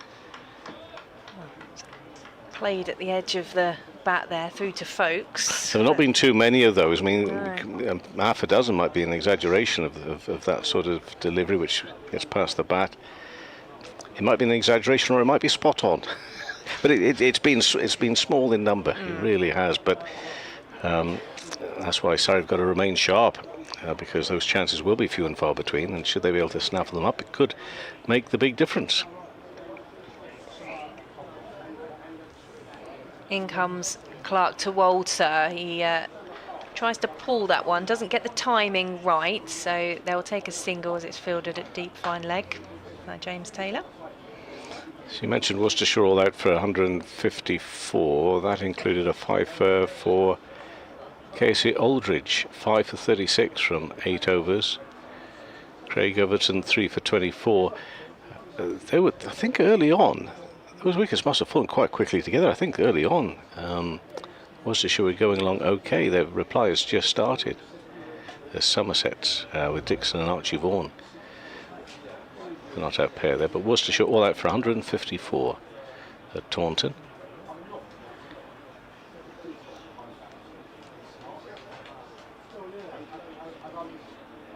Essex on 169 for 2 as Clark is into Cox, who drives that one straight back past the bowler, and at 4-4. He had to be patient when he first came in, did Jordan Cox. He's done that a few times now.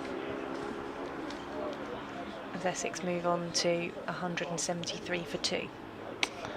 Hampshire making a decent start, 34 for no wicket against Yorkshire, for whom they bowled them out for just 121. Yorkshire elected to bat first as well there. Mark Stoneman playing for Middlesex. Mark Stoneman's been seemingly appearing virtually every other day, coaching another individual somewhere. He's clearly, no, seriously, clearly sought after for his coaching work and his coaching skills, but still playing.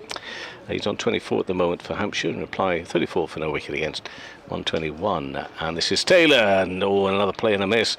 Paul Walter here is looking most vulnerable. He's probably been all day. I mean, he's been mentioned, of course, he's a very positive cricketer, very attacking cricketer.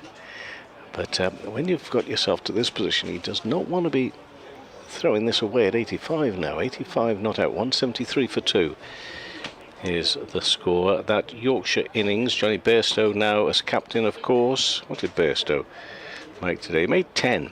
He was on the wickets to fall to Sonny Baker. 3 for 42 for Carl Abbott. Liam Dawson, the next ball, is bowled into the pads, but no call. They'll go through for 1. Be signalled as a leg by, which moves the Essex score on to 173 for 2. Has it ticked over? No, it has. 174 for 2. So Carl Abbott picked up 3 wickets. Liam Dawson 3 for 8. So that's where those wickets tumbled off 4.4 overs. Talking with Jim Troughton of Surrey at lunchtime, we talked about the Hampshire defeat. We talked for Surrey last year, and we talked about the Somerset defeat. And he says, we know that when we go to certain places, all places, as best they can, the pitchers will try and suit the home team, but also nullify Surrey a little bit. And this has worked away square on the leg side. And Liam Dawson obviously can prove a real handful, as he's done already on this first match of the season against Yorkshire. All these matches available on the BBC Sport website and the smart speaker. You have to say BBC Sounds, as pointed out by Keith to us. So what's the official? Ask BBC Sounds to play Essex versus Surrey Day 1. I know as this next ball comes in, Taylor bowls and worked away. Lovely shot. That's going to race away there through mid-wicket. There is a fielder out there, but he almost stumbles in trying to get to it and can't do so. So that's going to be 4 runs. Saw that one nicely, and it brings up a 50 partnership as well between Paul Walter and Jordan Cox. 52 is this partnership of 71 balls brought up in 52 minutes. They have got on with it a little bit out there. Yeah, in this day and age of there being no manners these days amongst the young ones. Do you think they should say please? Yes. Either at the beginning or the end. I don't know if it works. We'd like to know if it works if you say please. Yeah, well, it should do. It shouldn't work unless you say please. Next ball. Defender, that looked a little bit sharp and full on Cox into the offside. There'll be no run. But anyway, that's very important. See, I've got a smart speaker. No. I've still got a radio in my kitchen. I don't want people listening in on my conversations all the time. I mean, they're worth listening in on, I can tell you. But I don't want that. You're on the radio, Kevin. No, I mean, well, dare I say that sometimes my kitchen conversations are more interesting than when I'm on the radio. In fact, all the time.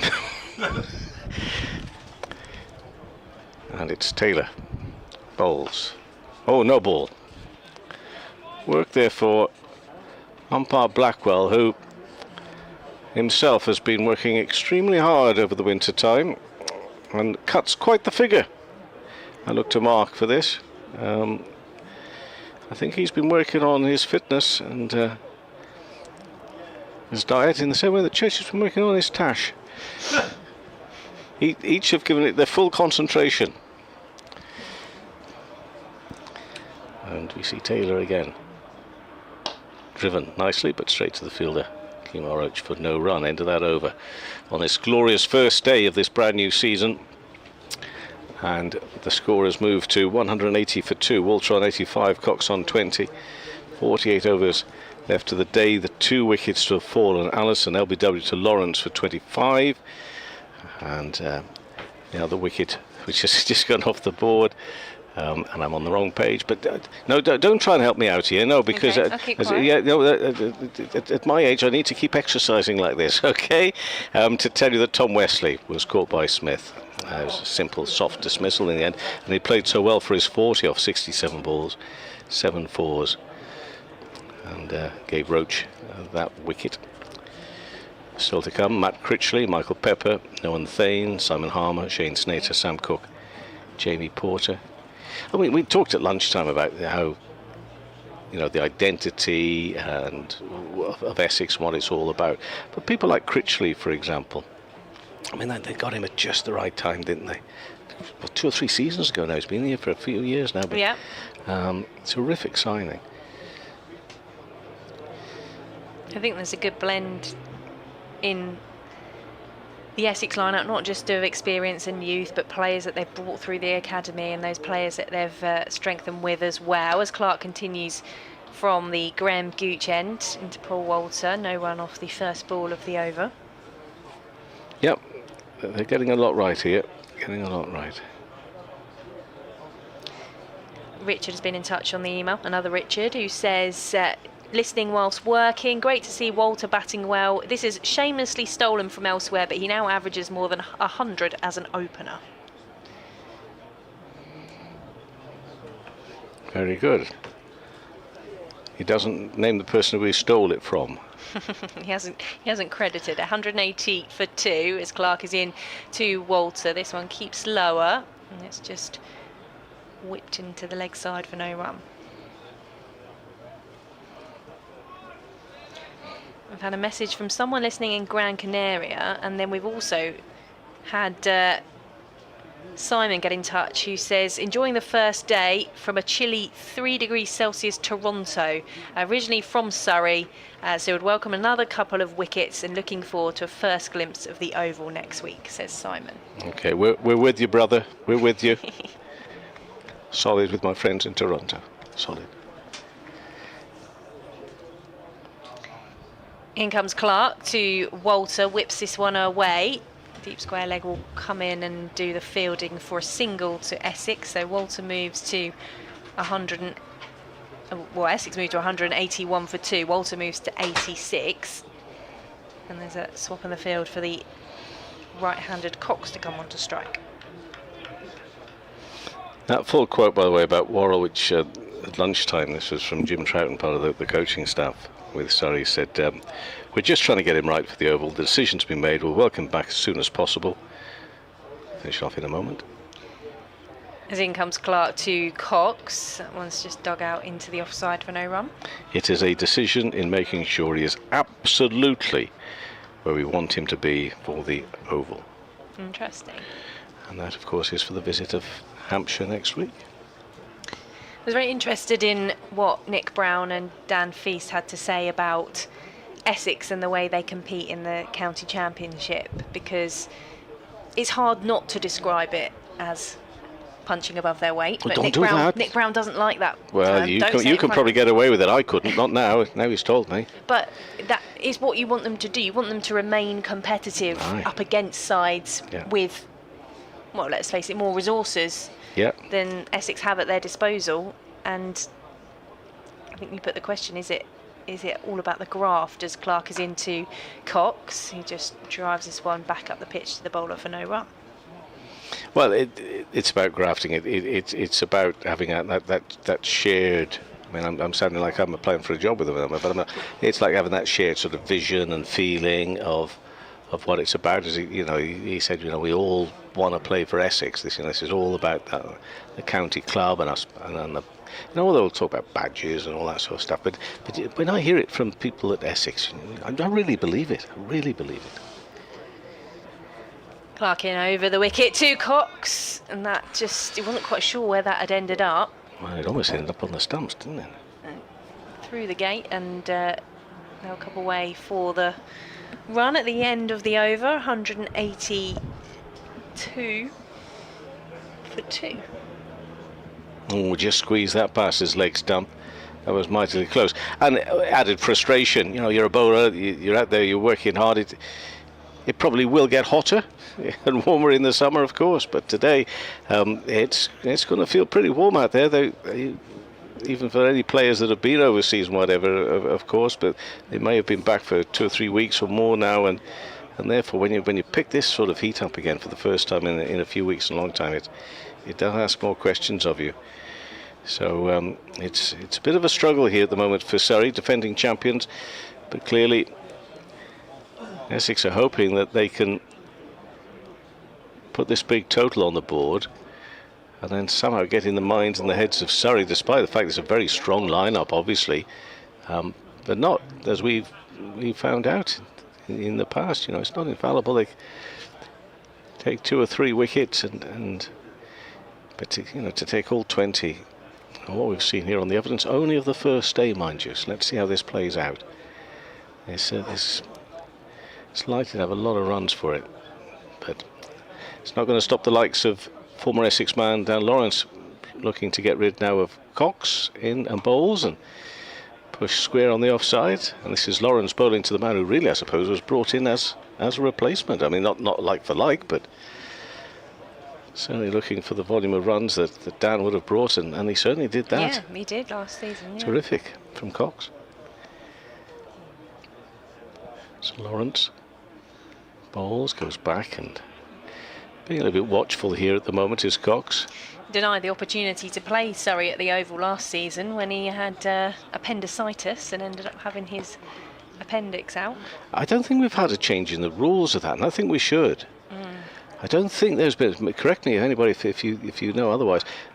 It's a question I should have been asking actually, perhaps over the winter time, into the onside no run, because that was certainly a case where they should have been allowed to bring in another player for that one, but it wasn't allowed, and it was a tough time for Essex up there at the Oval, and when we were all robbed really, because it's a contest you look forward to when these two teams meet each other, all at full strength.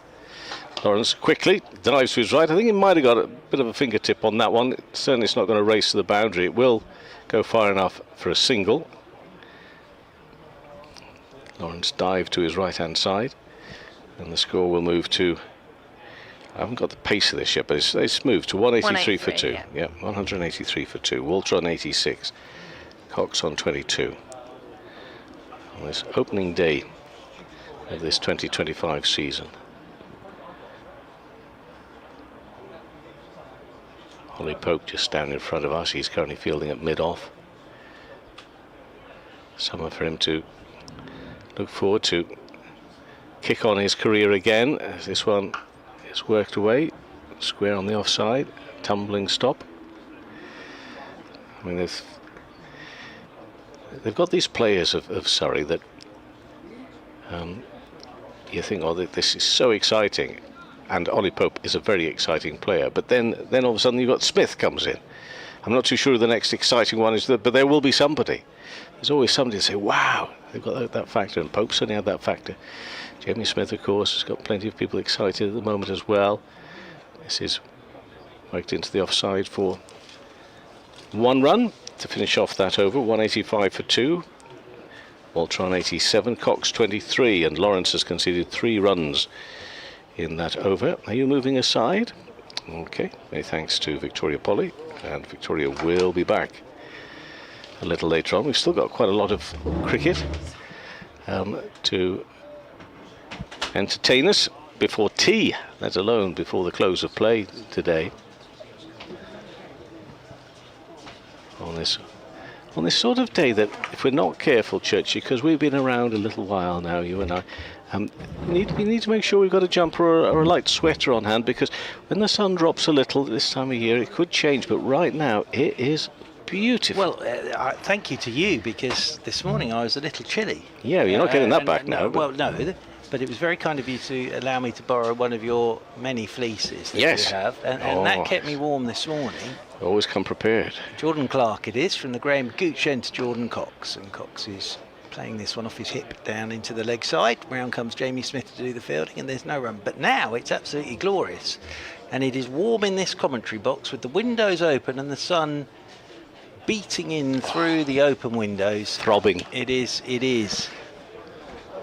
And, well, Paul Walter down at the non-striker's end, 87 not out.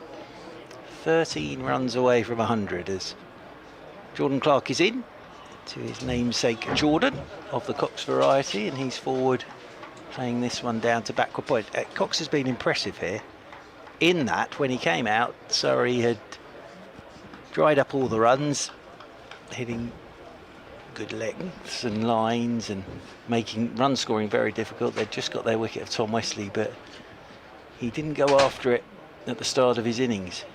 Just got his head down. He's played a couple of lovely drives down the ground so far as Jordan Clark is into him. He's forward again. The right-handed Cox plays this one off a good length, rolls out towards extra cover, and there is no run. But yes, with this weather, the crowd that are in today absolutely having a wonderful opening day of the summer. And during the lunch break, lots of people wandering around getting their lunch, and the weather was one of the main talking points actually. There was an awful lot of why can't it always be like this, as over the wicket comes Jordan Clark, and this is Cox playing a good length ball into the offside. Ryan Patel gets round to do the fielding, and there's no run. There's one of these social media platforms or just accounts. It's got very British problems or something, and that's the sort of thing they'd put up. Yes. Something you'll hear today, somebody saying, why can't it be like this all the time? Why can't it be like this? Or it's too hot now. That's it. It's too hot. On the 4th It's too much for me now. What about you? Over the wicket once again is Jordan Clark. Oh, and beats Cox on the outside edge. That was a lovely bit of bowling from Jordan Clark.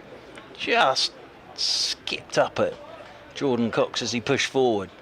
Lovely delivery, and as Kevin Howes was saying, there haven't been too many that have gone past the outside edge, but that is a fantastic ball to Jordan Cox.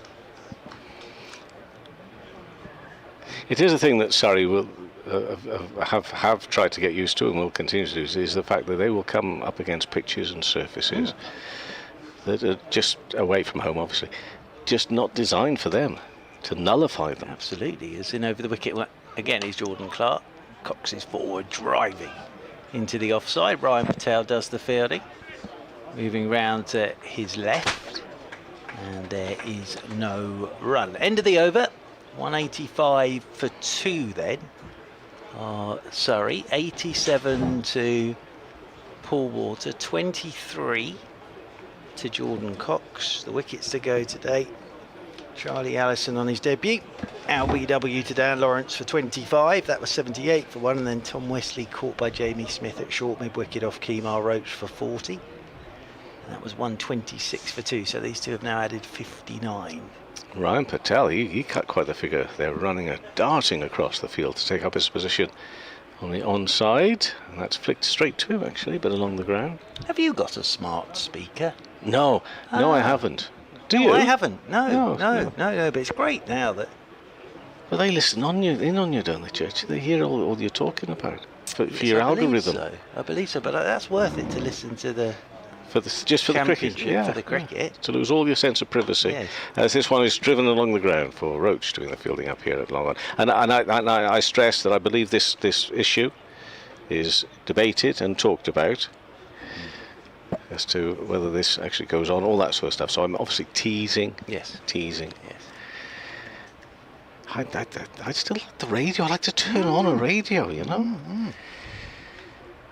Here comes Lawrence. Bowls and pushed. They will have to be sharpish, and they are, to go through for the single. The 3 or 4, they're trying to get to that ball, but he was placed along the ground with just the right pace on it to tease them and allow them to go through for 1. So the score moves to 187 for 2. Walter on 88, Cox on 24. But the time will come when I'll just have to get one of those smart speakers, I know, around the wicket. Lawrence again, and push to Patel, fielding on the offside. Well, Chelmsford is the home of the radio, isn't it? Mr. Marconi. Mr. Marconi, because there's a big sign when you drive into Chelmsford. From all corners. All corners, it says, welcome to the town of Mr. Marconi. Oh my gosh, that's got a leading edge from Tall Paul. He was looking to work that one away on the onside, and he gets it away on the off. This is hard work for Surrey, but gosh, they talk about being teased. They're teasing themselves almost by creating a little bit of half chances. No more, probably, to describe them. That one's a dot ball to finish off the over at 187 for 2. Walter on 88, Cox on 24. But they're just these moments where I think, it could be just coming, But to try and maintain any sort of pressure on the batters, that's a different story altogether. Is that Fletcher Middleton 17, but Mark Stoneman 36 not out. So the Yorkies only made 121. I see on a lot of the season predictions that people think Yorkshire go straight back down. That's a big call for a club that size. But Hampshire 53 for no wicket in reply, trail by 68. Jordan Clark is over the wicket to Jordan Cox. Forward he goes. Plays this one into the offside. Start of another over from the Graham Gooch. And yes, we've had 24 overs now since lunch.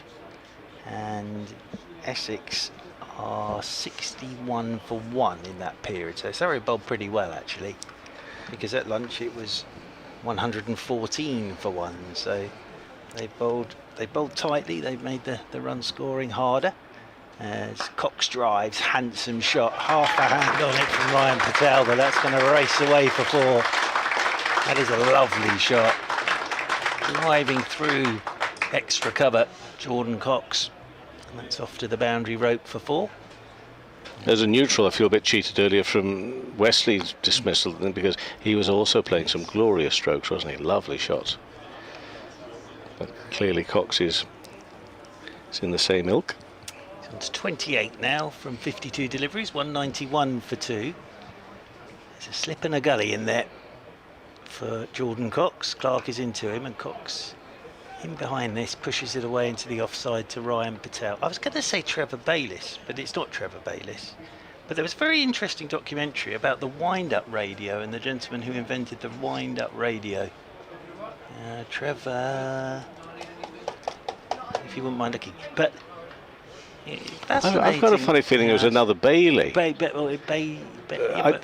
it could be Bailey too. British inventor with the wind-up radio. As forward goes Cox, very solid looking defensive shot there. Trevor Bayliss, you're right. It is Trevor Bayliss. Yeah, spelt differently, is it? Yes. Anyway.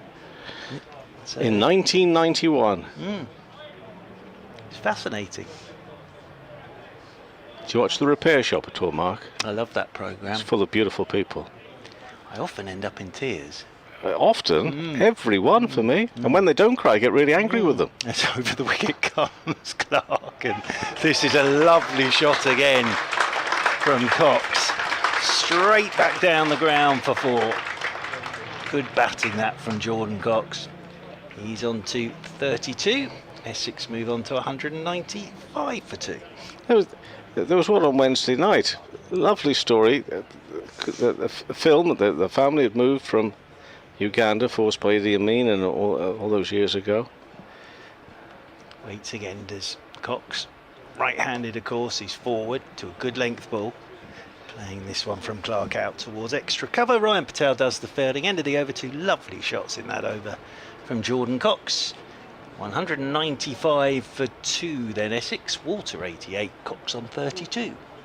And there's some of this old-fashioned cine reel stuff of homemade movie from that time, and the family and the like. But the machine that you watch it on, the projector, had broken down, so they fixed that. And for the very first time in their lives, they were able to watch.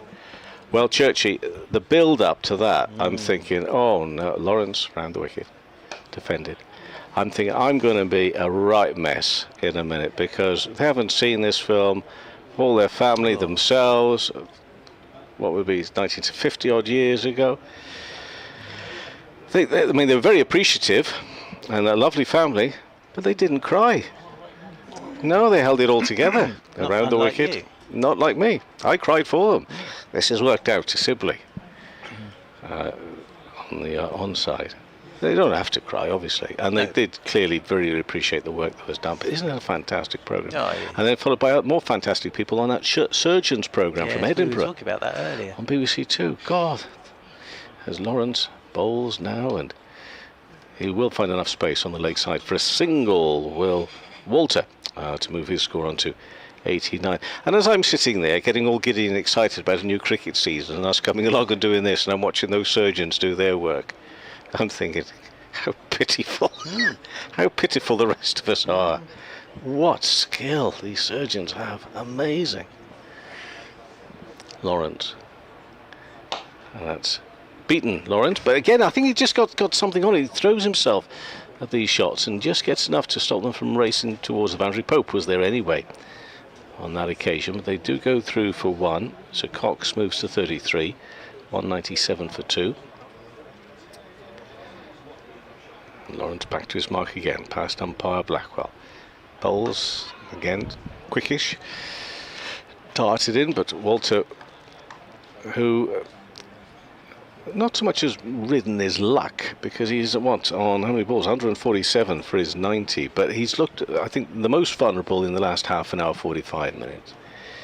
And of course there'll be not many, unless you're a Surrey supporter, not wanting to cheer him on to 100 from here.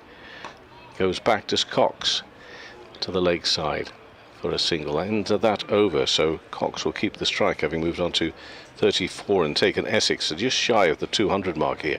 199 for 2, and we're talking 250 for bonus points. 250 we start at these days. Yeah. In the 110, isn't it? Yep. Yes, that hasn't changed. Thankfully, Mark. Oh no, I've always thought it was absolutely pointless. Well, yes, Change, okay, but something that hasn't changed at least. Yes, well, that is good. Yeah. No, I see what you mean now. As Jordan Clark continues from the Graham Gooch end, and Cox is forward, playing this one back up the pitch, and there is no run. Yeah, he's played very nicely here, Paul Walter. But he'll know in the back of his mind that he's 10 away from what would be a very good 100 on the opening day of the season, opening the batting. So these 10 runs might be the trickiest of his entire innings. But he has played very, very well so far today. Clark is over the wicket. Cox just gets a ball that tucks him up for room a touch. Just got a bit cramped up there, did Jordan Cox, and that one rolls away into the leg side. Thank you very much to Lizzie Ammon as well, who bought us a packet of sweets for the commentary box. to keep us going. When? About 20 minutes ago. They're at the And back have you of the shared box them? for you. Yes, but I tried to share them with you and Victoria, but you being professional. We were so busy. Sonia's guarding them now at the back of the commentary boxes. Over the wicket is Clark. Up on his toes goes Cox. Punches out towards extra cover. Ryan Patel does the fielding. Tall Paul has scored 2 first-class centuries to date, 13 50s, 7 50s and T20s. This is only his 54th first-class game here. Well, he's averaging over 100 opening now for Essex. You said earlier on, very good statistics. Well, it wasn't me, it was somebody that wrote in. But that's good. As forward goes Cox, and there's the 200 for Essex. As Cox turns this one into the leg side, will take a single. A ripple of applause here at Chelmsford for the Essex 200. 200 for 2. Cox moves on to 35. So this partnership now worth 74. Field all change for the left-handed Walter. Ryan Patel has come down to... He's a fine leg actually now. Down at fine leg. There's a long leg as well as... Round the wicket goes Jordan Clark, driven by Walter. Up towards mid-off and there's no run. So the field at the moment is a fine leg, then a long leg, then the deep backward square. So he might be expecting a short one here. But you're really going to have to bend your back and bang it in if you're Jordan Clark. Fisher got him hooking at one that came off the top edge. Jordan Clark is in once more to Walter. Walter turns this into the leg side. Jamie Smith gets round to do the fielding to his left end of the over from Jordan Clark. 200 for 2, then Essex. Walter on 90, Cox on 35. Trent Bridge, Durham 210 for 5 against Nottinghamshire. Nottinghamshire chose to field first there. Martin Emerson reported 20 minutes ago that it's Colin Ackerman's 34th birthday today. He was on 80 when this post on Blue Sky, Mark Blue Sky, was put up. He's now on 89, but I have news of when he was on 80. Drama at the bridge as Lawrence in bowls and push for a run. There is a man out there, but they'll get to it sharp enough, and they will go through for a single and take the score to 201 for 2. One of those incidents where Lyndon James bowled Colin Ackerman, but the bails didn't fall off. Lawrence bowls, and again beats Sibley on the onside. They'll go through for 1, so Walter will move to 91. 202 for 2 is the score. Marty with sage advice for Colin today on his 34th birthday that he perhaps should buy a lottery ticket as well today. Responsible gambling, of course. Yeah. Lawrence. That one's got up a little bit more, but still kept down okay from Cox. Turned around the corner down towards short fine.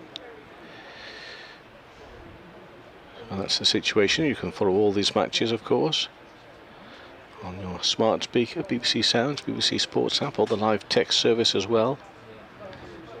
Lawrence bowls, comes over the wicket this time. Goes back in towards the bat of Jordan Cox, who's 36 off 65. He's played some shots with real flourish, but he's also had to be very watchful. And this pitch clearly is more in favour of the batter than the bowler, but still it requires work. Concentration as well is a big thing. And that's fielded at backward point by Jordan Clark, who has very much been part of this great story of the last 2 or 3 years for Surrey. As Lawrence just prepares to come in and bowl what I think will be the last ball of the over. Well, there's plenty of backlift on that, and that's gone very nicely. Beaten Kemar Roach out there, doing the fielding at extra cover. Lawrence is frustrated with that, but he really his eyes sort of lit up about that one. He had a bit of flourish, didn't it? Real lift to the back of the bat and played through it beautifully for 4 runs to finish off that over.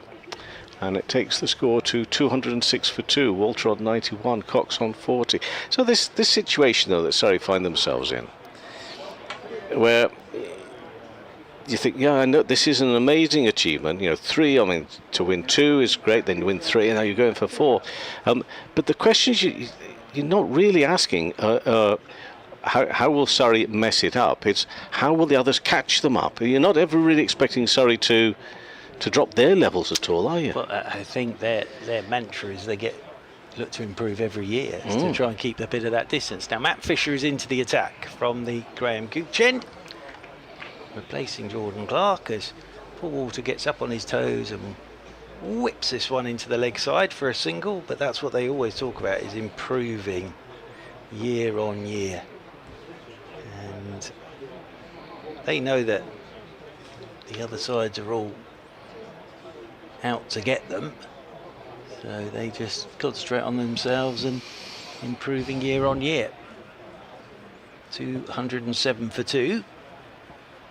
Essex, Jordan Cox settles over his bat on 40 as Fisher is into him, and Cox gets one that just nips back at him. He's got a bit of bat on this, but it bounced and nipped on him. He wasn't completely in control of that, and that's going to whistle off down to the fine leg boundary rope for 4, but it just bounced on him.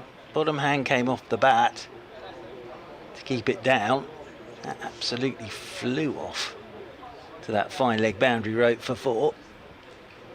211 for 2. Cox has moved on to 44. There's a bit more cloud cover now. It's got a bit cooler. It's still a lovely day. Fisher is in. Cox is playing this one back up the pitch.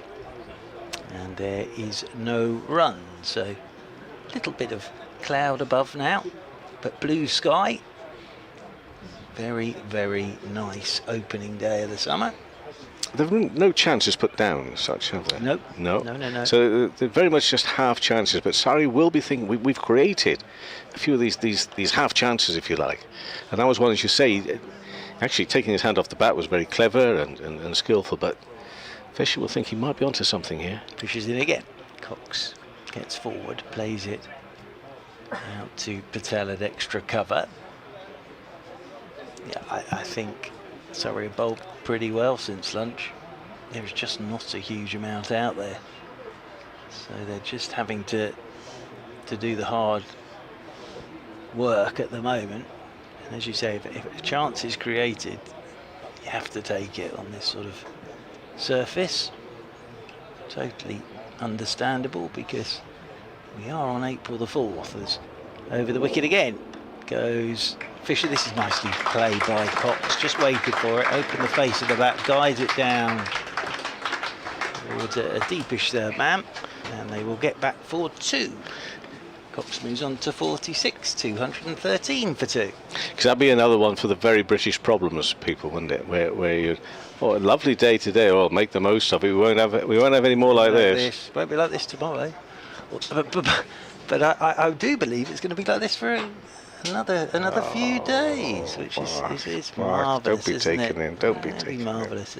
Over the wicket once again comes Fisher, and Cox is in behind this, plays it out into the offside, and there is no run. 213 for 2, 92 to Paul Walter, 46 to Jordan Cox. Just good for the garden at this time of the year, having this sort of weather. I think it's a little bit early, isn't it? Well, I think generally speaking, Mark, my guru, who's Monty Don, Monty on the Gardeners World up there at Long Acres. Lawrence around the wicket and bowls and push back up to the bowler. He will be telling you at the moment, Mark, that things are late.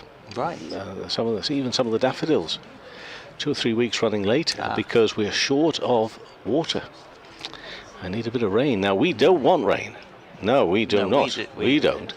But Monty, yeah, exactly.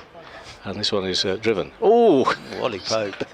He's done that very almost, well there. that almost made a right fool of him, didn't he? He sort of slipped, lost his footing as the ball was still going to spin away from him. He did a really good job, actually, to keep hold of that ball. No run. So Walter on 92 goes back and again punched into the offside, no run. So generally the farmers and the gardeners would like a little bit more rain at the moment. I don't think it's going to be here for a few more days. Lawrence, round wicket in and steered away for Sibley to go chasing. Anyway, that's my Friday night for you. In with Monty, 8 o'clock. Lovely. It is. It's a bit like the repair shop and the surgeons. At the end of the programme, you feel so much better about the world. Lawrence to Walter, into the pads on the leg stump. Can't get that one away. I used to be like that with Bullseye. Oh, do me a favour. Mind you, I didn't see Freddie's version. Did you see Freddie? No. No? Must admit, I didn't. No. How big is a hectare? You talk about long acres. It's big. Oh, a hectare. There's some interesting Oh. sort of measurements about the square here. Oh. And the size of the outfield in hectares. And Lawrence bowls. Oh, lovely turning ball. Little bounce and turn away from him. Certainly put his big stride forward to that one. But nothing doing for the bowler. 213 for 2 at the end of that over. Walter on 92. Cox on 46. Fisher's got through 10 overs. Gone for 48 runs. What about this delivery? What happened here? Oh, look at this one. Oh, beautiful. That's why he wants to be bowling at the left-hander. Yeah. It's nicely bowled by... And look at the captain, Rory, thinking that was a bit close, that. So there are 11 pitches, 5 of which are hybrids, and the square is 250 feet in length, but the total playing surface is 1.6 hectares here in Chelmsford. Yes. And the outfield is 1.3 hectares. As over the wicket comes Fisher. Oh, he's got that one to hop again on Cox, and his bottom hand comes off the bat handle. They've got Sibley now at a silly mid-on position, catching. So I like that sort of information. It's a bit like Grace Road. It's got the biggest surface area, hasn't it? That's why a lot of the touring sides like to sort of start at Grace Road, because their nets are really good, and there's a huge expanse of outfield. As played by Cox, that one kept, well, he plays it as if it kept a little low on him, but it may have been because of the previous delivery. He didn't really get forward. So 1.3 hectares the outfield. Well, a hectare is 10,000 square metres, which is roughly the size of a football field. It's so what it says here. So that's quite the size. How many football fields is this? 1.3 hectares. Oh, you get 3 football fields in here at least, wouldn't you? Over the wicket once again. Fisher. Cox plays this one out into the offside. 2.5 maybe. Take out the corners. I think that's great information to have. It's beautiful information, and I believe that is the work of new man in town, our man Oakley. And I know why he's done that, because before he was looking after us, poor soul, what was he thinking? When he moved from being on the ground staff to the media, where he's trained to be a journalist. Over the wicket once again. Comes Fisher. Cox forward once more. This is good stuff from Fisher. Poor lad. He looks a young lad, and I think he's been on the journalism course and everything. And he meets you and me. Yes, I did feel for him this morning. He'll be back on the ground staff by next week. Shattered illusions and shattered dreams on the opening morning of the season. It's nice to meet Oakley. Very much so. No, I think that's really good information. That. Over the wicket once again is Fisher. Driving is Cox. Super shot to bring up his 50. It's been a lovely innings so far from Jordan Cox. 77th delivery of it. And that was a lovely shot for 4. And he raises his bat to the Essex faithful. 217 for 2. Partnership now worth 91. So that was a gorgeous looking cricket shot. We've again. seen a few today, haven't we? And that really was something to sit back and applaud and enjoy. Wonderful. Fisher in once more. Cox opens the face, guides this one down towards third man. Off goes Dan Lawrence in pursuit. And they'll just stroll another couple of runs. Cox moves on to 52. The end of the Fisher over. 219 for 2. 9 fours in that 50 for Jordan Cox. Walter 92, Cox 52. So yes, hectares. I wasn't sure how big a hectare was. Well, there you now you know. Now I know. Roughly the size of a football field. Might spend a nice hour evening converting things into hectares. Whilst I'm watching Monty. I'll be looking at hectares. Yeah. Wholesome content. And the wicket. Oh, flick that away. That was one of the more loose sort of shots you've seen from Paul. Yeah, he's just got to be a little bit careful here. Oh, I do hope he is. We sort of said when he got to 90, these 10 runs could be quite hard work. That looked a little tired, didn't it? Lawrence bowls again. Tired nerves. I wonder if he is nervous behind screen on the leg side, because he's got a couple of. It's going to be a maiden, but as an opener and everything. Has he got 100 as an opener for Essex? I should probably know that, Walter. Has he got one of his 200s opening for Essex? Do we know? As in comes Lawrence once again, full toss, driven straight back to him by Walter. You can just feel, for the first time in his whole innings, there's a little bit of a build-up of pressure here on Paul Walter. As round the wicket goes Lawrence to him, and he's looking just to flick this down towards fine leg, gets nothing on it. Nicely taken by Ben Folkes. This was my over. You've gone and nicked. Oh, I apologise. I wonder. You and me at the back of the box afterwards, all right? Yes, okay, yes, that's absolutely fine. Let's not embarrass ourselves in front of the listening audience, but let's just sort it out at the back after. I do apologise. I was 2 balls left of this over. Lawrence around the wicket, in the bowls and onto the onside. I've been corrected. What did I say? Long Meadow. What did I say it was? Something acres. That's what made me talk. Yeah, well, there hectares. we are. So everything's my fault, but it's Long Meadow in Herefordshire. Is that where he lives? That's well. I think it is actually. I think it's his own garden. Very nice. Yep. So, got Walter on 92 now, and that one is whipped away off the back foot by Paul Walter. He'll get a single. It is the end of that over. 219. Make that. I think 220 for 2. Walter edging towards a century now. Yes, 93 off 163 balls. Cox on 52.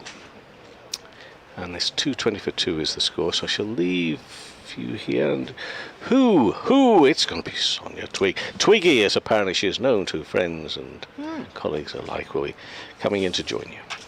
Well, we've got 4 overs until tea now. At 220 for 2, Essex. Paul Walter is on 93.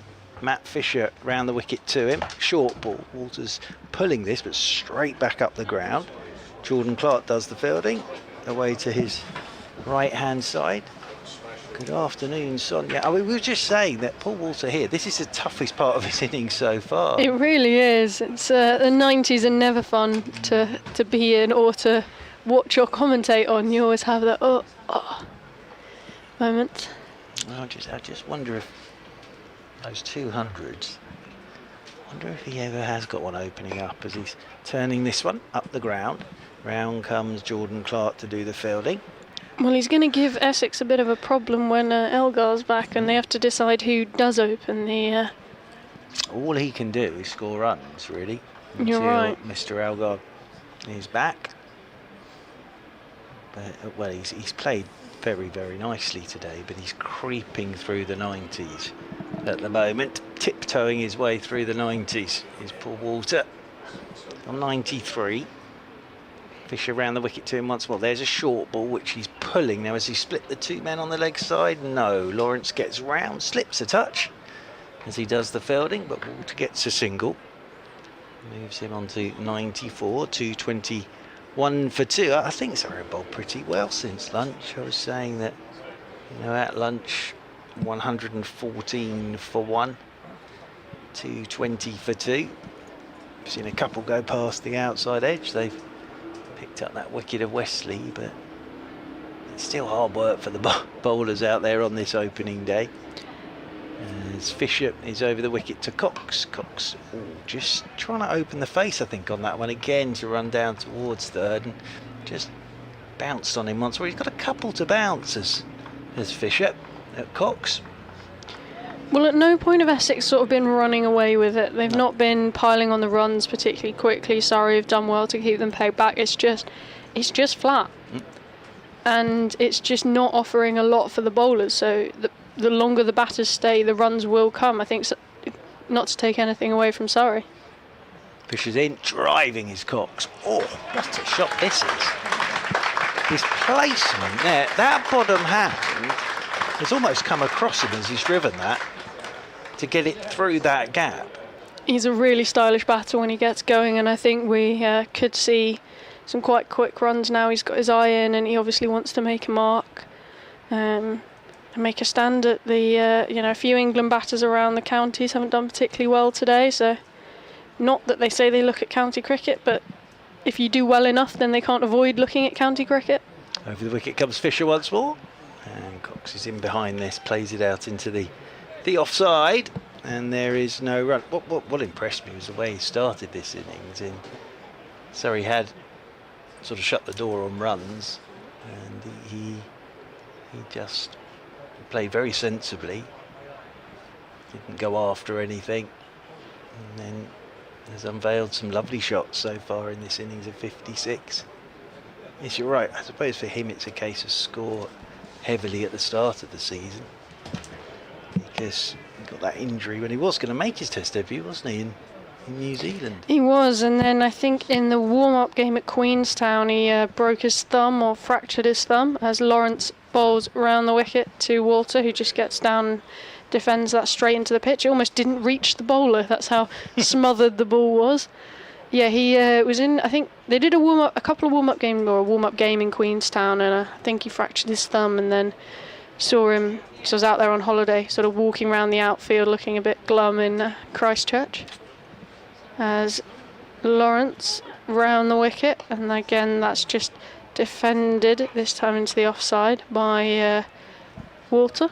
Well, we've got the three exponents of that story out there, haven't we? Jamie Smith, who obviously wasn't out there for the birth of his first child. Ollie Pope ended up keeping wicket, and Jordan Cox is batting. Ollie Pope did it. So I tell you what, I've watched 5 Test matches by England overseas. Of those, Ollie Pope has kept in 4 of them. As Lawrence bowls, and that's just defended again back to the bowler by Walter. Yeah, it's a pretty good trick, isn't it, that you, if needs be, can have him behind the stumps. Yeah, I think it's just that he obviously can't bat out 3 afterwards, so then it sort of shuffles down the order, and that sort of affects everyone a little bit as Lawrence bowls, and that is, Walter has gone for a big swipe there, but he misses, and that was almost brought an end to his very watchful innings. Folks were so quick with the gloves there, and Walter just takes a step back, almost like he can't believe what he's done. He was trying to do it in one shot, wasn't he, there? He Don't was. give it away now. Crawl, as you say, he sort of crawled through the 90s, and just tried to relieve pressure a little bit there. Lawrence bowls, and that's more modestly tucked into the leg side, and that will bring a single to Walter, who moves up to 95 from 171. I think he's being applauded for that. Yep, and it's the 100 partnership between these two as well with that single. But I just thought for a horrible moment. Well, you had your head in your hands. Oh, just don't give it away. You've done all this work, and it's nearly tea time. So put your feet up at tea, and if you have to do it when you come out after tea, do it then. Oh, but he really wants it before the break, doesn't he? Lawrence, round the wicket to Cox, who pushes that into the offside. It's fielded by Ryan Patel at point. Not Ryan Patel, Jordan Clark. Yeah, that's the whole sort of opener mentality as well, though, isn't it? But he was looking to do it in one hit there, was Paul Walter. I know, and he was trying to pick out quite a far corner to hit it I just too thought, as well. for a horrible moment, I was expecting to see the bails come off. They did, and it was Ben Folkes behind the stumps, but thankfully his back foot hadn't gone anywhere, because we've now got 2 overs till tea at 2:26 for 2. So Walter was 54 not out at lunch, and he's now on strike on 95. And they're going to have a fly slip for him here.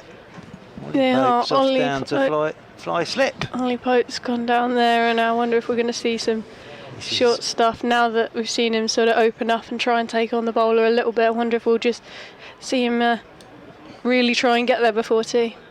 Yes, round the wicket goes Fisher. There's the short one. Oh, Ben Folkes, good catch, because Walters looked to pull. He's followed it round the corner, and it's a great catch from Ben Folkes, diving away to his right.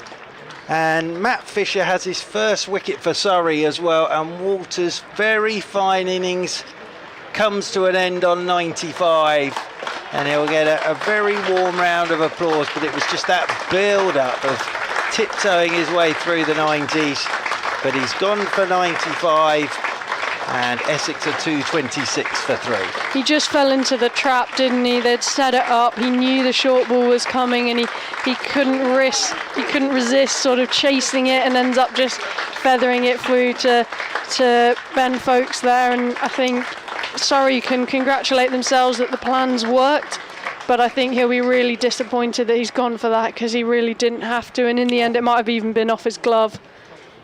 Well, you get used to these with Ben Folkes, but that is a very good catch. It is a very good catch, but again, that's probably why Surrey felt, you know what, if it does go to first slip, he's got that one covered as well. Yes, had an awful lot of ground to make up there. He did, but he was quite a long way back, because I guess they knew the short ball was coming, and yeah, great catch by Folkes. But yeah, Walter batted so well all day, just to fall an over and a bit before tea for 95. So disappointed, but he's played very nice. He's put his marker down, but he deserved 100 there. But you could, as I say, you could feel the pressure building up on him, and he tried to bring it up with one shot in the previous over from Dan Lawrence. And Fisher has his first wicket for Surrey. 1 for 59 for Fisher today, and Surrey have their first bowling point of the summer as well, and their first point of the summer with that wicket, of course. So Critchley is out there. Matt Critchley out there, joining Jordan Cox.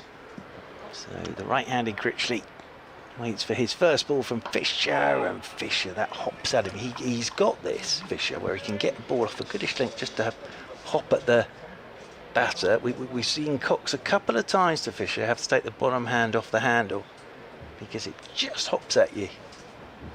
And yeah, it's nice bowling from Fisher, that.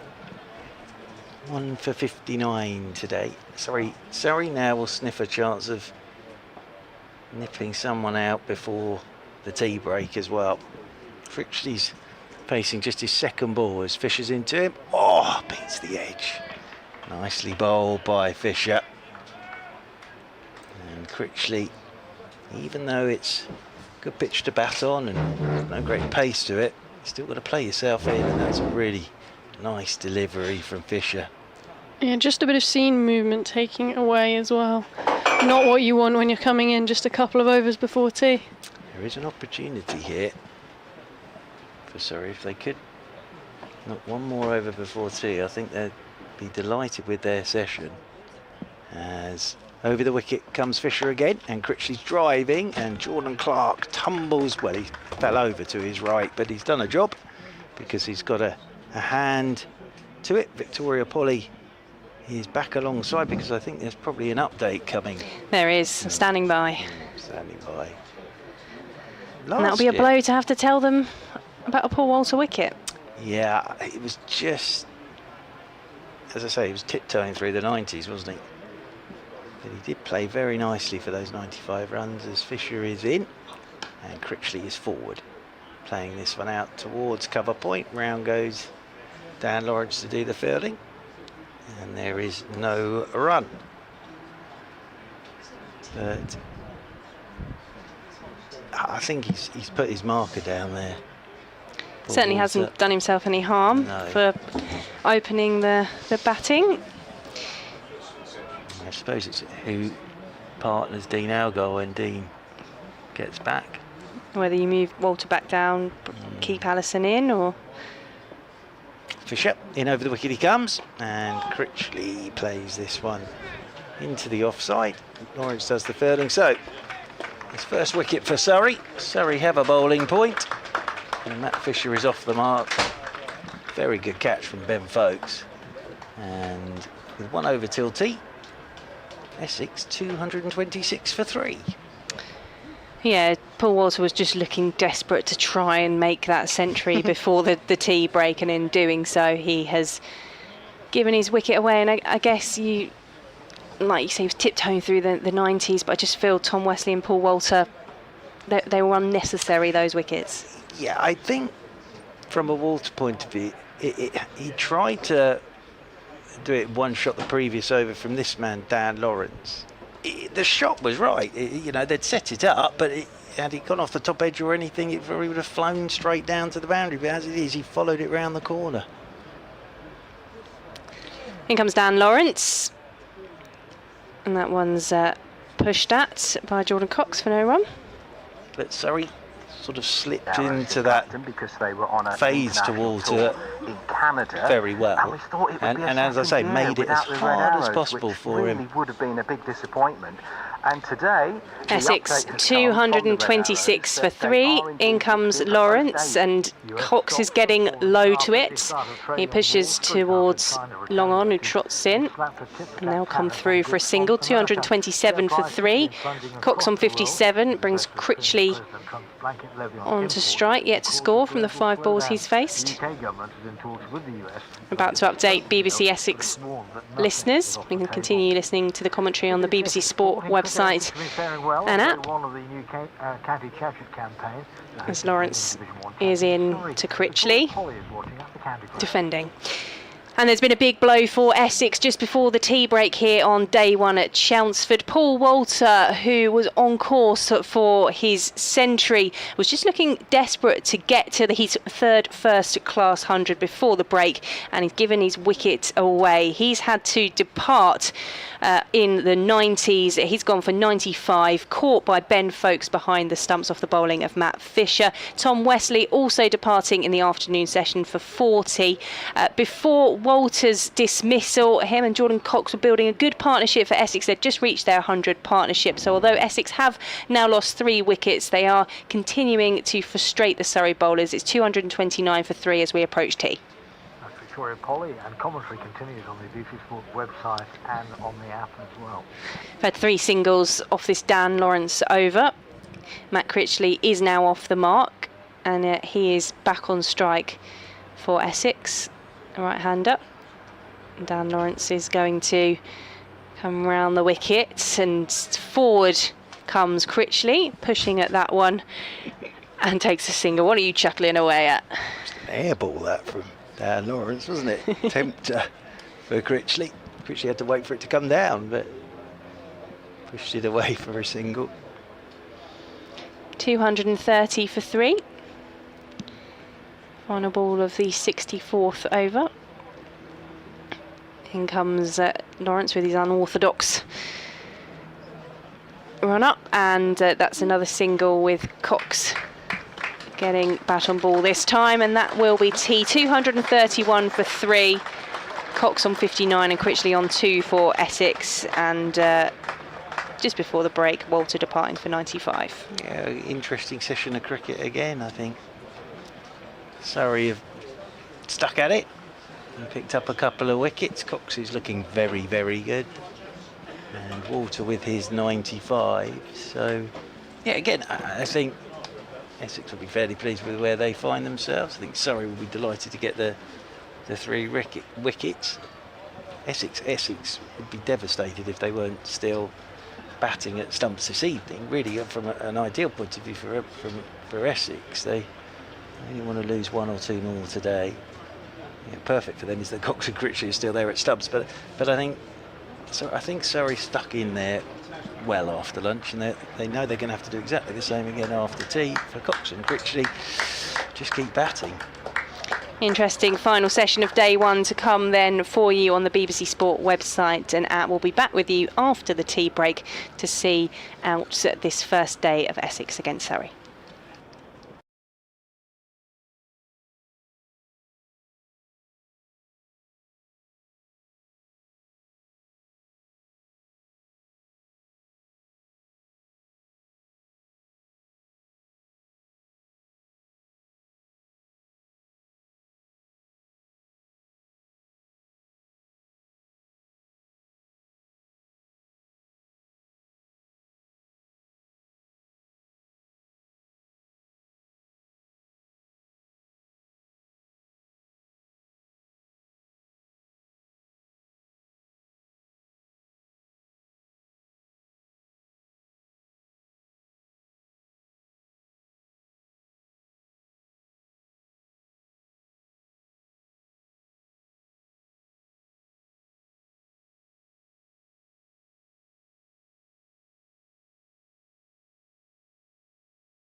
Welcome back for the final session of day one at Chelmsford. Essex against Surrey. Still beautiful sunshine in the county city.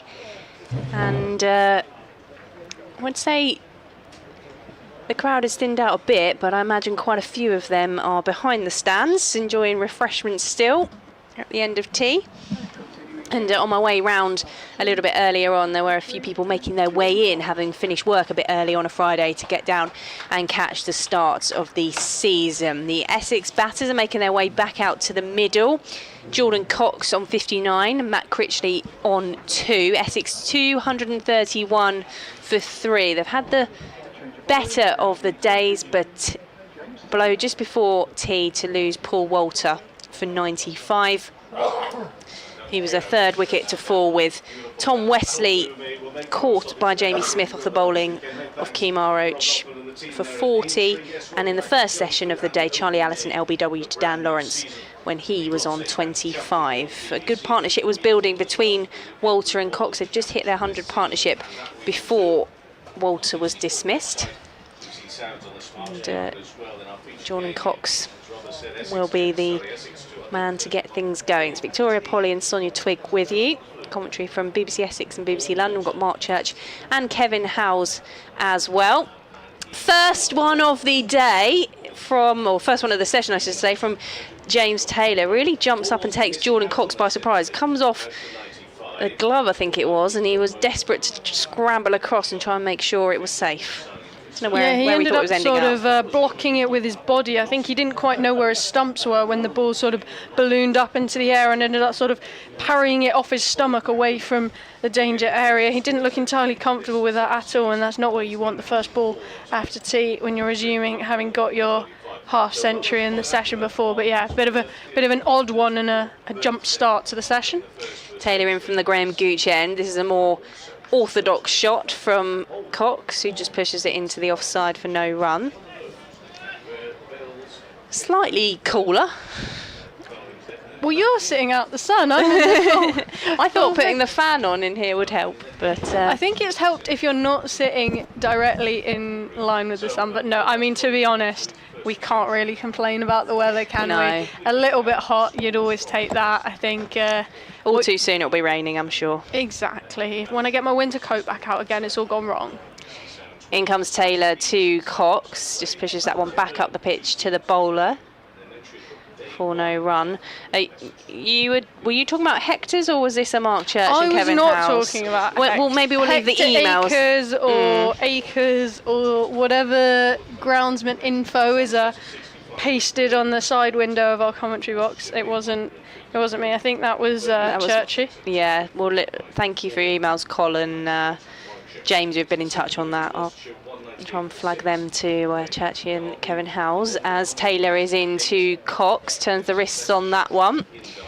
They'll trot through for the single. First runs after tea, 232 for 3. Cox moves to 60. Yes, I think they'll probably get more out of it than I will, but no, well, good for people to get in touch, or whatever. bbcscricket@gmail.com. We've had some nice messages about where you're listening from the very warm. I think we've had Gran Canaria, Caribbean, Spain to the very chilly Toronto. So always like to hear where you're listening to us. You can take us with you on the BBC Sport app as Taylor is in to Matt Critchley, who was coming forward to that one. Remains 232 for 3. Yes, I think Toronto does get summer because I've been there in summer and it's been quite hot and humid, but I think it takes quite a long time because I know in May there it's still not really fully spring yet just because of how cold it gets over the winter. It takes it a while to warm up, but when I went there I got sunburnt watching baseball. So it definitely does get hot. Does thaw out at some point. As in comes Taylor to Critchley. That one squirts off the inside edge of the bat into the pitch with no run, so we've had just a single from that. 232 for 3. Taylor's figures, if I can read them from here: 12 overs, no wickets, 46 runs and 2 maidens. It's been interesting for Essex. They've really struggled at the start of sessions today. That was obviously the first one to Cox, kind of ballooned up in the air and could really have gone anywhere, but they don't look comfortable starting again. As the session goes on, the more comfortable they look. They seem to be growing into it. I mean, obviously the anomaly was Paul Walter, who was out for 95, sort of crawling through the 90s. I think got potentially a bit of those nerves at the start of the season, but everything else seems to be a bit, as Roach bowls from the Sir Alistair Cook end, and that's just defended out by Cox into the offside.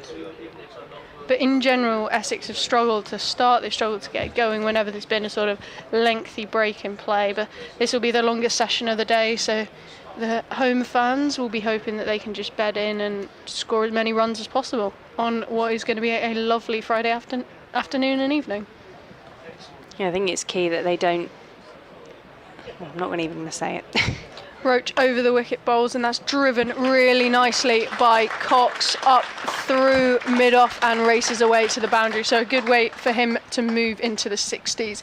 Cox with 60 from 92, having at one point been just 3 off 18. So he's really motored along once he got his eye in and is playing really nicely. We've seen some shots with a bit of flourish as well. I think that's the nice thing about this Jordan Cox innings so far. It didn't start off in his usual aggressive manner. He worked his way into the game and has just gradually built into the usual Jordan Cox style that we've come to expect of him, and he was an important part of that partnership with Paul Walter. And as he's faltered in the 90s, it's now up to Jordan Cox to continue what he started. Yes, and he looks more than comfortable taking on that role. He's been a huge run scorer for Essex since he joined from Kent, even if there was a little bit of controversy in, well, at least in Kent after that decision, as Roach bowls, and that's again driven by Cox. It's flown, I think it was into the ground, but then straight into and out of the hands of Dom Sibley, who's in a very straight sort of mid-on position there, almost on the strip. Just sort of put out a hand and parried it, really, almost jumped into Critchley, who was at the non-striker's end. It was a bit of a bizarre passage of play, but Roach walks back to his mark with ball in hand. And they all got themselves in a tangle. There's a nice handshake between Critchley and Sibley there once he'd got up on his feet. Roach bowls. That one is cut beautifully away by Cox. It races away through backward point. He's got such quick hands, and that flew off the bat towards the boundary rope. He's moves on very quickly to 68. Yeah, recovered well after that first ball of the evening session, as Jordan Cox. A couple of nice boundaries now. Sometimes it feels like the best part of the day, that start of the final session with what's to come, with the breeze around. And that one is just watchfully defended up the pitch to Sibley. Yes, you're right. I think it's also you're settling in for a long session here, aren't you? Like, we've got 100 overs to get through, obviously, so we've got 30.1 overs remaining, which is going to be, well, God knows what time we're going to finish, but we will get them all in. There's no doubt of any, bad light or weather affecting it. It's bright and sunny here at Chelmsford. As Roach turns at the top of his mark. Over the wicket, and that's just fended off the outside edge by Cox, and that might also race away for a boundary. It has. The outfield is so quick here that he's picked up back-to-back boundaries with that. Just opened the face of it and guided it past the man at backward point and to the boundary rope. So he has raced into the 70s now, having resumed on, I think he was in the 50s when 59, yeah. He's just 59 at tee, so he's motored along already and just picking off the balls and really showing his strengths to, because none of those were particularly bad balls. He's just found a little bit of width and punished it. And he's been able to pierce the field as well there, find the gaps to find the boundary. I think that's maybe where Surrey were able to frustrate Paul Walter, and they were able to cut off those opportunities for him to find those places in the field, as Taylor is into Critchley on the front foot, defends back up the pitch for no run, and that was maybe why he started to try and go for the balls that weren't necessarily there to be put away, because he was just having those opportunities cut off. So from an Essex point of view, good to see Jordan Cox finding the gap and finding the boundary. He's on 72 from his 96. It's Critchley on strike 2, from 10, 244 for 3. Taylor. 2 slips in place to Critchley as well. As Taylor is in, and that's left outside the off stump through to Ben Folkes with the gloves. So yeah, there are 2 in the slips, and then I'm assuming there's one underneath us somewhere on the boundary at backward point. It's the one area of the pitch we can't quite see, and then you've got regulation point cover, and then Rory Burns at mid-off there giving advice to James Taylor. Yeah, partly obscured as Taylor moves past the umpire. He's into Critchley. Critchley's quick to get the back down on that one for no run.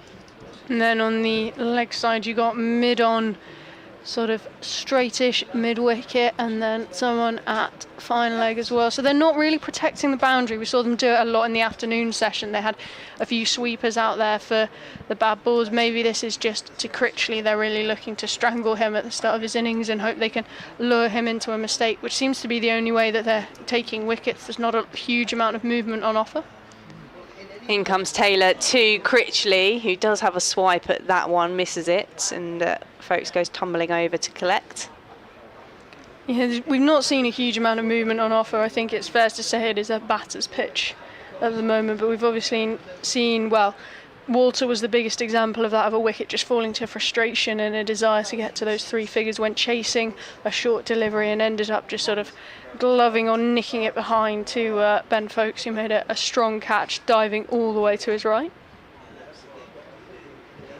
In comes Taylor, 244 for 3 to Critchley. Critchley again getting forward to it and just pushing into the offside for no run. Yeah, I think that's when Essex will reflect, certainly from what we've seen so far, for those Wesley and Walter wickets. It's the case of they'll be kicking themselves for the way in which they got out. But I think the positivity we saw in that opening partnership and in this top order for Essex has certainly been good signs for what's to come, as Taylor is into Critchley, who swivels on one leg to nip that one into the leg side. They take the single. Critchley moves to 3. Essex moves to 245 for 3, and that's the end of Taylor's 13th over. Yes, he's bowled quite a lot. Taylor is sort of been a useful second sort of first change option, although by far the most dangerous bowlers have been Kemar Roach and Jordan Clark, as you'd probably expect from the start of the day, just from their experience. No Dan Worrell, of course, hearing that he will be back next week, although it's not specified why he wasn't playing today. He is here with his daughter. We saw them on the outfield at lunch, so no major concerns there, as Roach will continue from the Sir Alistair Cook and over the wicket to Critchley, who defends that one into the offside. Yes, noticeably the field is a lot closer in and trying to put the pressure on Critchley, and with Cox it's more of a containment sort of setup. Yeah, they're definitely keeping close attendance to Matt Critchley while he gets to grips with his innings, his first one of the county championship season. He's an experienced player. He's not gonna. He might take a little bit of time to get his eye in, as we all know. Batting in the middle is all different to the practice and even the practice matches. That one's just defended back up the pitch. Takes a little bit of time for batters sometimes to find their feet at the start of the new season, and these aren't really start of the new season conditions that they might have been practicing in, although it has been quite warm and sunny in this part of the world for the last couple of weeks or so. Yeah, they had good weather for the pre-season friendly at Kent last week, and then previously to that they were out in Abu Dhabi, as I know quite a few of the other counties were as well for the pre-seasons. That's just defended and out towards point by Critchley. Yes, I was going to say, isn't every cricket team in the world in either Abu Dhabi or Dubai? A lot of them seem to be in Abu Dhabi. Everyone but us, Sonia. I couldn't swing a trick with the boss for that one. It's a shame. All the women's teams seem to be out there at the moment as well. I was speaking to someone the other day from the Blaze who was injured and disappointed to be missing out on a trip to Abu Dhabi, and apparently failed to be able to convince them that she could do her rehabilitation from Abu Dhabi. They thought, given that she's not playing at the start of the season, it wasn't overly important as Roach bowls, and that's just defended back up to the bowler by Critchley. Oh, you surely for team bonding, it's essential to be able I'm to go. I'm sure she tried to swing it as best she could, but nothing doing. But it's nice to speak to her anyway, and good luck to the women when their season gets underway in a couple of weeks. Yeah, they've been talking to them on BBC Essex, hearing from Kate Kopak, who'll be playing for Essex this season, turning her attentions from being involved full-time in law to a professional cricketer. As Roach bowls, and again that's defended back up towards the bowler. Yeah, well, she played for Middlesex for a long time, didn't she? Yeah, she came through there, and she's been sort of in and around cricket. I think it must be hard to give up what I'm sure is a higher lawyer salary than what you're going to earn even in professional cricket, although they did make the really important measure at the start of the year to level the sort of entry-level salaries to 28,000 for both men and women, so that will hopefully have encouraged a few more people to choose cricket as a profession as Roach bowls. And that's, well, Critchley looks to flick that off his pads, misses it, and it stopped by a diving bend, folks, at the end of that over. Essex are 245 for 3, Critchley on 3 from 21, Cox 72 from 96. Yeah, it was just slightly reaching into the leg side for that one. Yeah, we've over the course of the next few weeks be getting to know the Essex women's players better. Of course, many of them have transferred over from the Sunrisers setup, but there's a few new faces and a few additions in there to get to know as well, which I'm sure you'll hear on BBC Essex. We'll have our weekly cricket show around the wicket, which is back 6 till 7 on a Wednesday every week. Give it a little plug. As Taylor is into Cox, defending with a straight bat, but he just pulled up there, Cox. I don't know if he got hit by the ball or he just looked to be in a bit of pain with the calf. He's stretching out. I think he's pulled something or he's felt something, because he's really reaching down and he sort of wandered away and is sort of stretching it out. I wonder if he'll just see how this goes, but it's one definitely to keep an eye on, because he won't want to risk. It was almost immediate, wasn't it? It was. I think it was the way he lunged. He just felt that, as you said, he sort of pulled out of it a bit awkwardly. Well, let's keep our eye on Cox as Taylor is into him, and Cox, yeah, is really hopping on one leg as he just turns that one into the leg side for no run. So interesting to see what Jordan Cox, who's on 72, decides to do here. Still, he's done a couple of calf stretches, he's done a hamstring stretch as well. Potentially maybe when he was up on his toes, just a little calf niggle, potentially. Essex 245 for 3. Whatever it is, he doesn't look comfortable. No, you'd never want to see him have to sort of hop after they've played a shot, really. Taylor moves in to Cox. Again, he's up on the toes with the straight bat defending. Didn't look as uncomfortable that time, but he's still stretching out that left leg, it seems to be. Well, that time he was stretching the hamstring, and the other time he was stretching the calf. So I wonder if it's... I mean, surely it can't be some sort of cramp. They haven't been out there that long since tea, you'd think, but maybe just slight twinge that he's just working out and working through and trying to decide whether to call over the physio or not. We've had 3 balls of this over, so maybe he'll wait till the end as Taylor is into Cox, who's driving into the covers straight at the fielder for no run. This is a sort of hush around Chelmsford at the moment as they watch Cox on 72 just wander around with whatever might be causing a bit of discomfort.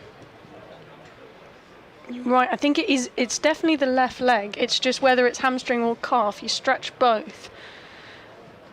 So we'll just see how this plays out. Taylor is into Cox, turns that one round the corner again, just does a little jump of discomfort, and there's no run. So we have had 5 dot balls so far. He's moving okay as he goes to do a bit of gardening. on the pitch. He's not looked to take a run since he did it, though. I mean, I know he also hasn't hit the gaps, but he's not been really trying to move on it or looking like he's looking for a quick single. So Haven't seen motion to anybody yet, though. No. He's faced 101 balls as Jordan Cox, as James Taylor is into him. Cox driving again, and that was a frustration more, I think, that he's driving straight at the fielder than Payne. He doesn't seem bothered about getting anyone onto the field to attend to him, does Jordan Cox. So the end of the over, a maiden over, at 245 for 3 on board for Essex, and it's Jordan Cox on 72 and Matt Critchley on 3. Yes, I don't think he'll want to go off if he can avoid it, but obviously from an Essex perspective, they'd probably rather he gets a second opinion and has an examine of it, rather than, the last thing you want to do is injure yourself seriously in the first game of the season, as Roach continues from the Sir Alistair Cook end, and that's just defended into the offside and gathered by Ryan Patel from off the bat of Critchley.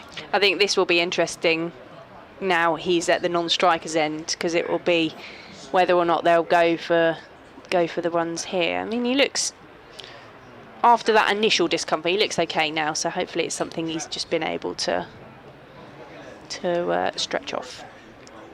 I don't know, he's not standing overly comfortably and he's not really sort of tracking down the pitch to try and get the single as Roach runs in, and that's just turned off his hip but straight to the fielder by Critchley. Having niggled my calf a few weeks ago, it's the pushing off, it's the starting of the run that was... How did you do yours? Playing netball. Oh. And I wasn't even playing a position where there was particularly too much running around involved. I just went to push. I'm normally keeper, but I was for some reason shooting, and it's just that push off motion, and I thought, no, that's gone. Roach over the wicket. Critchley flicks this one into the leg side, through backward square. It will be cut off on the boundary by Lawrence, and he'll just pick up a single, but they didn't race through or anything. No, but at the same time, there wasn't any kind of limp or anything that made it look like it was a struggle for Jordan Cox on that occasion. No, I guess we'll just have to see how this one plays out, and maybe it's just something he felt initially. Walk it off. It seems to be okay as Roach turns at the top of his mark, runs in, and that's just defended by Cox straight back towards the bowler.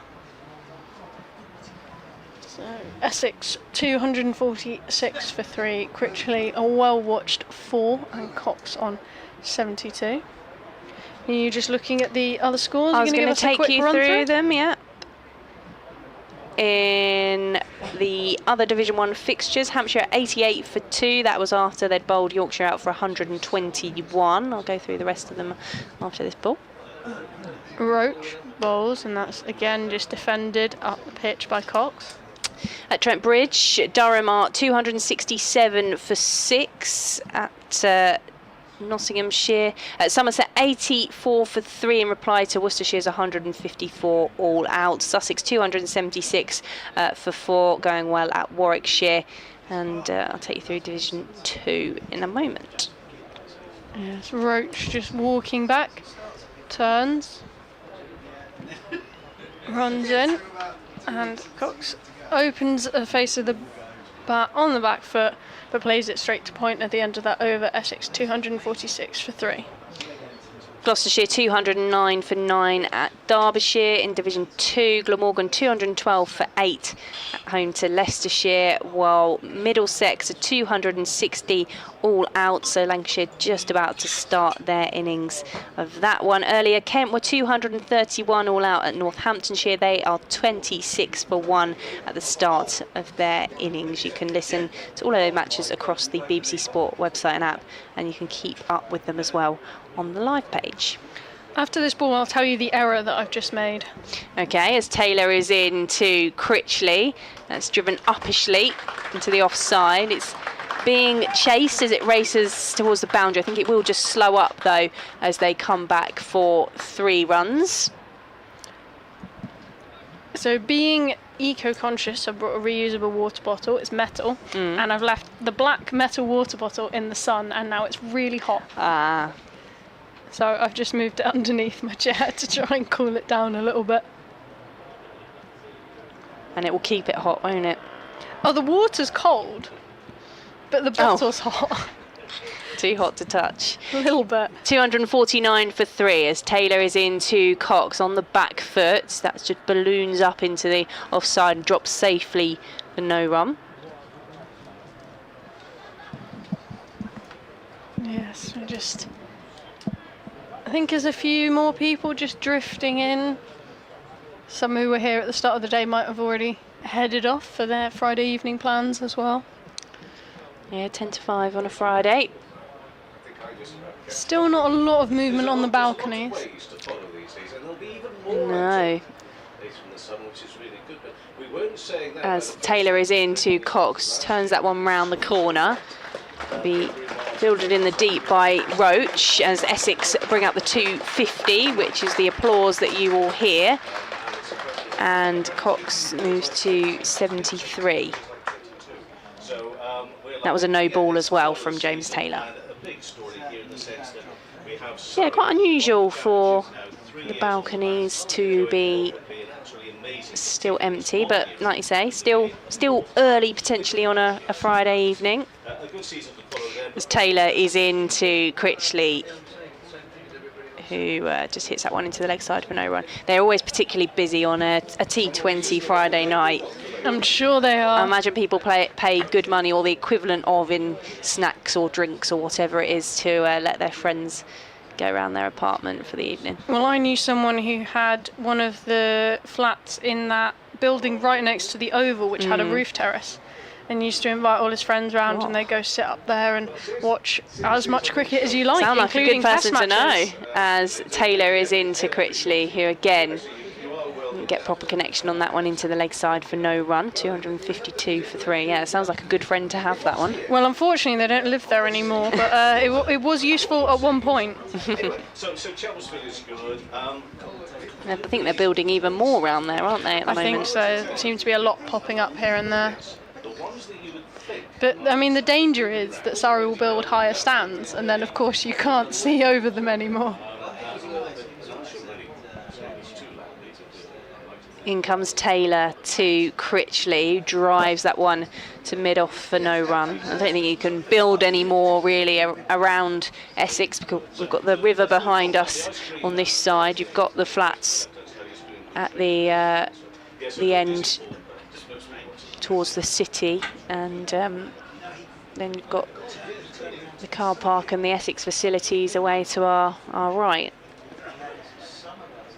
No, but for some of those in the balconies with the afternoon sun, it must be really nice. Yeah. Kent obviously have a lot of flats next to their ground as well. They do, as Taylor is into Critchley, who's on the walk and pushing up to mid-on for no run. And that's the end of the over. 252 for 3. Although the Kent ones are almost a little bit too close, you'd be slightly worried about your windows if you're on one of the strips nearer that side and someone really gets hold of it. I have been there when that's happened. Yeah, they are that worrying distance where it could verge on the edge of annoying, where there's another ball. Oh, what's that hit?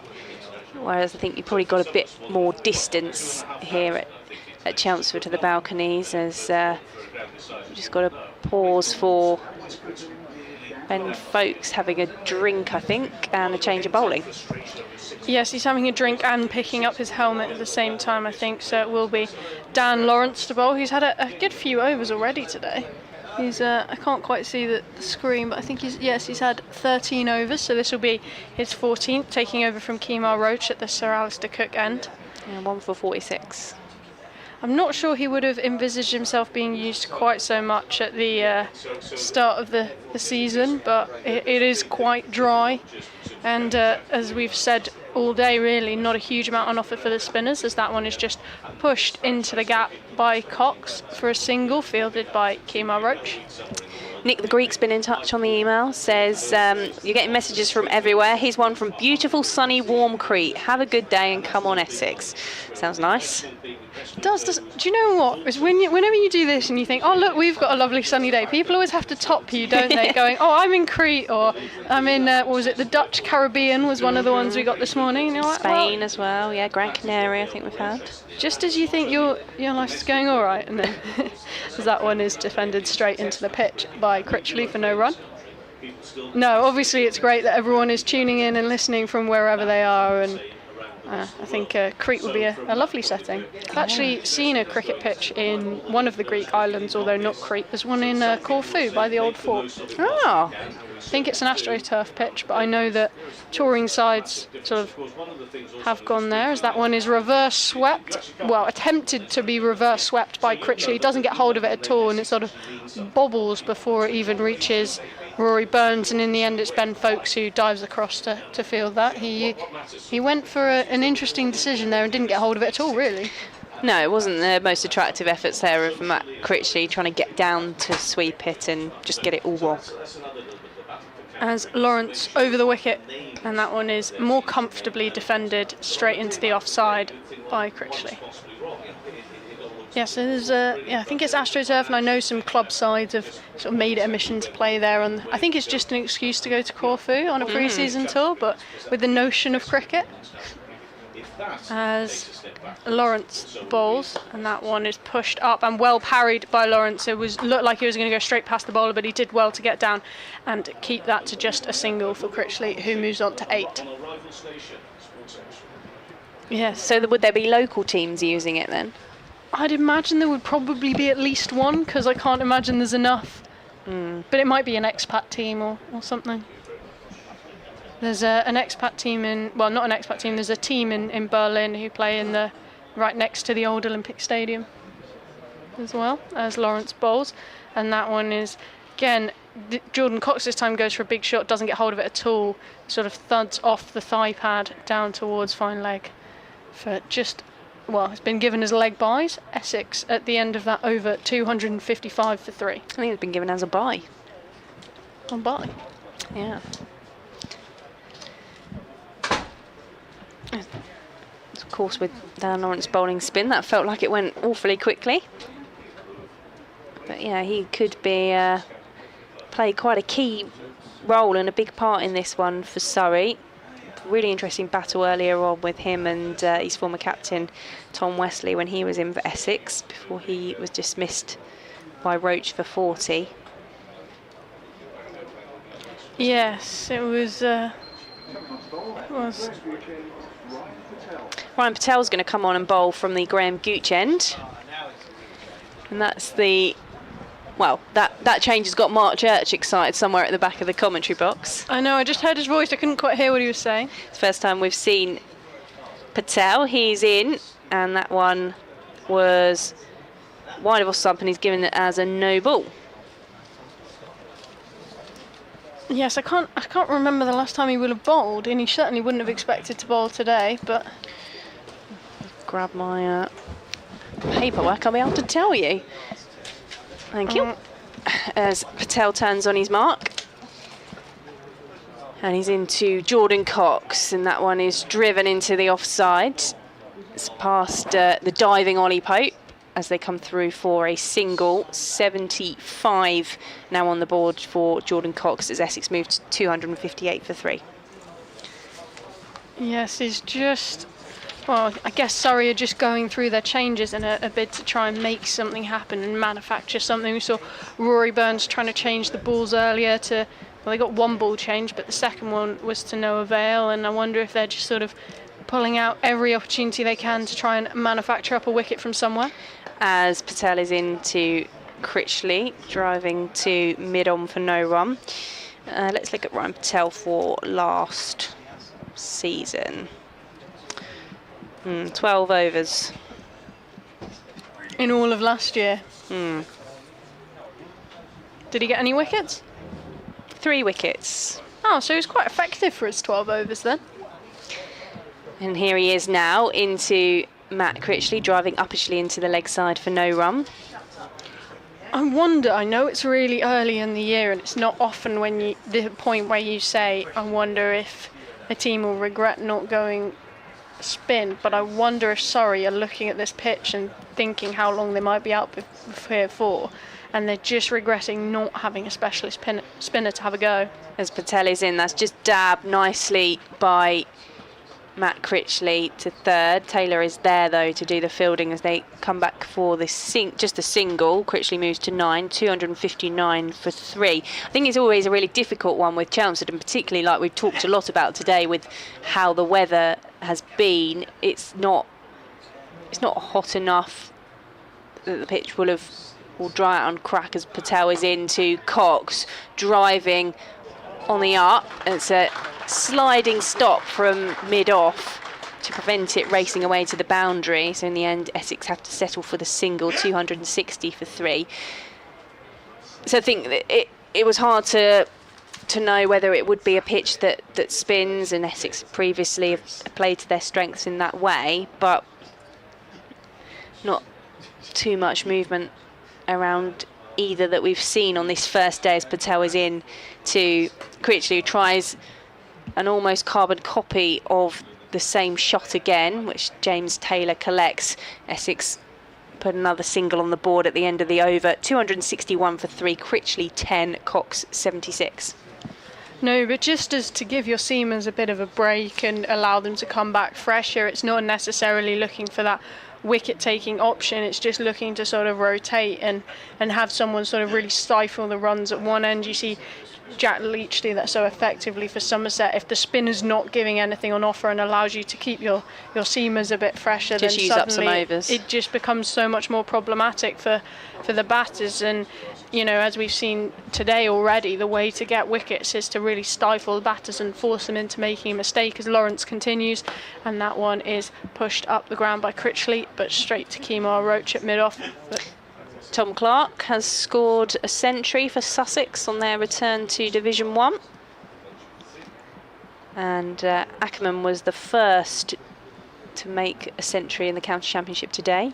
Lawrence over the wicket, that's flicked off his pads by Critchley, but straight to James Taylor there at short fine leg. He's just been dismissed for 116 for Durham. It was a race between him and Paul Walter to see who was going to get to that century first. Paul Walter for Essex dismissed on 95. Yes, it looked quite close at one point, and then Walter slowed down and Ackerman sped up, and Ackerman of course was bowled on 80, but the bails didn't come off as Lawrence bowls, and that one's cut away by Critchley, and he will pick up 4 runs for it. He's just found the gap there on the offside. It's just starting to open up a little bit for him. Just slightly wide outside the off stump, and carved away nicely for Critchley, who just seems to be settling into this innings again. Similar to Cox, he was on not very many at one point. He was struggling to score any runs, but he's settled into it, and the runs seem to be coming a little bit more easily now as he pushes one up to Ollie Pope at mid-long on for a single. It doesn't feel like the field is as compact as it was for him either when he was first trying to get off the mark. No, it wasn't. They're just switching the field around now for Cox. They're bringing point up from the deep as Lawrence chooses to go round the wicket to the right-hander, who that one edges. He's edged that one, but past Rory Burns, who was diving all the way to his right, goes well wide of him and will bring a boundary, but a bit of a let-off, and the first sort of miss-hit we've really seen from him. And I think we had a really good view of it on the diagonal here, the way in which it came off the edge of the bat, and you just saw the swerve and the pace as it then raced away towards the boundary. I think it's hard to convey on commentary how quick it looks when it does really get connection on it. Lawrence bowls, and that one's just tucked into the leg side for a single to Cox. Yes, well, we've seen another one that Wesley went at with hard hands that just flashed past Rory Burns at first slip again, and that one was also off Dan Lawrence. So there's a little bit on offer for the spinner, a couple of edges, but again, neither of them particularly close to being chances, more just slight miss hits, and they've both raced off the bat so quickly that they haven't really given Rory Burns much of a chance. The first one was a lot closer to him than the second one was, which probably went through somewhere between second and third slip, and I don't think there was really a chance for Rory Burns in that. But at the end of that over, Essex 271 for 3, Critchley on 15 and Cox on 81. Might just give Surrey a glimmer of hope though on what could be on offer for them, as Patel is into Cox, who's on the front foot, pushing into the offside for no run, 271 for 3. Just hearing some motorbikes going past in the background. Yes, sounds like quite a few by the noise of those engines. It's probably quite a good time to be on a motorbike, to be honest, as the traffic starts to build that Friday rush hour, weaving in and out rather than sitting in it, as Patel is into Cox, and he's pushed that one into the offside. There is a fielder out in the deep. He won't get there though, and that's away for 4 runs to Jordan Cox, who moves to 81. Yes, he's really kept going at the same pace he finished the last session here, and is moving towards the 90s. And other than a brief moment where he pulled up playing a shot and had to stretch out his left leg, he's seems to have shaken that off and is looking very comfortable there now. Yeah, nice drive through the covers. 275 for 3 as Patel is into Cox. This time he drives it straight back down the ground. It's another boundary for Jordan Cox. Just back past Patel, away towards the Graham Gooch end. He moves to 89 now. All the motorbikes in the background behind us. But yeah, Cox looking really comfortable now, and moves on to 89, just 11 runs away from what I'm sure he would be a very relieved first century of the season. 279 for 3 as Patel is in to Cox, and this time he drives to mid-on for no run. It sounds like those motorbikes are trying to have a good look at this Jordan Cox innings. 89 from 118 balls. Sounds like they're circling the ground. Yeah, just taking the time to set himself between deliveries. I wonder if there's anything Rory Burns is going to try and do as he moves into the 90s. Patel over the wicket to Cox, who was down on his knee that time, and again that's the third consecutive, well not consecutive actually because we had the dot ball between, but that's another boundary. It's the third of the over for Jordan Cox, now on 93. Yeah, he's really moved on quickly, and it seems to, while we saw Walter slow down and sort of creep towards the 3 figures before he was out for 95, Cox has taken a look at that and gone, nope, I'm going to do things my way, and done this a little bit differently. As Patel is in, and he's tried the same thing again there. Jordan Cox didn't get the connection this time. It's just the way in which he just hangs the bat out, and he was just looking for the lightest of touches to dab it into the offside. He got the 4 from it the previous ball. That time it was a dot to finish the over. Essex 283 for 3 with Cox on 93 and Critchley on 15. Just checking to see if we're swapping. Not at the moment. I think we've decided unless you want to. I'm not sure what the plan is, I have to admit. But it will be Dan Lawrence to continue from the Sir Alistair Cook end.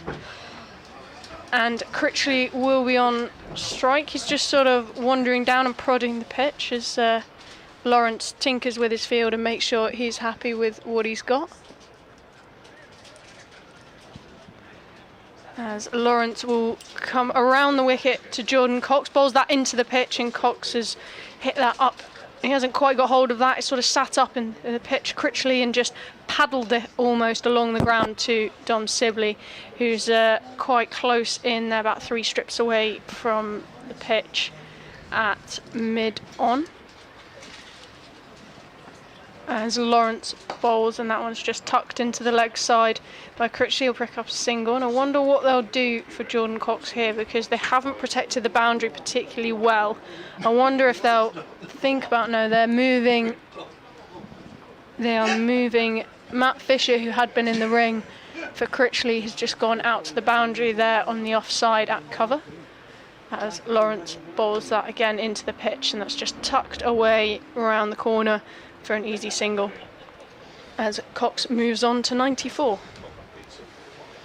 Tell you what, Lawrence is really racing through his overs, isn't he? He doesn't waste much time between deliveries. Critchley on strike to the sort of loopy, slightly, it looks like an awkward action, but it comes out quite nicely from Dan Lawrence, and that's just again tucked into the leg side by Critchley, who'll pick up a single. Imagine how quickly we'd be going if we had to spin at both ends. Fielded down there on the boundary by Jamie Smith. Well, this is also what I was saying, is there's not another batter who can bowl even part-time spin, really. Will Jacks obviously does that, but he's not in this Surrey team. As Lawrence bowls, and that's just pushed straight back up to the bowler for no run. Obviously, Essex have got Simon Harmer, who's a specialist spinner, and Critchley, who bowls very useful leg spin as well. Sometimes Tom Wesley. And sometimes makes an appearance. Yes, I'm sure some of the Surrey bowlers can. Whether they do it regularly or not is another matter, as that again is just tucked into the leg side for a single for Cox, who moves on to 95. At the end of that over, Essex 287 for 3, Critchley on 17 and Cox on 95. Yeah, it does look rather hot work there for Dan Lawrence as he puts his cap back on. He looks, even from this distance, red-faced, and the hair isn't as well groomed as it would have been to start today. Well, he's putting a jumper back on, so I don't have a huge amount of sympathy for him if he's complaining about being too hot and then puts a sleeveless jumper on between the overs. As Patel is into Cox, who's forward and defending back to the bowler for no run, so Cox on 95. He is also, I think it's worth mentioning, the only one out there in a sleeveless jumper, so he must be in a bit of a different climate to everyone else, who is looking very warm.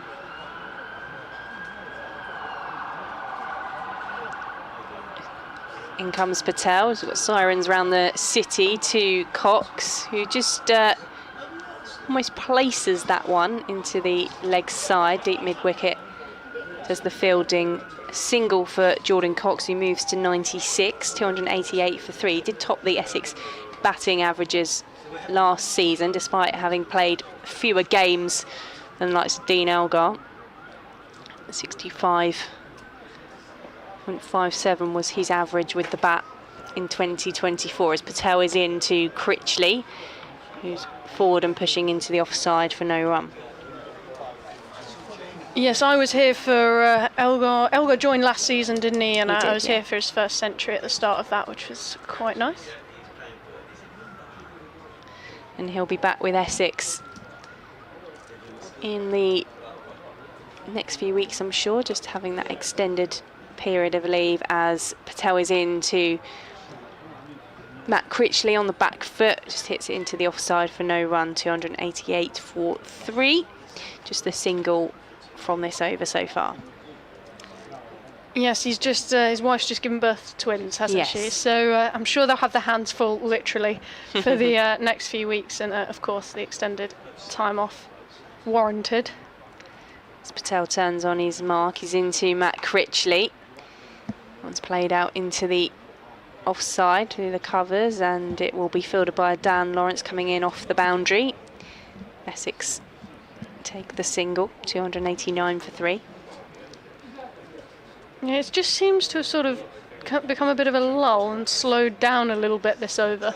I think it's because I wonder if Cox is just very aware of where he is. He's obviously got those 3 boundaries off Patel's last over. He's on strike, Jordan Cox. He's taken a swipe at that one, and it will work its way through to Dan Lawrence in the deep for a single off the final ball of the over, so 290 for 3, which means Cox will be on strike for the start of the Dan Lawrence over on 97. And shall I continue if Jordan Cox is this close? I will do. Feel free, as the home commentator. Yeah, I think always I always feel nervous. Or do you feel like you're going to jinx it? No, I'll do the over, but what I was going to say, I just wanted to point out the differences in the way in which Paul Walter played in the 90s to how Jordan Cox has played, but I don't want to say too much about it because it may well backfire on me. Dan Lawrence will continue bowling from the Sir Alistair Cook end, 1 for 62. His figures from the 16 overs that he's bowled. He's going to come around the wicket to Cox, who's forward. All that squirts off the inside edge. And Jordan Cox was down on his knee, getting low to it. Yes, Rory Burns with both hands there on his wide-brimmed hat and looking. I think that was actually quite close to just squirting through and hitting something. Yeah, Rory Burns in behind Ben Folkes, as this time Cox is on the back foot, doesn't get any real connection with that one, just walks away from his mark to reset himself. 2 dot balls so far from this Dan Lawrence over, 290 for 3. It can't help him either how quickly Lawrence is getting through this. He doesn't really have the time to take a breather and reset himself. No time to think about it as Lawrence is into Cox, does get connection on this one, and it's up to mid-on. Ollie Pope there for a single, so Cox is on 98, 291 for 3, and that brings Matt Critchley back on strike. And as it has done for all of the Matt Critchley from Dan Lawrence so far, the fine leg comes up to about 3/4 of the way, cover comes up and backwards point goes out to the boundary rope. Around the wickets from Dan Lawrence to Matt Critchley, driven uppishly towards Ollie Pope at long on. Another single. So Critchley moves to 19, Essex 292 for 3, and Jordan Cox will come back on strike on 98. And he's got no time to think about it as Lawrence is immediately in, and that's up in the air from Jordan Cox. He wasn't sure where that was going to bounce. It bounces just in front of him as Ben Folkes makes the dive from behind the stumps, and that's a nervy moment for Jordan Cox on 98. Yeah, we saw one earlier balloon up that he ended up sort of putting his stomach in the way of to keep it from going anywhere near his stumps, and he also wasn't in control of that one. I wonder if he's just overthinking this slightly, because if that had gone up another yard or two in the air, I think Folkes might have been able to get there. Lawrence into Cox on the back foot this time, turns it into the leg side for no run, so he'll have to wait a little bit longer to attempt to get to that century. 292 for 3 on the board for Essex. So we've had 78 overs. Cox is on 98 and Critchley on 19. Yes, he's just dragging this out. We mentioned Paul Walter, obviously, who sort of crawled in the 90s. Cox has motored along. He sort of raced through the 70s and 80s really, really quickly. And then just once he got to about 95, seems to have slowed down slightly and just started being... Well, in that last one, he felt a little bit rushed almost by Lawrence to get ready and face the deliveries, as Lawrence doesn't take too long between each one. Patel to start his 4th over from the Graham Gooch end to Matt Critchley, who plays it straight back to the Surrey bowler. Got a minimum of 17 overs to play today, and still blue skies around Chelmsford. A few more shadows being cast. Still plenty of supporters in for this one. I think 2,500 I heard mentioned earlier. As Patel was in to Critchley, driving uppishly again, stopped by the hand of Patel for no run. And there's some interesting exercises going on at mid-on, who is sort of springing onto the ground and pushing himself up. I think it's Jordan Clark out there, just... It's a good one for the bat, that one, isn't it? I think. Keeping himself entertained. As Patel is into Critchley again. It's on the up and driven up to Jordan Clark for no run. No, you've got to keep yourself entertained. It's a long day out there, especially, you know, when play isn't moving particularly quickly and you're not entirely sure when you'll next get on. And obviously you're in the hunt for the next breakthrough. They've only taken 3 wickets so far today. Patel into Critchley, plays that with a straight bat for no run. This also does no harm, does it, when the captain's in close proximity? Oh yeah, I'm just doing my limbering up in case you want me back on, Skip. Exactly. You can't really complain, can you? Critchley on 19 from 52 balls faced. Commentary on BBC Sport websites. Patel is into Critchley, and that one has been turned around the corner past a diving Ben Stokes behind the stumps and to the boundary for 4 runs. Yeah, it's just a slightly wayward delivery there from Patel. I think Folks did the best he could, and that's just so almost, it hasn't bounced at all really, and just sort of raced away to that boundary. And just turned around the corner and trickled to the fine leg boundary. 296 for 3. Critchley moves to 23. Jordan Cox is having to be patient at the non-striker's end. As Patel is into Critchley, he drives this one wide of mid-off this time, comes through for a single, so Jordan Cox will have the final ball. No, that was the final ball, so he won't be thanking Matt Critchley for that one, taking the strike for the start of the next over. 297 for 3. Cox remaining on 98 and Critchley is on 24. Yes, it will be Lawrence to continue from the Sir Alistair Cook end. Critchley on strike with 24 from 54. Cox will not thank his teammate for that, I think. I think he's keen to try and get on with it. But again, he also had that scare in the last over from Lawrence, so might not be too concerned. As Lawrence round the wicket to Critchley, who defends that one into the offside. They think about a single, but Folks was too quick to cut that off. Doing the fielding there, Folks at point. I'll have more news about cricket in Corfu. Stand by. I love it when you say something and then people fill in all the details for you. As Lawrence round the wicket, and that's just tucked round the corner, fielded by Ryan Patel there at backward square. Don Topley's been in touch. He'll be on commentary for tomorrow here at Chelmsford. He says there is an artificial cricket strip in Corfu in the middle of the town. Lots of teams tour there, and the editor of the cricket magazine, Hugh Turberville, organises his annual tour of Corfu for his Suffolk side. As Lawrence is in bowled, and that one is driven up past the bowler, and that will bring Jordan Cox's century. Takes off his helmet and makes, I'm not entirely sure what that gesture was, but he's done that before. It sort of looked like he was stirring the pot with his helmet, but he's then raised his bat into the air and been congratulated by his teammate.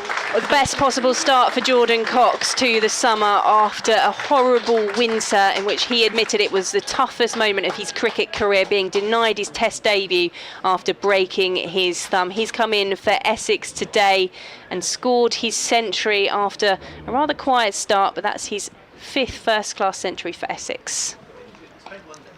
And that one is just defended into the offside for a single.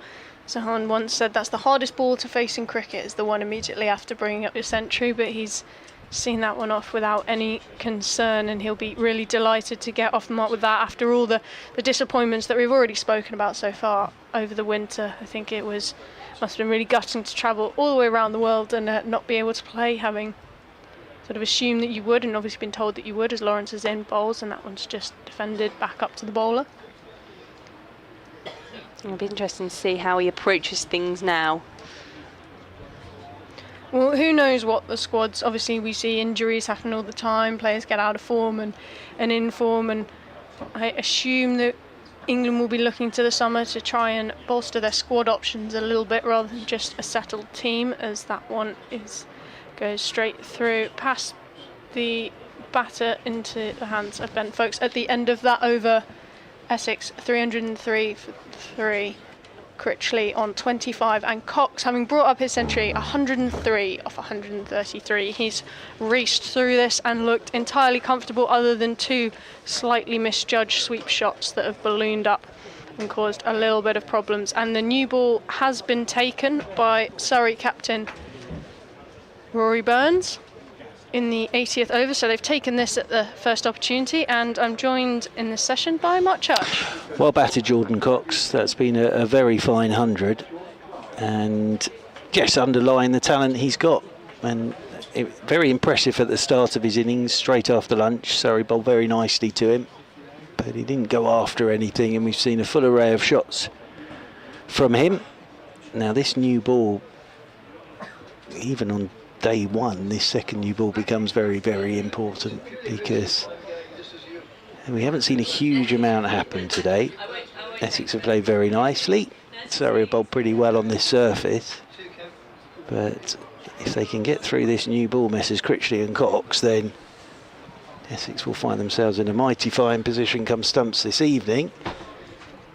But if Surrey could nip out Cox now and get in amongst that middle order with this new ball, then it could have a different complexion on it. But yes, it's been a very fine innings from Jordan Cox. And I heard what you were saying. He's done exactly the right thing here after what happened when he was picked for that tour to New Zealand, 100 in the opening day of the season. Jordan Clark it is from the Graham Gooch end into Cox, and Cox is forward with this new ball, Jordan Clark, and this one's pushed by Cox out into the offside, rolls out there towards Ryan Patel at short extra cover, and there's no run. But yeah, very good toss for Essex to win this morning. And yes. Paul Walter played very nicely, but we saw him, well, he sort of tiptoed his way through the 90s and then was caught down the leg side off the bowling of Matt Fisher, his first Surrey wicket, and going for 95, Paul Walter opening the innings. As over the wicket comes Clark, and Cox is up on his toes, playing this one out into the offside. And there was a moment there with Cox where sort of sat at the back of the box. We were wondering whether any of the Essex players today wanted to get to 100, but he's got there now. Was that when he went for the sweep shot? Yes. And was nearly caught out? Yeah. Yeah. At one point I thought, there's two players out in the 90s. This could be a recurring theme that Essex Absolutely. really don't want. Absolutely, but we saw Charlie Allison make his Essex debut this morning, opening with Walter. He was the first to go for 25. As over the wicket comes Clark. Cox forward he comes. Plays this one back up the ground. James Taylor comes across to do the fielding, but they put on 78 for that first wicket until Allison was LBW to Lawrence for 25. Then after lunch, Tom Wesley flicking a ball from Kemar Roach straight to Jamie Smith at short mid wicket. He went for 40. And then Walter and Cox put on 100 for the third wicket until Walter caught down the leg side. Brilliant catch from Ben Folkes. Made so much ground off the bowling of Fisher and went for 95. But now Cox is on 103, 303 for 3. Clark is in. Cox gets another ball just back of a length. How many threes was that? 3. Did you notice though, I still had to work it out. It did take a pause to work out how many threes there were in 303 well, for 3. it doesn't help that I think the battery that was powering our TV suddenly seems to have stopped working. Ah, is that what it? Oh, is that what that thing is I'm under? not What's entirely that? sure. I There know we seem had to be. issues There's a with lot the of TV at the start. gadgetry. There's. Let's give it a whack. As over the wicket once again comes Clark. Cox drives. He's not in control of that at all, and that's going to fly down to the deep backward square boundary rope for 4, but he wasn't in control of that. Little away from his body, it bounced on him, and he ended up playing it just with the top hand on the bat, and that flies off down to the boundary rope. He'll move on to 107, and Essex move on to 307 for 3. Yes, what did you make of Jordan Cox's celebration when he got his century? I missed it, if I'm honest with you. I saw the shot, and then I sort of missed the celebration. I don't know what he did. Did he do a forward something roll, with his cartwheel? Forward goes Cox, plays this one out into the offside, and there's no No, run. sort of held his helmet and did something over it. I wonder if it's something we can ask him about after the there you day's are. play. Very exciting. There seem to be all sorts of 100 celebrations these days, don't there? I like Travis Head's one, where he takes his helmet off, then holds the bottom of his bat, puts the helmet on the top of the bat handle, and then holds the bat in the air. That's quite nice, isn't it? Quite a nice way of doing things. It's an individual way of doing things, but also not particularly out there. No. Like, it's just I'm just going to do this. I do quite like that. Yeah, it's very good. You know that now we've said that, loads of other people are going to start. Well, good luck to them if they get to 100. So I'll work that. as Roach is in and bowls, and that one just comes off the bottom of Critchley's bat and straight into the ground where it's fielded by Ollie Pope. They've just put a few more, got a couple in the slips now, Surrey, to try and make the most of this new ball. I think it must be at least cooling down slightly now as we get into the evening, and hopefully that'll bring a little bit more movement. We haven't really seen, well, there's been hardly any breeze and hardly any movement, moisture, anything that would aid the bowlers all day, really. Rory Burns is just having a look at this ball that can't be old at all, but the umpires seem to not be particularly happy with it. I mean, this ball can only be an over and a half old. Well, they're going to change it. They are. So, well, this ball is 7 deliveries old, and I think we're changing it.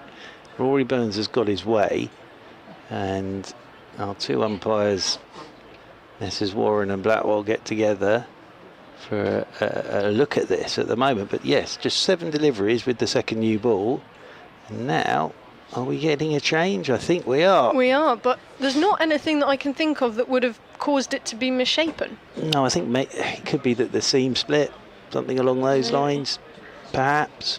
Doesn't seem like it's had enough for that. Well, what's going to be fascinating here? Well, I say fascinating, that's just that I don't get out very much, Sonia.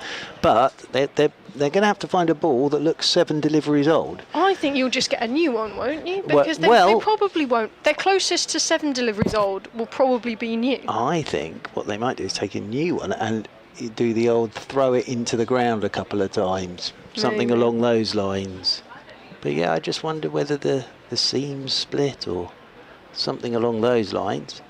So we've got a slight delay. Whatever it is, they're not happy with it, are they? And we've seen Rory Burns try and get the ball changed a couple of times already today to no avail, but this time he has got his way. Elsewhere in Division 1, Hampshire 104 for 2 in reply to Yorkshire's 121 all out. So Yorkshire 121 all out, and in reply Mark Stoneman's gone for 46, Nick Gubbins has gone for 9 for Hampshire. So they're having a pretty good day, our Hampshire. Sussex 327 for 4 against Warwickshire, with Tom Clark 114 not out and John Simpson on 89 not out. So terrific partnership from those two. Because Sussex were 3 down pretty quickly, weren't they, with Ethan Bamber taking, what was he on, 3 for 11 at one point? I think so, yeah. Making a good start to his Warwickshire debut. It will be Kemar Roach to continue with what we think is a brand new ball, but obviously we can't see too closely from here. Roach over the wicket bowls, and there's an appeal. It looked like it struck Critchley on the leg, but we can't really see what's happened because our replay screen has decided to give out for the second time today as Churchy tries to bring it back to life, but nothing given from the umpire, and it ball goes down towards fine leg. Durham 314 for 7. Colin Ackerman with the first 100 of the summer has gone for 116, that against Nottinghamshire. Roach bowls, and that's just turned into the leg side by Cox. Will pick up a single for that, fielded by Jamie Smith. And the final game in Division 1, Worcestershire were all out for 154. In reply, Somerset 125 for 3, with Tom Banton 49 not out and Tom Abel 42 not out. So a good partnership from Messrs Abel and Banton. It's interesting that we've seen such different scores across the championship. Some places clearly are quite batter friendly, and others we've seen a whole tumble of wickets as Roach bowls, and that one's just gone through, left alone by Critchley, gone through into the hands of Ben Folkes. And Gloucestershire in Division 2 were all out for 222. Derbyshire in reply 32 without loss. And the game at Lords between Lancashire and Middlesex. Middlesex were all out for 260, and in reply Lancs are 27 without loss. As Roach bowls, and that one's just again turned into the leg side, but this time for no run, and again fielded by Jamie Smith. Max Holden made 69, Deploy made 41, and Ben Geddes on his Middlesex debut made 10. Of course, the move from Surrey during the winter for Ben Geddes. What do you think of that move? Yeah, I think it's probably the best for him. It could be one of those where we've seen it a couple of times. Sibley, Ricky Clark, they come back to Surrey having played for another county for some time. And that's just defended up towards Jordan Clark and mid-on. The end of that over, Essex 309 for 3, Critchley on 25 and Cox unbeaten 108 from 140. Glamorgan were all out for 229 against Leicestershire, and Leicestershire in reply are 13 without loss. Ian Holland, that move from Hampshire, and he's opening the batting. He is 2 not out, because he did that for quite a few occasions for Hampshire. Took some wickets today as well. It's moving on the game between Kent and Northamptonshire at the moment. Is it? Yes, indeed. Here is Jordan Clark in over the wicket to Cox, and Cox plays this one off the back foot into the offside because Kent were all out for 231. Northamptonshire in reply 42 for 4. Oh wow! So yes, it is moving on. That so one. they have the opposite pitch to what we've got. I think it looks like it. Yes. So 42 for 4. Northamptonshire in reply to the Kent 231 all out. I have just received a message from someone asking if the pitch is as flat as it looks on the stream, and I think we can safely say that yes, it is. Yeah, and it is April the 4th, as in over the wicket comes Cox, Clark to Cox, and Cox is up on his toes and playing this one down into the leg side. So you're not going to expect any great pace to it at this time of the season, and the sun's been out, and it just looks a good track to bat on. But I think what may happen with this is we did see Dan Lawrence get one to turn to water, and I think it may get a little bit more up and down as the game goes on. I think you'll see that sort of bowling wicket to wicket, setting the fields up straight as over the wicket comes Jordan Clark, and Cox in behind this one plays it away into the offside. Patel's up to do the fielding once more, and there's no run. But the key thing here is if you win the toss and bat first, look to bat once. That's the thing here. But also you can't judge a pitch until both sides have batted. You can't. So Surrey might be looking at this going, well, okay, we'll bat big as well, and then take the game as deep as possible, because I mean, obviously it's only day one, but we've not really seen a sign of anything really, and with sunshine forecast for the next few days as well, it's unlikely that things are going to rapidly change tomorrow. Clark is in, Cox shot. He's just stood up on his toes and off the front foot, just almost cut that off the front foot through the covers for 4. Punched. It's a lovely shot, isn't it? He hits it so hard as well. When he really gets hold of it, it just flies across the outfield. Obviously, it's quite a quick outfield here, not a lot of moisture in the pitch, but yeah, some that he's hit today have just stayed sort of flown. And even occasion, I remember one occasion where it went sort of down towards final leg when he turned it around the corner, and the fielder on the boundary was sort of saying, "Where is it?" This one he's taking off his hip, whips it behind square on the leg side, and will stroll another single. Moves on to 114 now, and Essex will move on to 314 for 3. Critchley comes back onto strike on 25. Yeah, he's been out there for 145 deliveries. Has Cox played very nicely, he really has. As just the one slip in the gully there for Jordan Clark with this new ball, coming into the right-handed Critchley, and Critchley forward he comes, plays this one down into the leg side. That potters in there towards short mid-wicket, and there is no run. End of the over, 314 for 3. Thank you to Sonia and Mr. Kevin Howes, I believe, is coming in for a hard-hitting impact commentary, summarising and producing shift. Away to my left-hand side.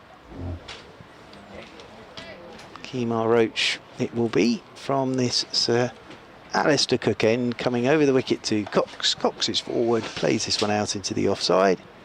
And there is no run. Good evening to you, Kevin Howells. A very good late afternoon, if I may be so bold, Mark, to say what a wonderful day you've enjoyed. Is it not the evening now? No. What, is that after 6 o'clock? Yes. Oh, okay. Even where I'm from, this is the evening. Yeah, but you have dinner at this time of day, don't you?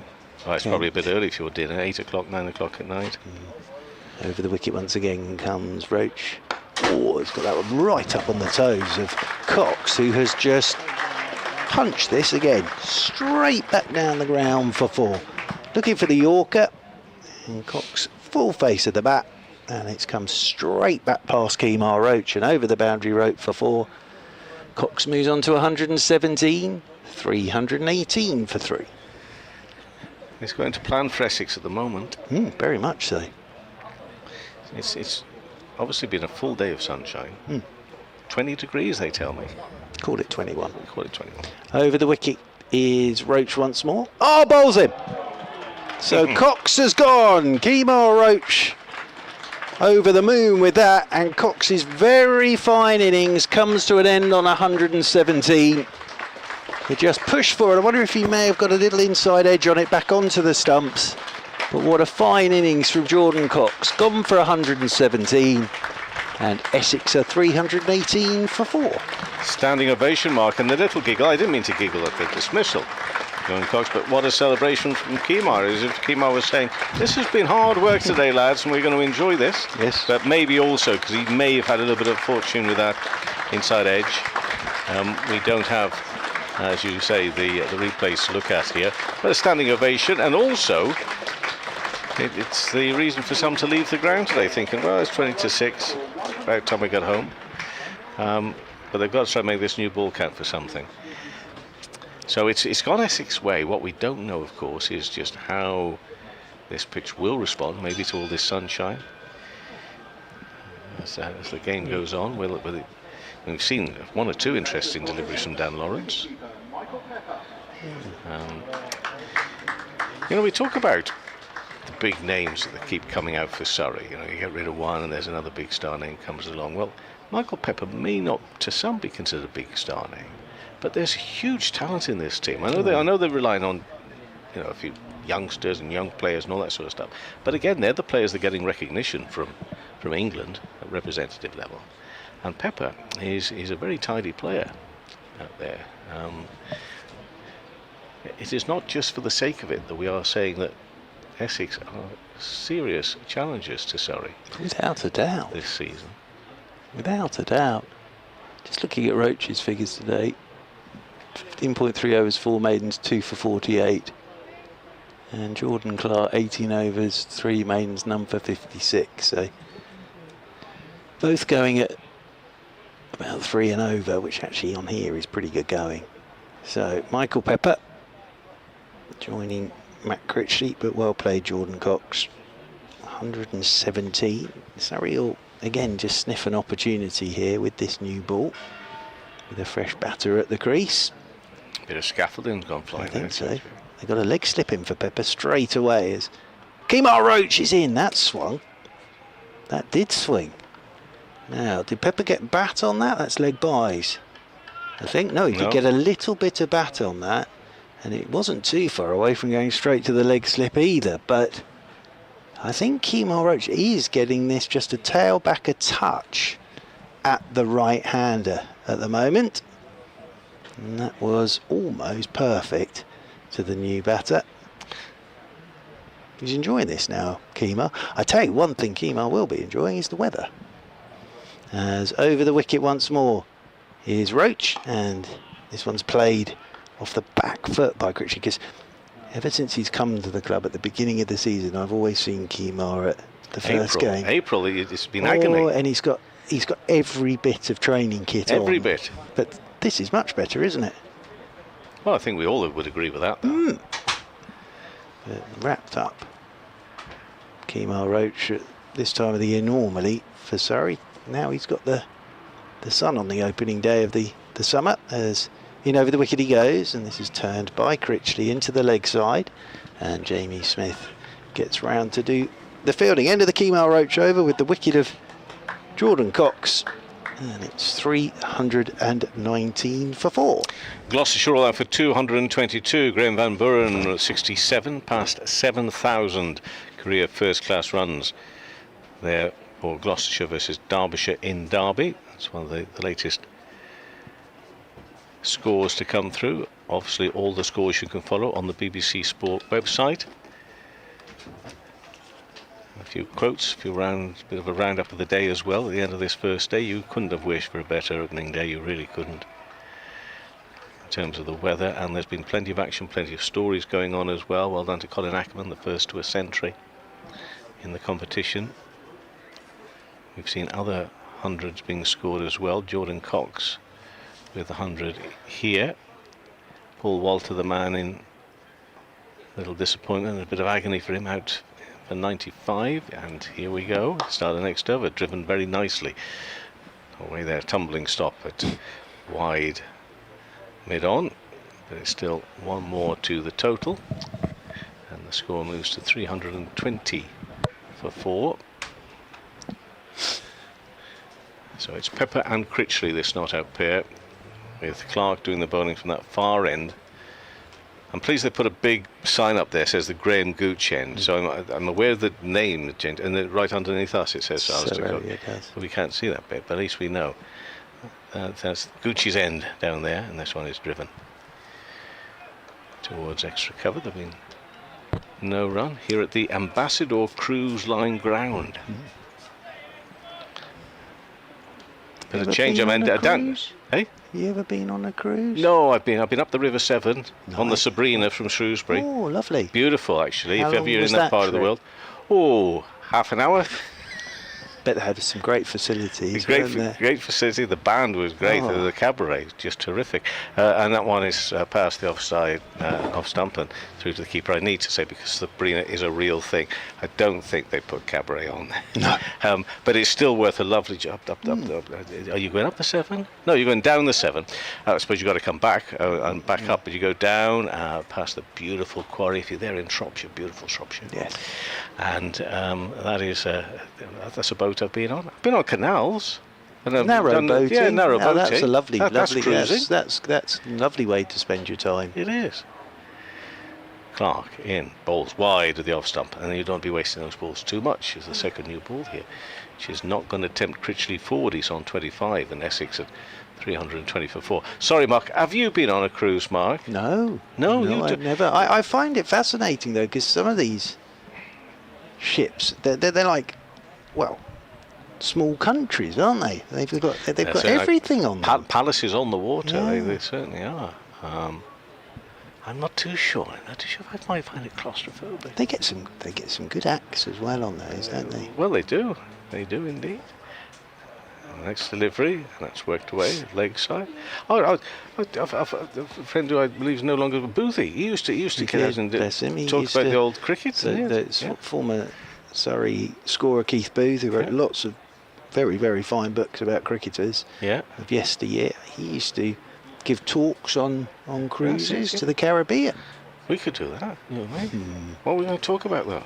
Well, we wouldn't be able to talk about cricket, but no, I'm sure we could find something we else. can find something to entertain. And again, more width here. He's not tempting him forward, is he? And the end of that over, which has gone by very quickly. How many overs we got left there? 11, yeah. And I think the one thing 320 for 4 is the Essex score. What I quite like about the idea is that you leave one country. You do. And then you turn up in the other one, but you can have, well, you can watch a cabaret, or you could go to bingo. All sorts of things can happen in between the two absolutely. countries. You can have lots of food and go for a nice walk on the deck. I find these things more impressive when you're actually looking at the boats. Yes, than rather being on them. Yeah, because they are impressive.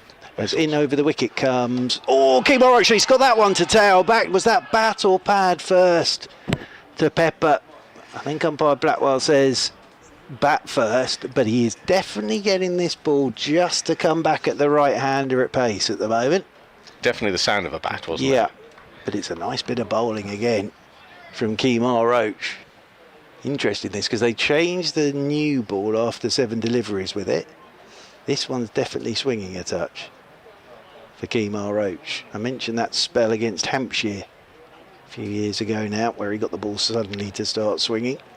Over the wicket he comes to Pepper once again. Oh, he's right up on his toes once more, and Pepper's getting the bat on this, and it rolls away into the leg side, and there's no run. 320 for 4. Essex here on 5 Sports Extra. BBC Radio Essex, BBC Radio London, and the BBC Sports app and website, and of course on your smart speaker. Not only is he getting these balls, to do something and dip in and late and all, but it's consistent. It's ball after ball after ball at the moment. There's no let up, is there? No let up. Over the wicket he comes once more. Kemar Roach to Pepper. Lets this one go. Outside his off stump, which is it into the gloves of Ben Folkes. So we've got 10 overs after this, yeah? Mm-hmm. I mean, if you've scored 320 here, you'll be thinking that's a decent day's work, but you get 320 for 6 or 7, which is not out of the question if they keep bowling like this with this new ball. It makes it let's go at 330, 340 for 7, something like that. So it's a real battle here now to hold the honours for the day. Roach once more is in. Pepper off his hip, turns this one down to long leg, and James Taylor comes up to do the fielding. One more to the total. Pepper moves on to 3. 321 for 4. Rory Burns stood up there at mid-off. Testimonial year for him. Oh, he too. He had Nick Brown on. Yes, he's both the left-handed openers. Testimonials. As always in his white floppy sun hat is Rory Burns. Over the wicket once more comes Roach. Forward goes the right-handed Critchley. Up comes Ryan Patel to do the fielding. And there is no run. So yes, one day I wouldn't mind going on a cruise ship. But you're right, I think it's when you see them in dock. Oh, massive. They're huge, great things, aren't they? And I'm sort of fascinated, I don't know why, but I'm sort of fascinated about sleeping on the ship. Oh? So yeah, as over the wicket once again comes Roach. And forward goes Critchley, turns this one into the leg side, and there's no run. End of the over, 321 for 4. Because I suppose if you're at the end of the over, I suppose if you're in the middle of the ship, because I think there are sort of rooms in the middle of the ship, aren't there, where you don't have windows. Sea views. So it wouldn't feel really like you were asleep on a ship. That's why you pay the better money for looking at the water, isn't it? I think I'd want one of the rooms where you can't see, because I don't like the sea very much. Oh, I think they're cheaper. Oh, well, excellent. I don't like that. That would be my problem with it. I don't like the sea very much. I'd want to see the water. Start the next over. Clark in and push back up. Off the bat of Pepper for no run. Scores from around the country. A lot of them basically playing the same sort of time as we are here. Tea supposed to be 3:40ish. Obviously 32 overs, but a lot of them went to tea. Nearly everybody at the same time, 5 or 10 past 4. So they'll be playing on as we are here. So we've got Yorkshire made just 121 against Hampshire. Hampshire now lead 128 for 3 in front by 7. Oh, very nearly squeezed through. Just hung that back just a little bit. It's this full length that's causing the problem, Mark. And I think getting really full. Not doing a huge amount, obviously, but I think they have got this ball to swing a touch now. Messrs. Clark and Roach. Got 2 slips in. And Sibley and Pope. But at the moment, just aiming for those stumps. He bowled quite the stuff that was a little bit wide in his previous over. Perhaps he's aiming more for the stumps here now. Oh, and that couldn't. I mean, that was a little bit wide, but it wasn't too far wide of the off stump, and with a bit of extra pace as well. So he held that last one back, and it's a bit of swing there as well. That one had a bit more pace, a bit more zest and zip to it. It's a good leave that, because that did come back That couldn't have been too far away from the top of Pepper's off stump. And you can see from his body language, this is a challenge here for Pepper now, who's sitting on 3 not out, 3.21 for 4. The Essex score. Clark in again, and he cuts him in half almost. He's got up for the catches, folks, there. What a delivery that is. Yeah, I mean, the appeal is almost for the sense of what a good ball that was, I think. That really has, as you described it, cut him in half. And this is all to do with the fact they're getting the ball to do something through the air, as opposed to there's been nothing really there in the pitch. They've beaten the bat a few times, but not huge amounts today. And this second new ball taken after 80 overs, but then that was changed after just a couple of overs again to this one, which is working well for Surrey. Can I just say, the great Ricky Clark's listening, and he said, yes, he sent me, well, he's talking about cruise ships here. He's the great Ricky Clark. Another one. This is another Clark. Bowling through to the keeper. The end, not the end of the over? No. But I won't say exactly how this cruise works, Kevin Howes, but it's starting again in 2020. That'll be an interesting cruise, wouldn't it? Especially if you were stood on the deck and the wind was going the wrong direction. And you wouldn't be particularly bothered whether you had a sea view or not. I don't think you would. No. So anyway, back to the cricket. Hampshire 130 for 3. They lead Yorkshire by 9 runs. Southampton. Here at Chelmsford. Next ball. Driven gets a bit more bat on that, but a little bit uppish. It's safe in the end, up to mid-off. The end of the over. So the score is 3.21 for 4. And a maiden Clark. A maiden Clark over.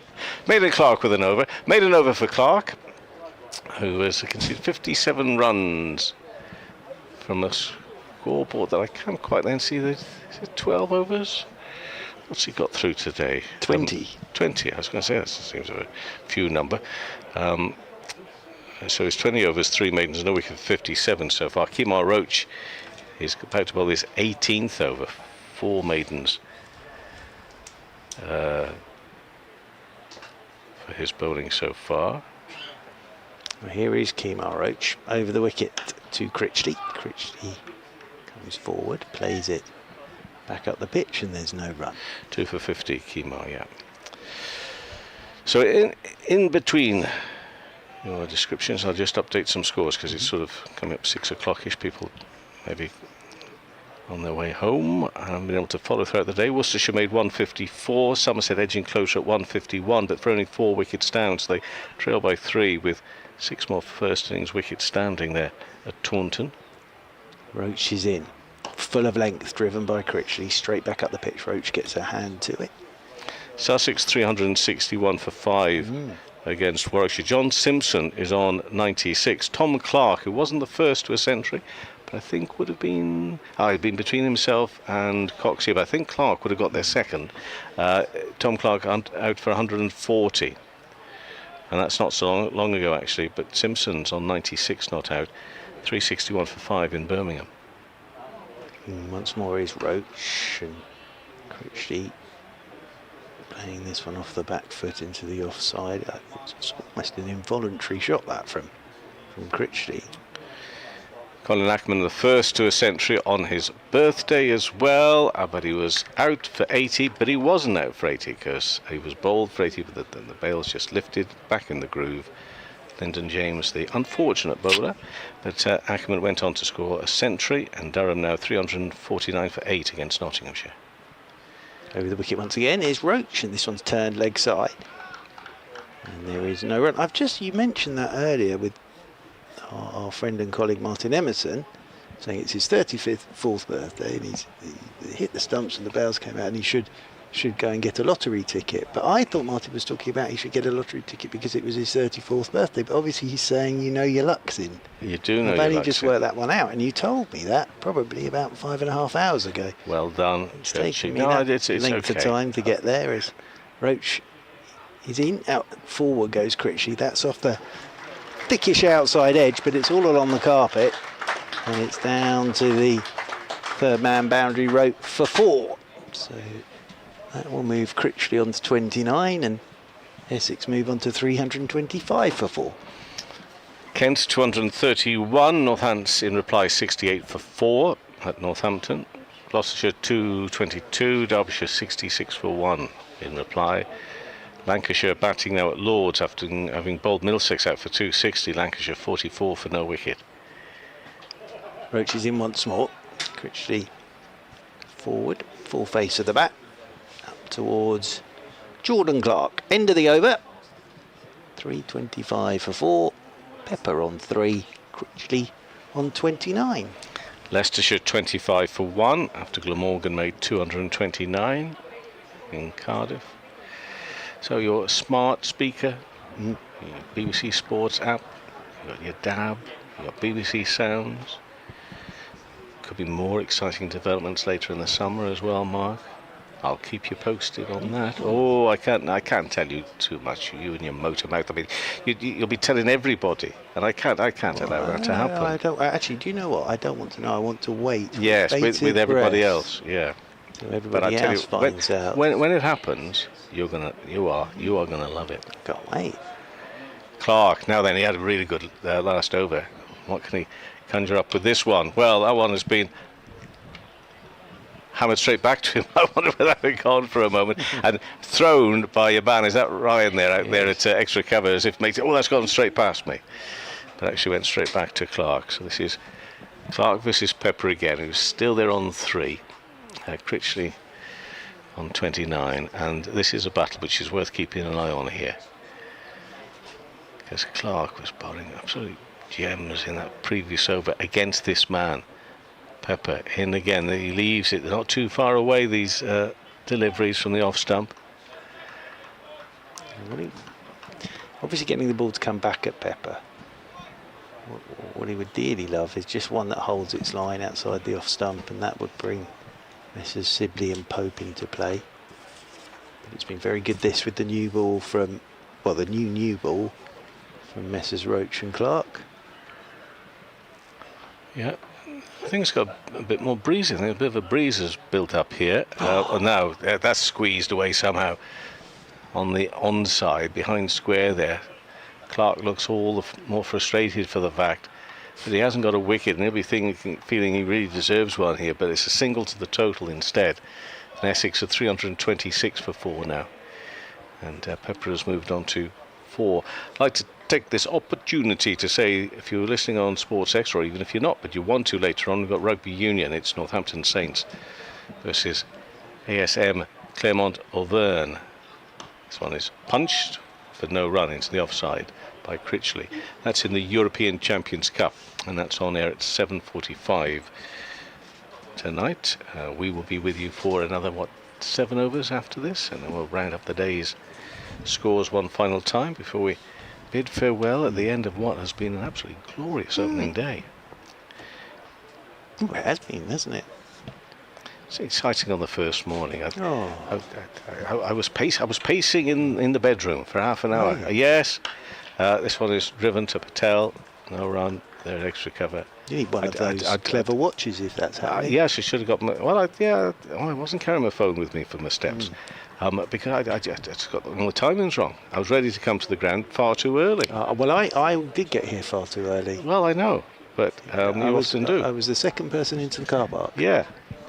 I wanted to leave it till 8 o'clock before I left, and I was ready at 7:30 this morning. That's full. Played quite nicely actually by Critchley. He does well to get it away. Just with a half a chance there for a moment if it had been that fielder there going through for a single, but it doesn't. So I shall move aside, and you shall be joined by Victoria Polly to round off the day with the score here now at 326 for 4. Critchley on 29, Pepper on 4. Thank you, Kevin Howes. But yes, this ball was 7 deliveries old when they changed it, and it's definitely doing a bit more than that ball that was 7 deliveries old. Kemar Roach has come out of the attack after picking up that wicket of Jordan Cox, and Matt Fisher is into the attack from the Sir Alistair Cook end of the ground. Has his first Surrey wicket, that of Paul Walter, for 95. But that was a very good spell of bowling from Kemar Roach. We've just gone past 6 o'clock. on this first day. Victoria Polly is back alongside in glorious evening conditions. And Matt Fisher is over the wicket. And, oh, has he got one? Yes, he has, because, oh, no, he hasn't. Now, that is one of the more concerted appeals you'll ever wish to see. Michael Pepper pushed at that. I think it possibly, it almost looked like it was inside edge, and from the reaction behind the stumps, the slips, Fisher, they definitely heard something, but Ian Blackwell just shook his head. Pepper survives, and the score remains on 326 for 4. Victoria, welcome back. Interesting return there. Yes, well, it was a concerted appeal, wasn't it? They seemed certain behind the stumps. Michael Pepper didn't flinch, and umpiring moved as well. Pepper's been out there now for 16 balls for these 4, and it's been tough going because, as I say, these Surrey bowlers have used this ball very well. As Fisher is in, Pepper is forward, playing this one out towards extra cover. And there is no run. All I would say is sometimes, though, when that happens, you do see a little bit of afters. There wasn't any of that at all, was there? They sort of all just turned around and walked straight back to where they were. So, and Ian Blackwell just shook his head straight away. I wonder if it did. We haven't got the replay here, but the way that folks was going, I wonder if it beat the inside edge. It may have just brushed his shirt or something. They definitely heard a noise out there. As Fisher is over the wicket, Pepper's in behind this. Up comes Ryan Patel. I think there's a few spectators who enjoyed their day out. Well, it's been a combination of sun and probably a few lemonades, and it's normally about this time that kicks in, doesn't it? That sort of mixture tends to kick in after 6 o'clock. But no, what a day it's been for the spectators today, and the weather's meant to be like this again, well, for the duration of this first game. So don't forget your sun cream tomorrow as Fisher is in. Oh, now that's hopped. We've seen Fisher do this throughout the day. It's well played by Pepper, but we saw him doing this from the Graham Gooch end as well. He just suddenly gets a ball to just hop at you, doesn't he? We saw Jordan Cox a couple of times having to get the bottom hand off the handle. There's no discernible change in action or anything like that. He can just get the ball just a hop. Just a bit of variation, and that's what I think Surrey are probably after, just to try and catch the Essex batters off guard. Fisher over the wicket he comes. Forward goes Pepper. It's a whippy action that Fisher has, isn't it? Yeah, I just wonder what you make of the bowling variety that Surrey have. Gordon's been in touch on the email and says Essex have got the variation of the likes of Cook, Porter, Snater, Harmer, Critchley, Wesley, Noah Thane even could bowl. Is there enough variety in here for Surrey, or is it just a case of what the conditions are? They're working with what they've got. I think they're working with what they've got at the moment. As Fisher is in once more, and that's down the leg side, and that's taken by Ben Folkes. I think they bowled pretty well today. I think this is one of those pitches that if you hadn't been on it on the first day, all joking aside, you could have seen a side past 450 now, quite happily. But I think you saw that after lunch when they sort of just set fields to make run scoring very hard, and I think they've used this ball well so far. I think if you'd been off your game a touch today with the ball, I think you could have been staring down a huge first innings total. So I think if they could nick out possibly two more, I think they'd be quite satisfied with the way the day's gone. Essex, it was a great toss to win, wasn't it? I think you always were going to bat first. James Taylor is returning to bowl from the Graham Gooch end. He is in to Matt Critchley. Just jumps up at him, pushes it into the leg side, decides to take the quick single, and they scurry through. But yes, I think they've stuck in there on this first day, and I think they've worked with what they've got, the conditions. I think what they would like tomorrow, but it may not happen, is sort of turn up and there is a bit more cloud cover in that morning session. I think they'd like to see that. But it always looked like this was a day to bat, didn't it? Even at 8 o'clock this morning, you felt it was going to be a batting day. In doubt, 327 for 4. In comes Taylor to Pepper, just squirts into the offside for no run. And as I say, I thought Walter played really nicely, and I thought Cox was outstanding. And it was the way he built his innings as well. Lovely construction of that 100 from Jordan Cox. So. Just went through the gears, didn't he? And as we always say, you're allowed to bowl well, you're allowed to bat well.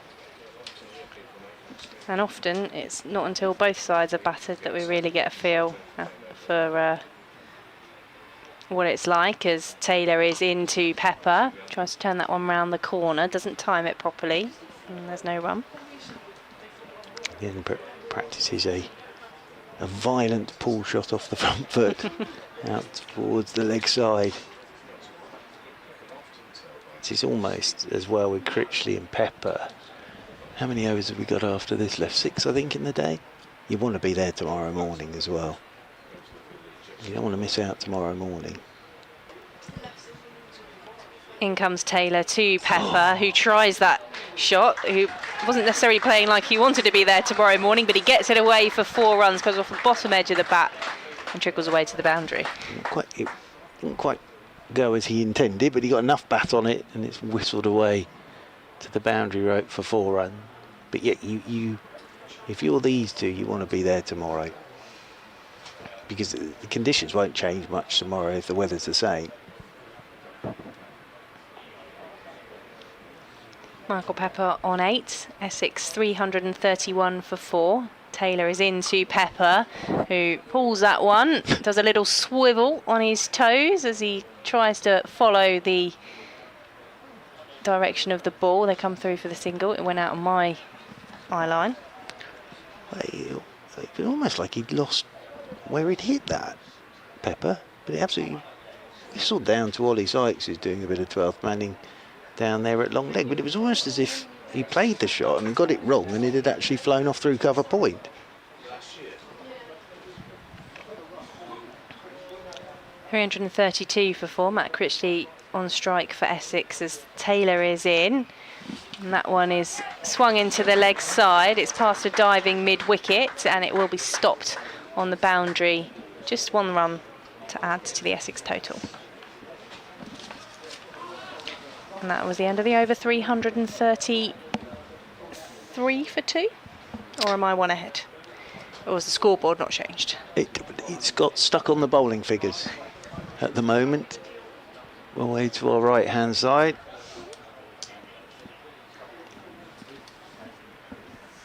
It's going to be Matt Fisher to continue. Down below us from this Sir Alistair Cook end of the ground. So it's all the 3s on the scoreboard away to our right now. 333 for 4. Which is one of the more difficult scores to say. Because you've got 3 3s, 2 4s.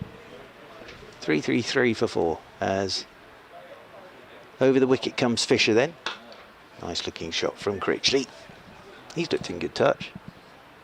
Yeah, again, it was a slower start for him, understandably, with the way Jordan Cox was going when he came in. But he's accelerated as well as the dynamic changes through the Essex order. He's played some nice shots in this 31. I was actually walking round as Jordan Cox got out, so I was on level with the good reception that he received as he made his way off. Yeah, nice way to start your summer as Fisher is in. That's short, that's just tugged off his hip by Critchley. Out towards deep backward square. And Lawrence it is out there doing the fielding, and they'll pick up a single. 334 for 4. The Matt Fisher quote I wanted to pick up on earlier, I finally found it. Yes. When he was talking about having made the decision to join from Yorkshire and the fact that he could potentially play 8 or 9 games rather at 100% rather than having to play every single game for Yorkshire. Yes, this is hopping again a touch on Pepper. That rolls there in towards short mid-wicket and there's no run. Absolutely, and you can find that quality bowlers are so exhausted if they're playing every game and bowling 2-3 spells a day every day of Championship cricket. Whereas if you can keep them fresh, and Surrey have sort of that fast bowling cartel, I think they sometimes call it, you can rest players. Fisher's in again. This one's played straight back up the pitch and there's no run. So you can sort of say to Fisher, you can almost plan it. Say, listen, you're going to play the first 2-3 Championship games and then we're going to give you a rest. We're not going to flog you.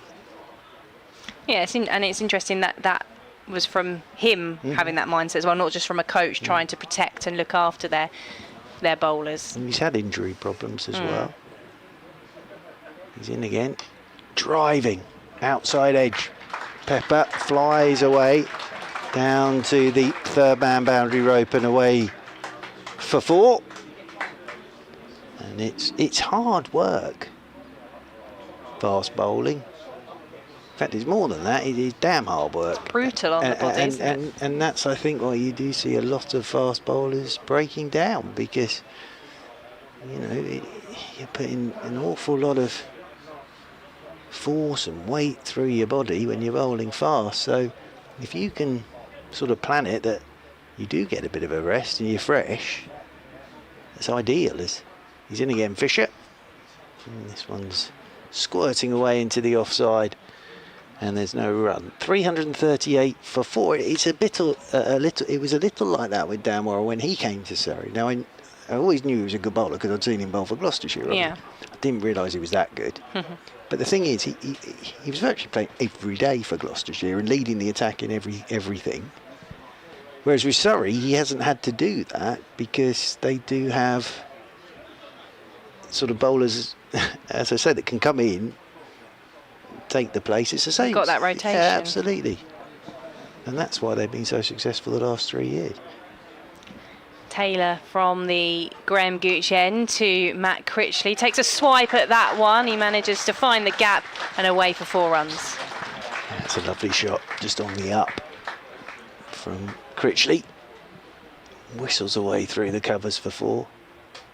But you're saying with the batting, and I think Surrey know that at points this season they're obviously going to lose Pope, they're obviously going to lose Smith, and there'll be a couple of others there that go off and play international cricket, but they then have the players to slot in and you don't really notice too much difference. I know it sounds strange. It's Critchley this time through the covers again. And it will be back-to-back 4s for Matt Critchley to move Essex on to 346 for 4. He will move to 40. That's a heck of a shot from Critchley. Looked like a bit more control over that one that time. He's just touched it, hasn't he? And it's absolutely whistled off to the fence for 4. So yes, I think from a Fisher point of view, he knows that they're going to look after him. He knows that he won't play every Championship game, I wouldn't have thought, and it will enable him to have a bit of a rest and be fresh every time he does play. Taylor over the wicket to Critchley, just dabs at that one, but again it's still got enough pace on it that it is going to get to the boundary for 4 runs, just wide of third, and Matt Critchley onto 44, and that is the 350 runs for Essex that gets the applause from a still well populated Chelmsford. Third batting point for Essex today. Nicely played again, all along the floor. I think they're going to drop Ollie Pope a little deeper in the gully now. Are they? No, he's going to swap with Sibley. So Sibley's going to go in there. Sibley a bit taller than Pope, covers more left to right than Sibley. In comes Taylor to Critchley. This time plays it with a straight bat, just back towards the bowler. Knocks the bails off at the non-striker's end. Kevin Howes and I were discussing whether he'd ever been on a cruise, like a cruise ship. Yes. And he hasn't, and I never have. But you know what I used to love? I used to love the stories about Ashes tours, where they used to go on the boat. And it used to take, I don't know, 6 weeks to get there, and they'd do all their training on the deck of the boat. It's an interesting setup, as Taylor is into Critchley. There's an awful lot of time to fill, isn't it? Yeah. I've never been on a cruise either. I think the nearest I've got is probably a ferry. Yes, we were saying, I think mine's a pedalo, but Kevin Howes has been on a narrow boat, he was saying, which is a nice way to do it. But yeah, there's some famous photos and footage of sort of England squads heading to Australia and it taking 6 weeks on the boat to get there and doing all their training on the deck. And lose a few cricket balls on the way. As Taylor is into Critchley, just defends that one into the offside for no run, end of the over, 350 for 4. But they have so much on them these days, don't they, cruise ships? You can literally have a whole theme park on the top level. I don't like the sea, so it wouldn't be my ideal way of going anywhere. But yes, they've got everything on there now, haven't they? Cinemas and theatres, and got some good acts. So that Michael Ball's on one. Is he? I think with Alfie Bow, because those two they do now, tend to double up, don't they do indeed. My mum really likes yes. Bow and Ball, Ball and Bow. It's going to be Fisher down below us. 3 overs to go today. He's in, and whoa, what a shot that is from Pepper. It's just sort of what you see from Pepper in T20, isn't it? Sort of down on one knee, and that bottom hand into the drive, and it's flown through cover point. Away for 4. He's on to 17, 354 for 4. I like that about Michael Pepper. He doesn't really mind which format he's playing. He's happy to play that same way that is so typical of his style. As Fisher's into him, solidly forward he goes, plays this one up towards Kemar Roach at mid-on. Yes, he's found it quite tough since he's gone out there with the ball swinging a touch, but then he's got through that period, and that was a wonderful shot through cover point for 4. It really was. As Fisher is in over the wicket, forward goes the right-handed Pepper. Well, I think that's the mindset that's been instilled, particularly talking to Simon Harmer about the T20. It's play with aggression, play with no fear. Sometimes it will work, sometimes it doesn't. We've seen that from Michael Pepper. Sometimes it won't work, sometimes he'll go on and make a spectacular innings with the way he's playing. Settles over his bat once more. A couple of slips in there. Fisher is in, and that again just hops off a length at Pepper. It's a lovely knack to have from Fisher. You've seen it with Yorkshire, just on a goodish length, and suddenly you can just get that ball to spit at you. Pretty good pace. Yeah, just wondering what Jamie Porter and Sam Cook would have made, having watched the Surrey bowlers out there today and see those few balls from Matt Fisher just popping up. Once more he comes, and this one's left alone outside the off stump. Looking forward to watching Cook bowl. Had a pretty good England Lions winter. Yeah, he's had a very good winter, yes. And Jamie Porter is just a very, very good bowler. Always has been. But those two are a handful. Turns again, there's Matt Fisher down to our left, sporting number 15. Here's Matt Fisher. Over the wicket he comes once more. And forward goes Pepper. Plays this one out towards Kemar Roach there at extra cover. End of the over, 354 for 4 Essex. Here on 5 Sports Extra. BBC Essex, BBC Radio London. First day of this summer of 2025. in the Rothesay County Championship. And Essex winning the toss batting first have had a pretty good day. Surrey's bowlers have had to stick in there, work hard. Again, they've made that change with Dom Sibley and Ollie Pope. Initially, Sibley in at slip, and they've changed it round with Matt Critchley on strike. In comes Taylor. He's driving that one into the leg side. Thinks about coming through for the quick single, but quickly is turned back round by Michael Pepper at the non-striker's end. Yeah, Jamie Smith in there at that short mid-wicket position. He's got a busy summer ahead of him, hasn't he? He has.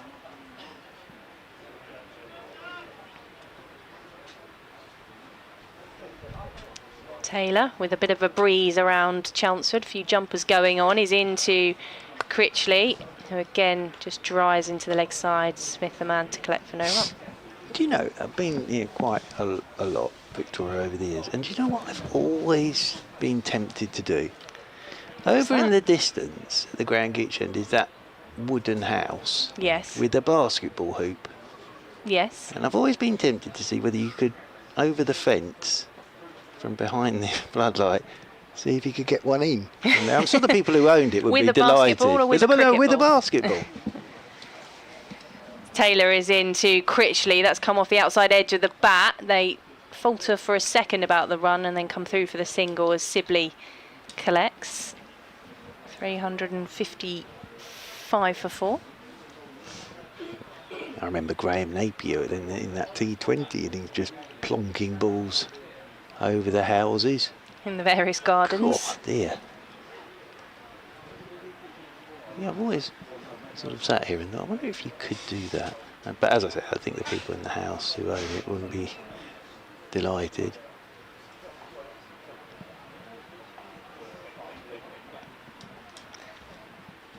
Taylor coming in to Michael Pepper, who's forward and defending, back to the bowler for no run. I don't think I need the sunglasses on now. The sun's just moving away to our right hand side. Well, it has been lovely though, hasn't it? It has. Just for a first day to get this sort of weather. It's just nice when you turn up and you know you're going to play all day. It just makes everything a bit simpler, doesn't it? Yeah, I think at the end of last season, when I was due to do Essex Surrey, we just had absolutely bored. As Taylor is into Pepper on the back foot, turns it round the corner. It's too deep square leg for a single, 356 for 4 on the board for Essex, with Michael Pepper moving to 18. He'll bring Matt Critchley back on strike, who's on 45. I'm not going to leave as early tomorrow morning, because but I was Dartford Tunnel. Oh, it's always a tricky one. Start of the A12. I always think, if I get stuck, I might not get here for tea time. But I did pull into the car park at 7 o'clock this morning here, and I thought that is a bit early. In comes Taylor to Critchley, plays that one back down the pitch, end of the over, 356 for 4. What did you do with all your time? I parked the car, which even in an empty car park always takes me a while, because I've never been very good at parking. And then I walked into Chelmsford and I had a coffee. Nice. Yeah, I had a coffee this morning. And then I came back, and who should be in the box already? Mr. Kevin Howes. Oh, plenty of like entertainment then. It really was. But I think I'll leave it a little bit later tomorrow, because it's Saturday as well, isn't it? So it is, yeah. So it'll either be really quiet or it'll be busy because it's the start of the Easter holidays. Is it tomorrow? That's the start, so. Is it? Oh, God. It's not Easter this weekend, though, is it? No. No. See Fisher coming in over the wicket, and this one's left alone by Pepper outside his off stump, and that's taken by Ben Folkes, moving away to his right hand side. 356 for 4. This the final over of this first day. Critchley on 45, Pepper on 18. Waits again, does Pepper. 2 slips in there. Fisher over the wicket he comes, and forward goes Pepper. Walks into this defensive shot. So 4 balls to go, and then, well, Critchley and Pepper have done their job. They've made sure that they're there tomorrow morning and start again. And it's been a pretty good day for Essex. Because you often see great conditions to bat, and then sides don't make the most of it. Even though they've won the toss and decided to bat first, they don't make the most of it. But they have today. But I still say that Surrey not been disciplined and could have easily gone past 450 today, as this one's down the leg side and nothing on it from Pepper, trying to work it towards long leg, taken by a tumbling Ben Folkes. Because I think we've seen boundaries today, but I think if you bowl badly today, easily could have gone for 1 or 2 and over, really. You could have ticked along quite happily here at 6s, 7s, I think. I think there was the point as well where they just managed to restrict the opportunities there were for Paul Walter, and that frustrated him in those nervous 90s. I thought that was sort of 40 minutes after lunch as well. As forward goes Fisher to Pepper, and Pepper goes forward to Fisher. But I think Essex, this one up the ground, there's no run. Sorry to interrupt you. I think Essex have coped with that well. Yes, they have lost a couple of wickets to it that maybe you would think they didn't need to, but the batters, Jordan Cox, Matt Critchley, the way in which they've come in and just adapted their game to cope with that, and then accelerated their innings. Constructed it very nicely today. Cox in particular. Fisher's in. Ooh, now that has bounced. Pepper. Pepper was getting up on his toes to punch that through the offside, and it's got big on him. And come back, and he's just indicating that to Critchley.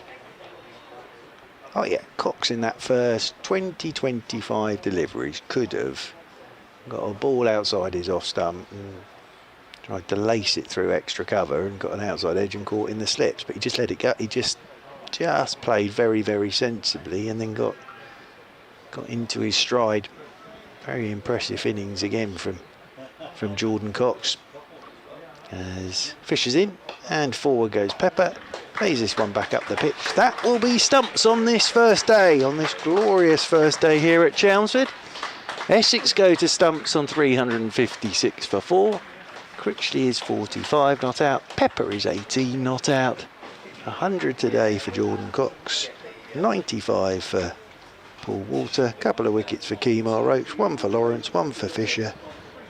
Very interesting day's cricket, and I think Essex will sleep nicely tonight and look to build on this tomorrow, Victoria. Yeah, the main thing was to keep Critchley and Pepper there for the morning. So good job done by Essex. They'll be pleased with that. Supporters who are making their way out of Chelmsford will be pleased as well, with still blue skies and sunshine with the shadows casting here. So that's the end of play on day 1. And we will have more for you tomorrow, back on air from 11 a.m, BBC Sport website and app.